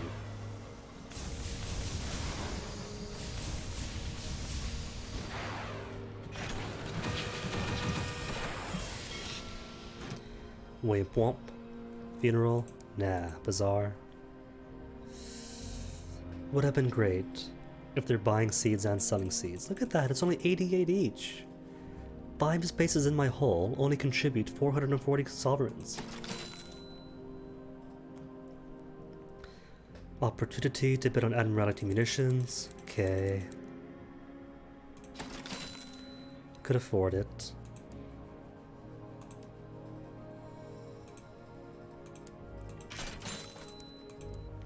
Alright then, you knave. Who first? Inter my aunt? No. Find the Privy Councillor's tomb later. Deathless? Inter member? Visit the memorial to the Prince Consort. Arrange something more than a private meeting. The Corruptress Horde will not risk a present at the Shuri Registrar or her minions. Not with all that it tends to do. I could do it, but it's worse than a coin flip. Call upon assistants to arrange for more than a private viewing. Use your contacts to get ingress. The Shuri Registrar's expression dims at the mention of a cryptic benefactor, and though her smile does not wither, something in her eyes alters. Him, she purrs without affection. Of course it'd be him. Very well. Empty not remark. The Shuri Registrar allows you to the mausoleum. Her gait turns stiff and reluctant. The dust and the air sits heavy as grief upon your tongue. Inside the tomb, you see the Prince Consort upon his altar. As you move deeper, he lets out a labored moan. There is a figure beside him. An improbable silhouette. Is that her nude majesty? At first glance it seems true, but there's something not quite right about the shadow of her face. Something younger, more waxen. Well then. Speak with the false Victoria. It is her manner, rather than an error in her appearance, that reveals the false Victoria's a counterfeit. She's too languorous, too humble to be a monarch. A visitor for us, what a rare ecstasy. Her marble complexion fissures into a smile, the words honeyed with despair. The false Victoria rises and leads you to a side room. It is sparsely appointed. A cot, a small larder full of dried blooms and desiccated fruits, nothing else. It has been a long time since anyone was here but her. She watches you, blinking, a slight tilt to her coroneted skull. Waxwork icon, take tea with. The false Victoria serves you a tea as sweet as marmalade, as black as regret. Isn't it nice, she purrs, settling back onto the cot with a starched rustle of organza. I have missed the idea, friends. I had them, you know, before her renewed majesty requested that I take her likeness, and her place by Albert's side. The stately homunculus raised an alabaster hand, studies the joints dispassionately. I wonder sometimes if there's any of me left. Some days I wake up and forget there was ever life in me before this tomb. There is nothing of me left. There is nothing of mine here. Nothing at all. Satisfy mutual interest. The Corruptus Hoarder wanted a piece of someone who has endured immortal love. Need it be Albert's flesh? You venture an audacious proposition. The false Victoria could have something of her own, something uniquely hers, even within the purgatory in which she is sepulchred. All she needs to do is provide you a curl of your own ear, a curl of flesh from her ear. You want a piece of my ear, repeats the false Victoria, rubbing a thumb over the nub of bone studding her white wrist. You nod. It is a small, simple thing, but the scar it would leave behind would be hers and hers alone. Yes, her eyes find yours. Not the sharp blue of the real Victoria's, but a deeper hue. A hue so dark it verges upon abyssal black. Yes, do it. It is so simple in the end. A cut, a shivering breath. And now we leave, we have things to do. Like, talk to the princess, because I think I need to talk to the princess first before we could talk to her father. So, what now? The incognito princess's cabin. The poetical suitor and the analytical suitor are stripping the skeletons of strawlings of their flesh, arranging the bones by type, size, length, and so on. The princess passes time admiring her ring. Eventually, she notices you, And some time after that, she remembers to speak to you. One final step before the big day, and this is more politeness. I am a princess, of course. She points at her tiara to remind you. So politeness is very much my thing. She needs to find a way to the tomb of the prince consort to say goodbye to her father. Well, she could have come with us.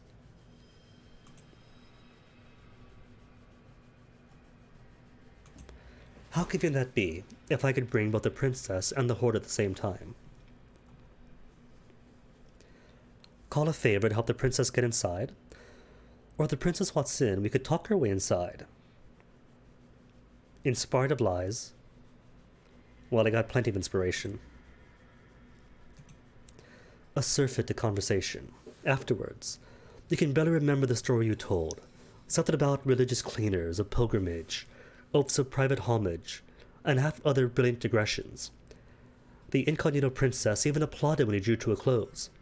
There are some minutes where news travels to the dire chamberlain and back again with his decision. You are to be allowed access. It is no small thing. The guards clear the mausoleum of general public, and then other guards clear the usual guards. These deaf, trusted elite don blindfolds, and each pull upon a chain around their neck, each revealing a silver key. I didn't know this pomp and circumstance the first time around. We just walked right in. The princess gathers the keys, examining the intricate filigree scenes they're decorated with.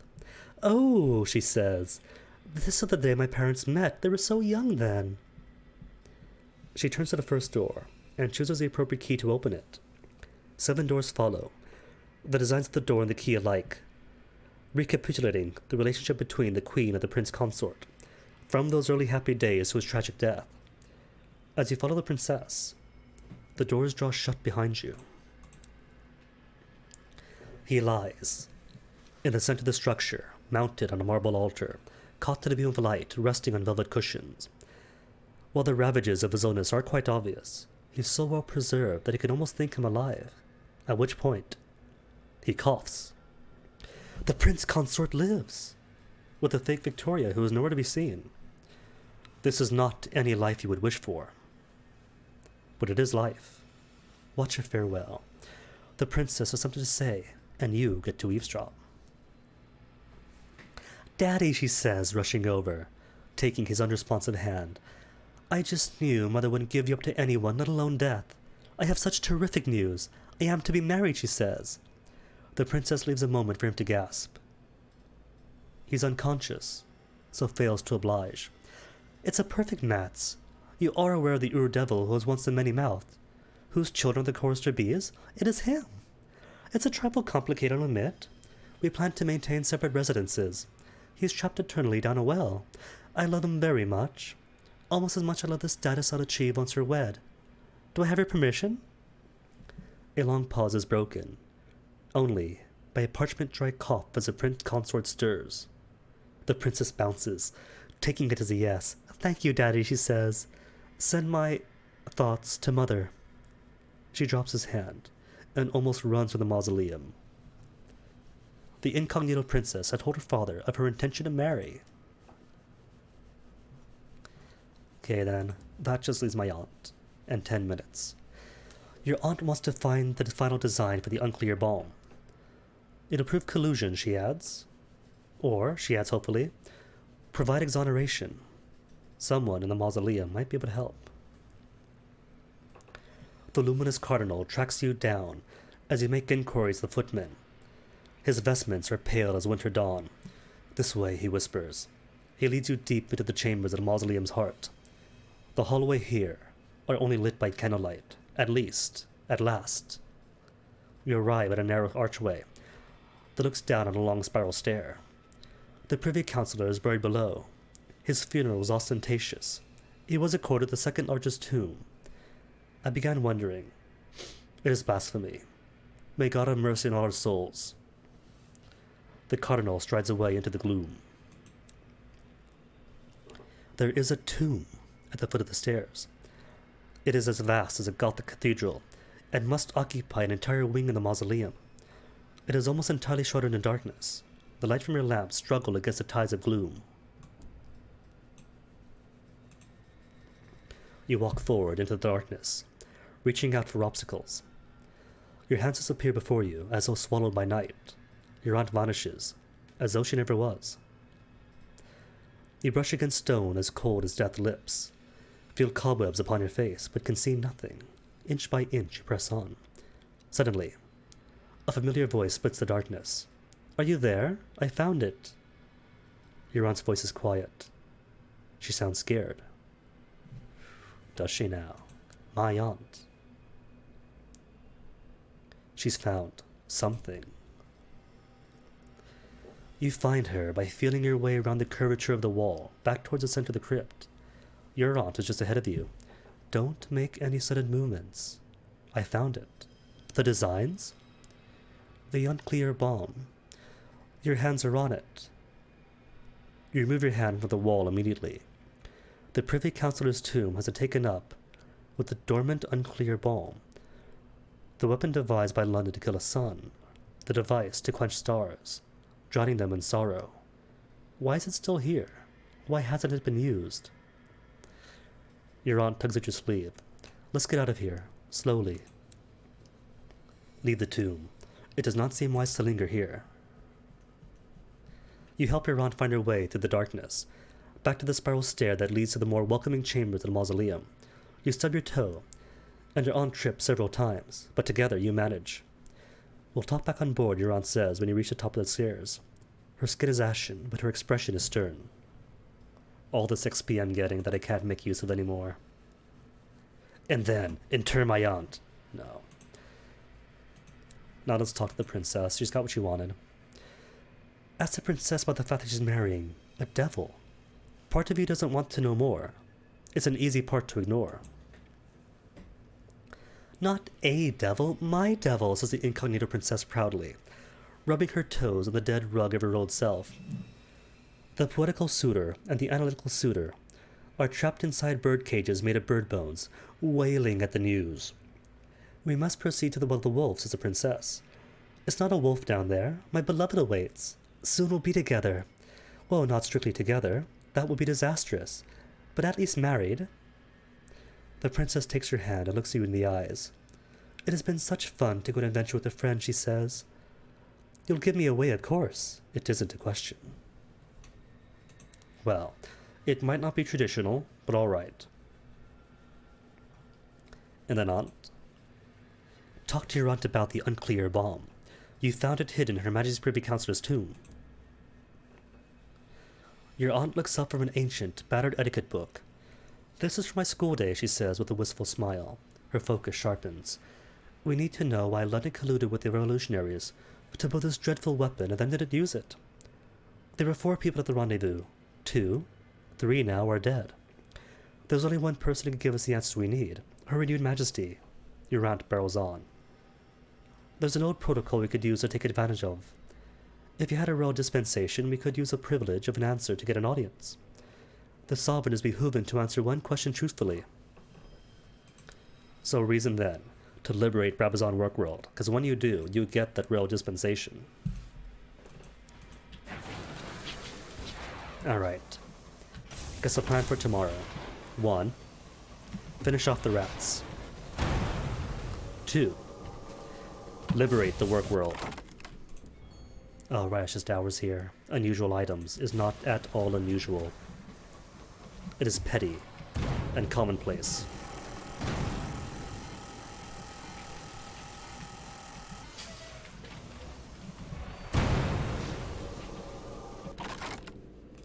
More secrets, more nameplates. More benefactors, all for me.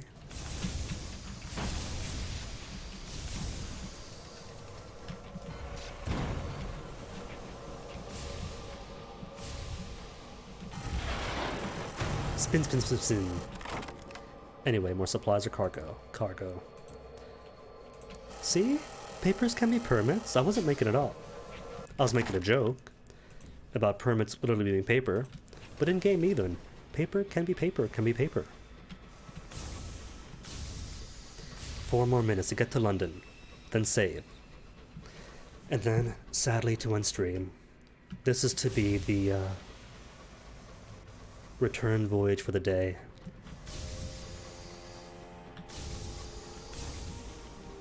I might push a bit past 5 if there's a suitable amount of fun to be had along the way. By which I mean more dreadnoughts to be dreadnoughty with.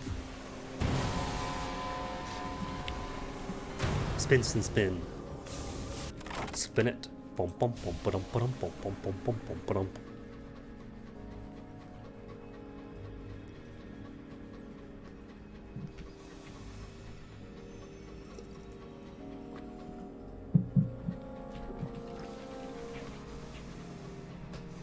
And I got 0 dispensations, right?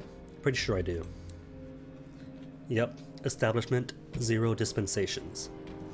Funny, just realized that the cryptic benefactor is on the establishment side, not the villainy side. So it really has friends in high places.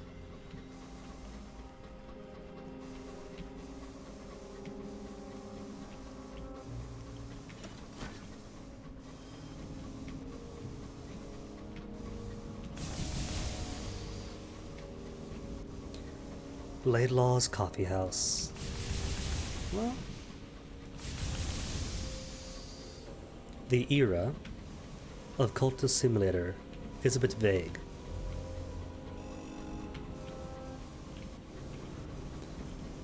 The trappings of it do tend to imply an early 20th century atmosphere, outbreak of heart sickness, succumb, right, nostalgia's a fuel of melancholy. You surrender to the welcoming embrace of nostalgia, which makes brass into gold, cruelty to glory, hardship into virtue, and get even more inspiration. Gotta write more often.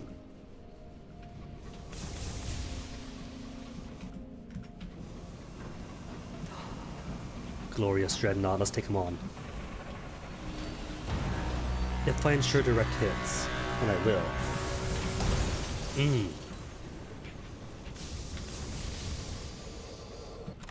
Destroy it. Quench its light, Captain, says the subversive stoker. Terror fallen. 1 more vision of heaven. 5 strengthened sun, gone, and more charred nameplates. Like I said, delays ending stream, but it's fun. It's funny, isn't it? For the Sky Beasts, I feel bad about overpowering them so easily. But for Dreadnoughts and Ministry vehicles, 1 hit! And 1 more for the Queen. Nobody cares if I launch Correspondence Rocks. Permits. Get permits. At the Throne of Ours. They're used to it, I'm sure. She's not in Parliament. She understands how to take criticism. Note: this isn't the real Queen that I wishes harm upon. It's a fictional version of Victoria. Totally different.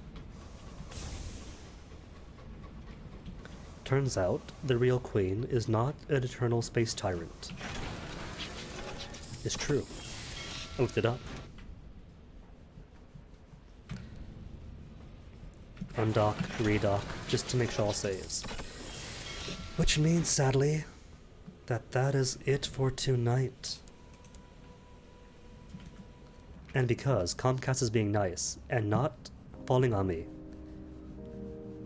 this time we actually get to raid. Raid or host, whichever. Who's online now?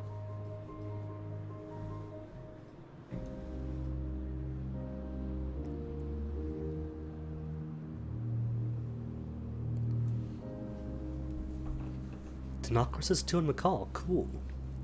Big John doing Link to the Past. And who else? Saw somebody on earlier. Din, not Dinner, playing Warhammer.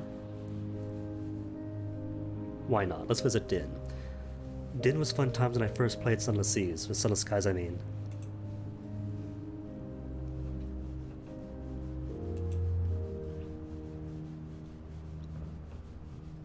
So it's good to meet a familiar face.